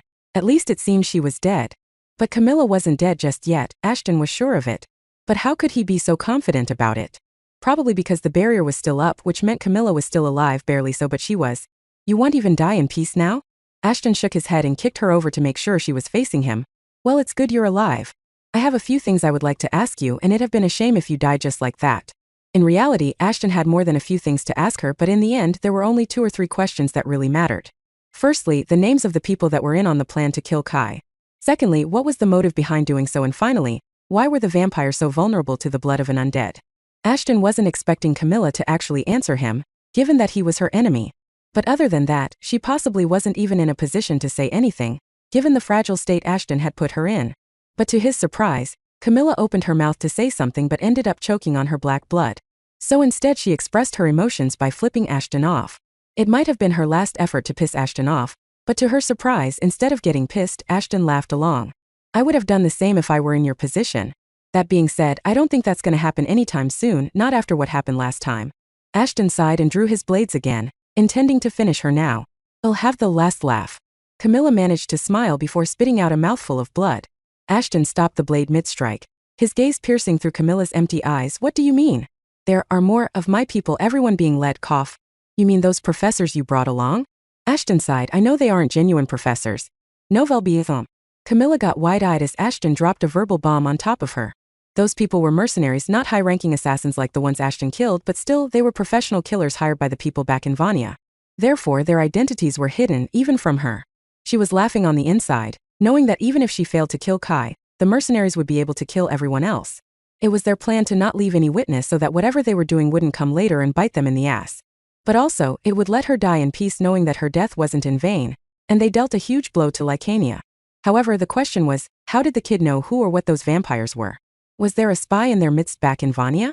Could it be that she was fucked over by the one she was a mere servant to? I have my sources and they are reliable enough for me to trust whatever they tell me. Ashton shrugged his shoulders. He only had one source of information, and that was called detection. For some unknown reason, ever since he came back from the Island of Doom, his detection skill was behaving differently. Not only he could see all of the information that was usually hidden from him due to the difference between levels, but he could also see new information like the profession, history, and temperament of his targets. It was as if someone had activated the god mode of his ability. He had used the skill on each and every one of the vampires as soon as they got into his sights. As a result, he knew that the so-called professors weren't exactly professors, but hired killers, and informed his own team about it. In fact, as I speak, your mercenaries are being taken care of by my people. So I guess I'm still having the last laugh. OFCK. Ashton let out an exaggerated sigh. I almost forgot to do one thing. Before Camilla could realize what he was talking about, Ashton skewered her neck with his razor-sharp teeth. Unlike his praise from before, Camilla's blood tasted disgusting. So much so that Ashton wanted to puke it out the instant his lips touched her blood. But he immediately swallowed whatever he could before rinsing the foul taste in his mouth with a chunk of her flesh. You have received 20% EXP by consuming the blood of a vampire knight rank being. You have leveled up. EXP limit has been reset. Current vampire level, 19. Vampire skill. Skill absorption activated. Attempting to absorb the skill, saintly wine sorcery from the prey. Required gene to learn the skill. Vampire genes. Required genes are present in the host's body. Proceeding with absorption. Due to the inefficiency of skill absorption, only partial absorption could happen. As a result, the active skill, Saintly Wine Sorcery, level 10, has been turned into an active skill Intermediate Wine Sorcery, level 3. Note: the user is recommended to upgrade skill absorption as soon as they can. Shit. I always forget to level that shit up. How many points do I need? Ashton couldn't believe he forgot such an important thing. Current vampire skill points, 27. Just enough points to level it up. Whatever, it's not like I'm going to upgrade any other skill so soon. Are you sure you want to use 25 vampire skill points to upgrade the skill? Skill absorption. Nah, I was joking, just do it already. Congratulations. Skill absorption had been successfully leveled up. You can now completely absorb and imitate at any level 5 or below skill. You took fucking 25 points for this bullshit upgrade? Ashton was in a foul mood since he thought he would at least be allowed to copy a level 10 skill without any problems, but that wasn't the case. However, he couldn't stay in a bad mood for long. The barrier had started to fade away, and as a result, he needed to move quickly. Thankfully, Sven and his new skeletal soldiers immediately got to work and brought him as much flesh as they could. Ashton gobbled them all up, and what happened next exceeded his expectations. You have received 200% EXP by consuming the flesh of several different creatures. You have leveled up. EXP limit has been reset. Current zombie level, 21. Current EXP, 12%. Level 21, the same as the werewolf genes? The heck? Am I in a dream or some shit? Ashton mumbled in his surprised voice, but before he could rejoice the fact, Sven politely nudged him and pointed toward Camilla's corpse with his sword. You want me to resurrect her? Sven nodded. She's strong. Good ally. Even if you say that, I'm not sure I can do that. Ashton scratched his head, but I guess there's no harm in trying. Resurrect. Unique skill. Resurrect has been activated. Level 30 vampire has been selected as the target. Caution. The host's level is lower than the target's. Resurrection has only a 63.34% chance of success. Ashton yelled, and a moment later, the familiar bluish magic circle appeared underneath Camilla's corpse, summoning the power of darkness to engulf the corpse. The darkness forced Camilla's body to change forms and come back to life. Starting from the edges of her limbs, the black particles slowly made their way into her body. Ashton carefully watched as her appearance changed right in front of his eyes.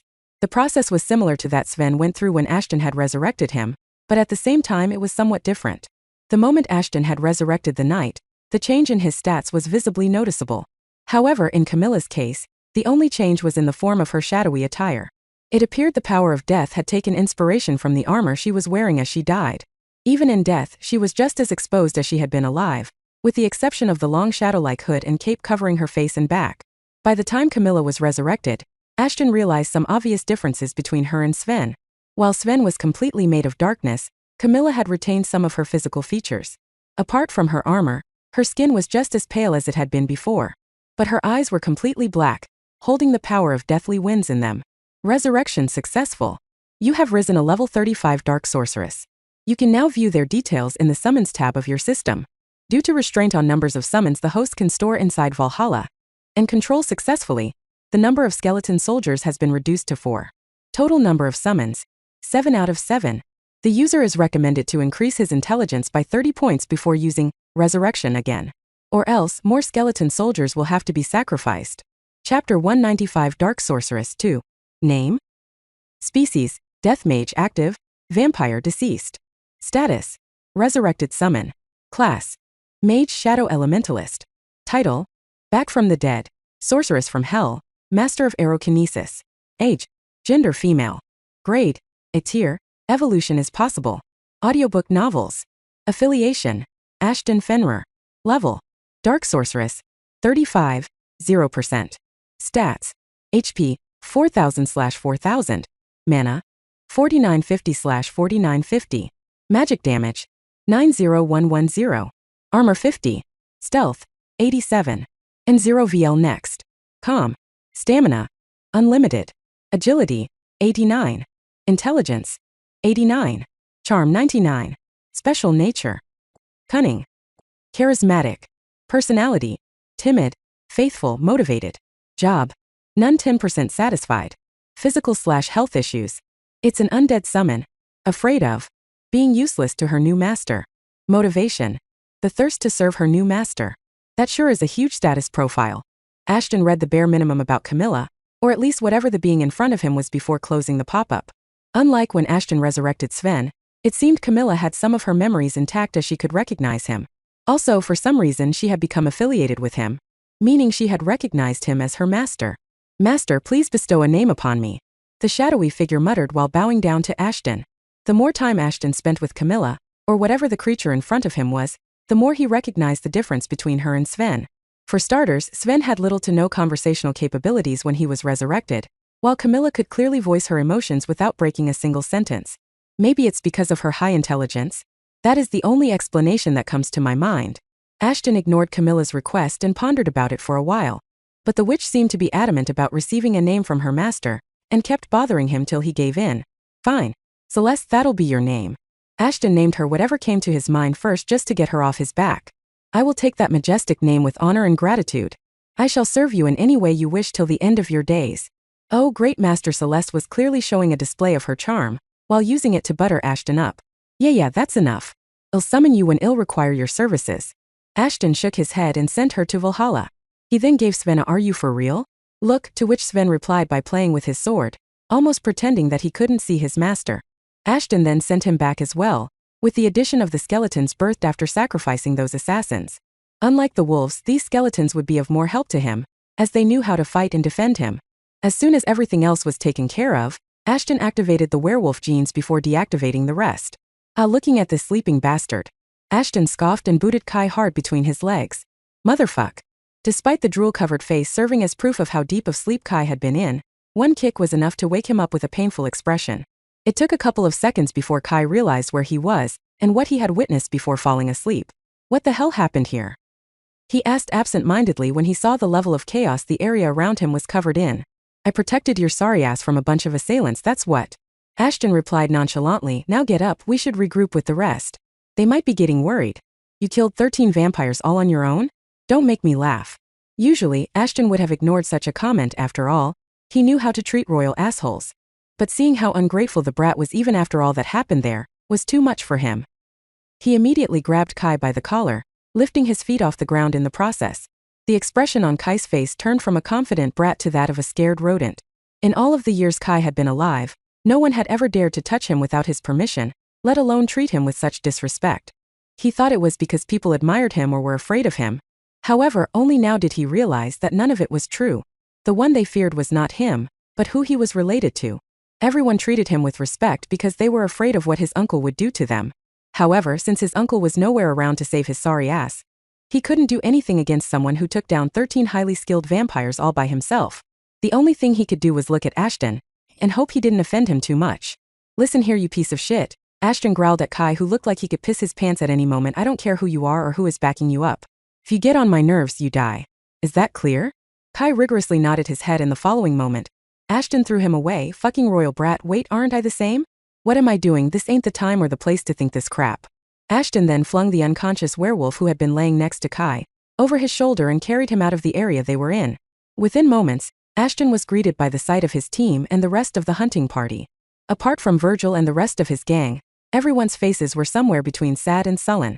A moment later, Ashton realized why it was so. It seemed he had underestimated how capable those mercenaries were. In front of him were over a dozen corpses, mostly of students from both the academies, along with the vampire mercenaries. As Ashton approached them, everyone was shocked to see him there, except his team, who already knew he was hiding among the students. However, the shock of his appearance couldn't get rid of the sulky atmosphere around the place. Ashton, Virgil began explaining the situation, but Ashton cut him off. You don't need to burden yourself with unnecessary stuff. I trust you did whatever you could. They died because of the failure in my assessment of those mercenaries. Ashton put the unconscious werewolf down before joining Faye to pray for the souls of the students who died in vain.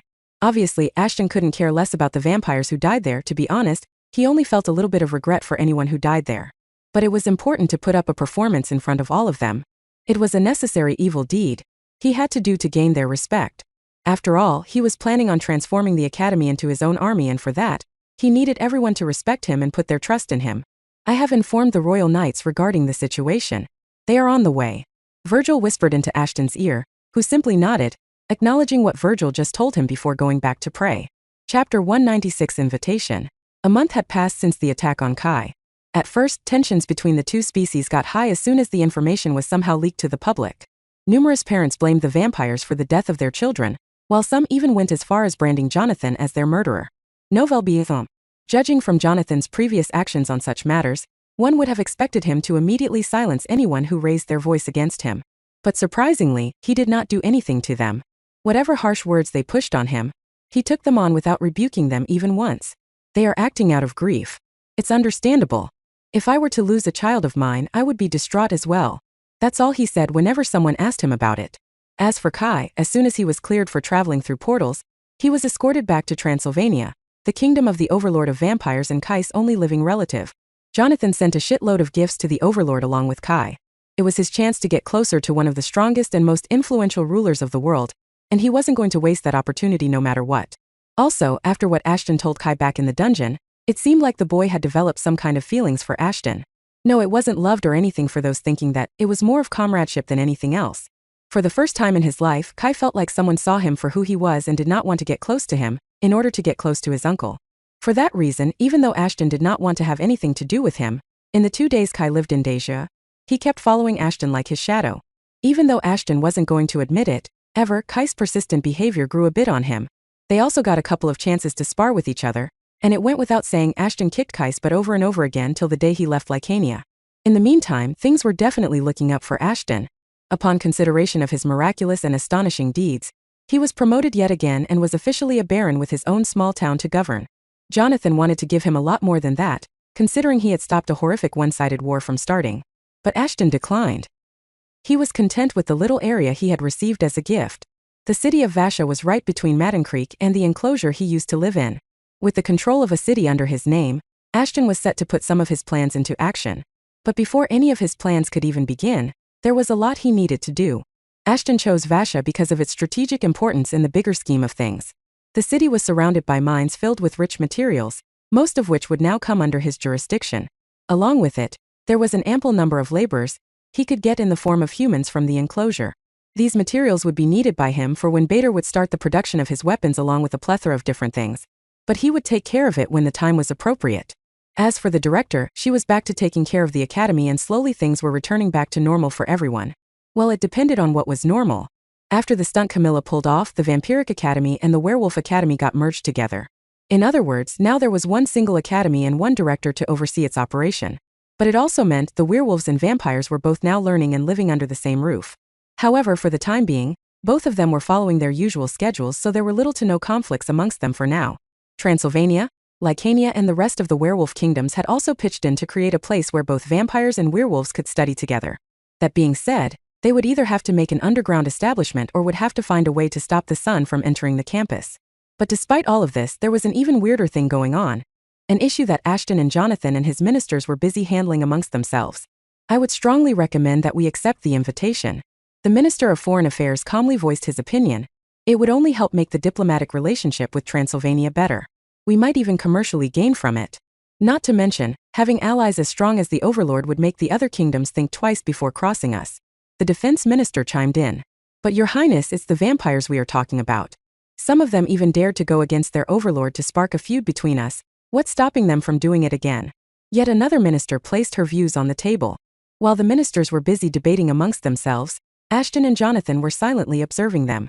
The two of them had already made their decision, and whatever was happening now was a mere formality. But what was the topic of debate? It wasn't anything special, just an invitation signed by the overlord himself, inviting Ashton to Transylvania, so that they could officially bestow some rewards on him for saving Kai and putting his life on the line for doing so. To be honest, Ashton thought it was a pain. But the more he thought about it, the more positives popped up in front of him. It would be a waste if he didn't accept the invitation. But that didn't mean Jonathan was on board with the plan. And the moment Ashton informed him about his decision, Jonathan got protective over him as usual. But after talking for a while, Ashton was able to convince Jonathan to see the bigger picture, and manipulated him into thinking the vampires might even willingly help them take care of the swamps. As soon as the topic of swamps came up, Jonathan was in on his plan. Little did he know Ashton had something else in his mind. Chapter 197 Departure or Arrival. On a faraway artificial planet, members of two unknown individuals were having a heated argument. The alleyway was strangely empty. Despite the loud argument, there was no one to listen to what the two creatures were talking about. However, if someone was to get a whiff of the conversation they were having, all hell would break loose on them. These golden-skinned creatures were unlike anything an Earth dweller could have seen, even in their dream or a nightmare. Both the individuals had a height of 711, with their facial features being the prettiest things ever created by the universe. There wouldn't be any males or females who would be able to reject them if they were to pursue them. However, the most astonishing feature of their body was their gigantic black wings. The wings were almost as big as them and had a wingspan of 4 meters. Despite having the most similar features, there were a bunch of different specialties. One of them had no beard, while the other one had an extremely long braided, white beard that complemented his black attire and brown eyes. Beelzebub, you can't back down from a sacred oath like that. The bearded individual yelled at the top of his lungs. Watch me, Beelzebub sighed and began strolling out of the alleyway, but a second later turned around to give his brother a sincere piece of advice. Let the past stay in the past. What we did was wrong and we paid the price for it. Astaroth defied the council, and he got punished for it. That's all there is to it. He continued, even what you're doing now is a crime. Hiding his existence from the Zyron's lords alone could result in banishment if not execution. Just forget about him and live a peaceful life here. Why don't start a new life like I did? Novel Beetham. And betray my brother? Sorry to disappoint you, but I'm not a bootlicking bastard like you. Lucifer spat out in disgust. He couldn't believe Beelzebub was refusing to aid him at such a crucial moment. After his conversation with the mortal, Lucifer had finally found an ounce of lost hope. He could see an opportunity for revenge lying right in front of him. But Beelzebub and the tales of his new life were pissing him off. Maybe his whore of a wife had him wrapped around her finger, or maybe Beelzebub had honestly forgotten the things the Zyrans did to them. Lucifer had shared the secret of Astaroth's survival with Beelzebub, his brother-in-arms, someone who had waged countless wars while remaining by his and Astaroth's side, only to get betrayed by his lack of empathy. At that moment, Lucifer realized something. The man in front of him now wasn't the fearless, warmonger Beelzebub he remembered. Over the duration of a century, he seemed to have forgotten his true intentions and what they had planned for the higher civilization. I know you're hurt, but just think about it, will you? Beelzebub smiled wanly before turning around once again, but this time Lucifer stopped him. If I don't, then what? You'll betray me like you betrayed Astaroth? Lucifer gritted his teeth so hard that even Beelzebub could hear him. What do you? You can drop the act. I have had my suspicions for a while, and your actions have just proven me right. Lucifer grabbed Beelzebub by the collar, but the next moment found his head pressed against the floor. Just because gave up on the idea of fighting doesn't mean I have forgotten how to defend my honor. Beelzebub hissed while Lucifer struggled to free himself from his grasp. Squirm all you want, moron. But the days when you were stronger than me are long gone. Wanna know how? Audiobook novels. By sucking dicks? Verge Lucifer laughed, but Beelzebub did not find his joke amusing because he snapped his arm a moment later. You know, this is one of your traits I always admired. Beelzebub smiled before letting go. It almost reminded me of something Astaroth used to say about your persistent nature. He may get vanquished, but hell never stay silent. Lucifer kept his lips tightly sealed, even though he wanted to give Beelzebub a piece of his mind. In his mind, he knew Beelzebub wasn't the same as before. However, he had hoped upon receiving the news of Astaroth's survival, he would at least help him out for the old time's sake. But he had been wrong. The bastard was too far gone. Forget about being a rebel. He had become a dog for the Zyrans, going as far as selling his loyalty to them, to gain more influence and strength. Once he had been the weakest among the brothers, but now he was by far the strongest. Audiobook novels. Also, unlike him, Beelzebub wasn't a mere administrator, but an executive director. Meaning while Lucifer was handling just a handful of people, Beelzebub was busy handling the issues of an entire galaxy. All thanks to his amazing blowing skills. Oh, you actually got silent, haha. Beelzebub laughed before staring at Lucifer with all seriousness. I don't care, why would you want Astaroth to be alive? You will forget about him. I'll be keeping a close eye on you myself, and if I find out you're doing something you shouldn't be, then you're dead. Zyrans already forgave you once, we won't be so lenient again. With that, Beelzebub left the scene, his white cape dangling behind him. Lucifer had fucked up massively by telling Beelzebub whatever he did. But thankfully, Beelzebub only knew about the Astaroth and not Ashton.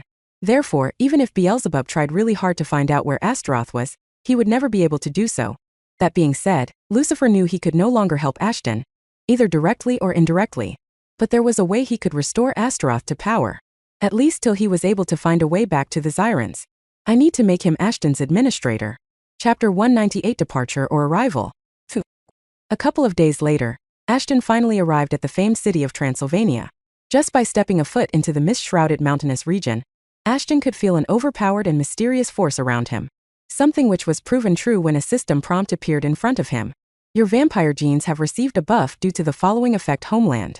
The place where once the progenitor of vampires lived is regarded as homeland of all vampires. While in this region, your vampire genes would be upgraded by 2 levels, along with your vampiric abilities.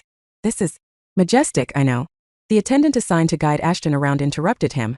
The mist shrouds the entirety of the city, and is said to have been the aftereffect of a skill cast by Lord Dracula himself. It also empowers any and all vampires that it comes in contact with. Ashton turned his gaze towards the lady who had donned a classy outfit just to welcome him into the capital city. Her skin was as white as snow itself, which complemented her raven-colored outfit with a deep neckline. The lady wasn't as gifted as the other vampire ladies Ashton had seen so far when it came to her physical assets, but her good looks and charm more than made up for it. Her red hair and emerald eyes also attracted Ashton's attention, but most of it all, Ashton valued her stats. She was at level 45, had evolved once, and was still a mere attendant and tour guide to him. There was no way Jonathan would have let someone like her go around and act as a tourist guide.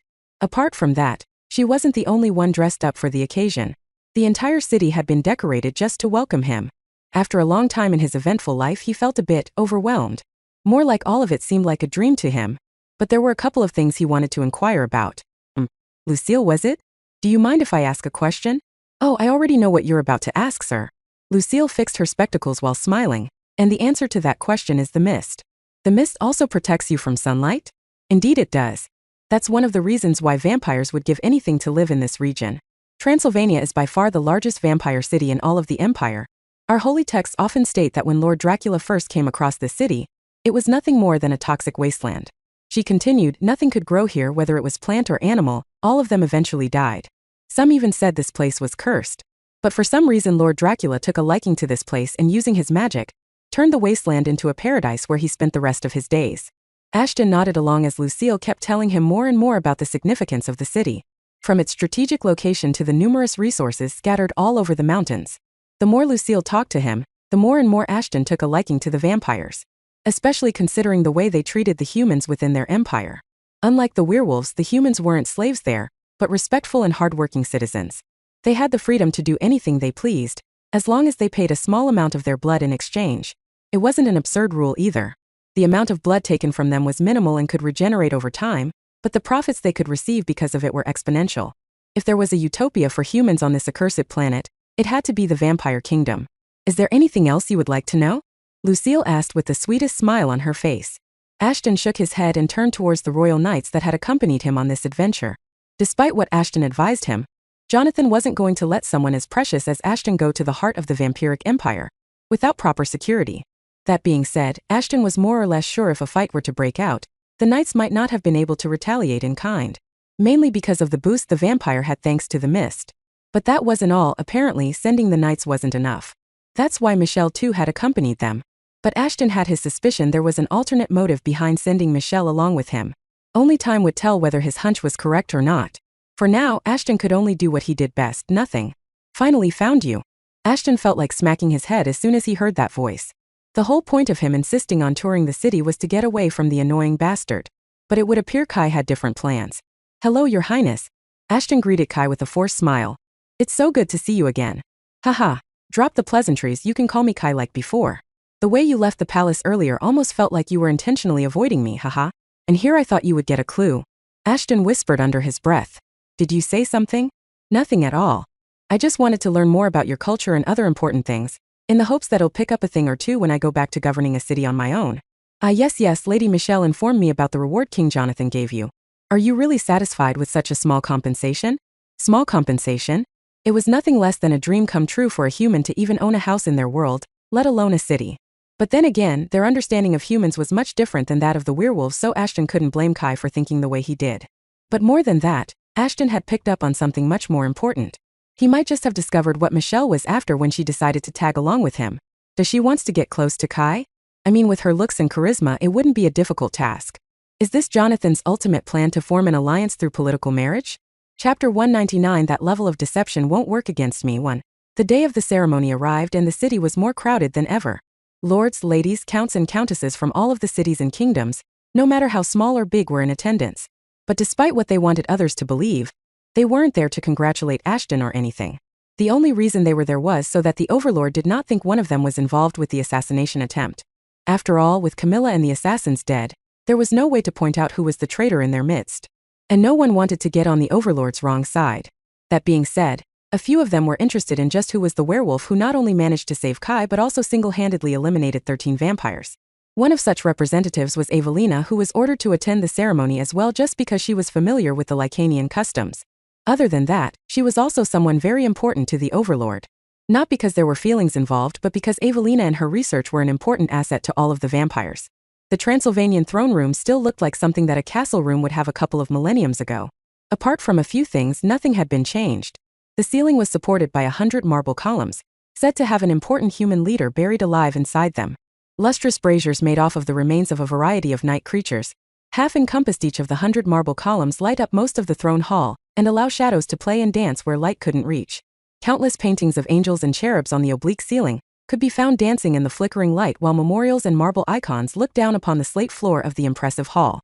Banners from all of the vampiric kingdoms were scattered all over the walls, with the exception of a single banner that didn't belong to any vampiric kingdoms.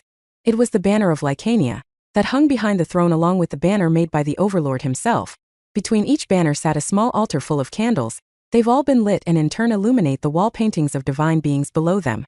Those waiting to see their Royal Highness could do so in the abundance of extravagant and comfortable birch benches, all of which are perfectly aligned in rows. At the moment, almost all of them had been occupied by people from different social statuses and lineage. Those of higher standing can instead take seat in the opulent mezzanines overlooking the entire hall, while the few humans that were in attendance chose to stand all the way back, out of their own volition. Everything was set and done.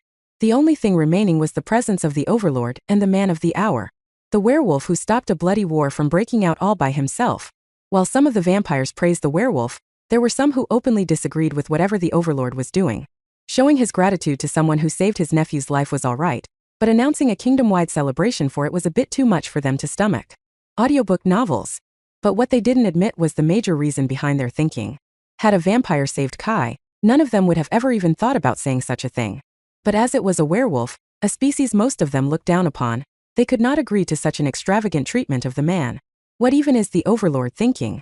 The dog might have saved his nephew from certain death, but this is too much. Shh. Someone will hear you. Oh, come on. As if most of us aren't thinking the same thing. Evelina heard a useless conversation and shook her head. She herself wasn't in total agreement with whatever was going through the Overlord's head, considering how her research might inevitably lead to a war with the werewolves. But she could understand where he was coming from. However, before she could throw any more food into her thoughts, the massive doors leading to the room were thrown open once again. For silhouettes could be seen walking through. Everyone immediately went to their knees, paying respect to the one and only Alucard, their Overlord, and his two daughters, Irina and Verena, along with Kai. Both the sisters had grayish hair, a characteristic of their father's bloodline.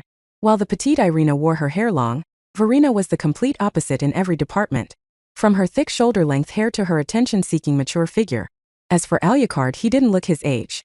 In fact, his daughters seemed to have been aging faster than he was, as he still looked like someone in his late 20s.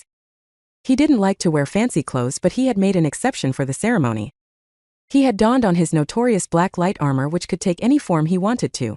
It was the same armor he was worn while massacring over 1 million humans who killed his mother, who desired peace with the humans, during the war a century ago.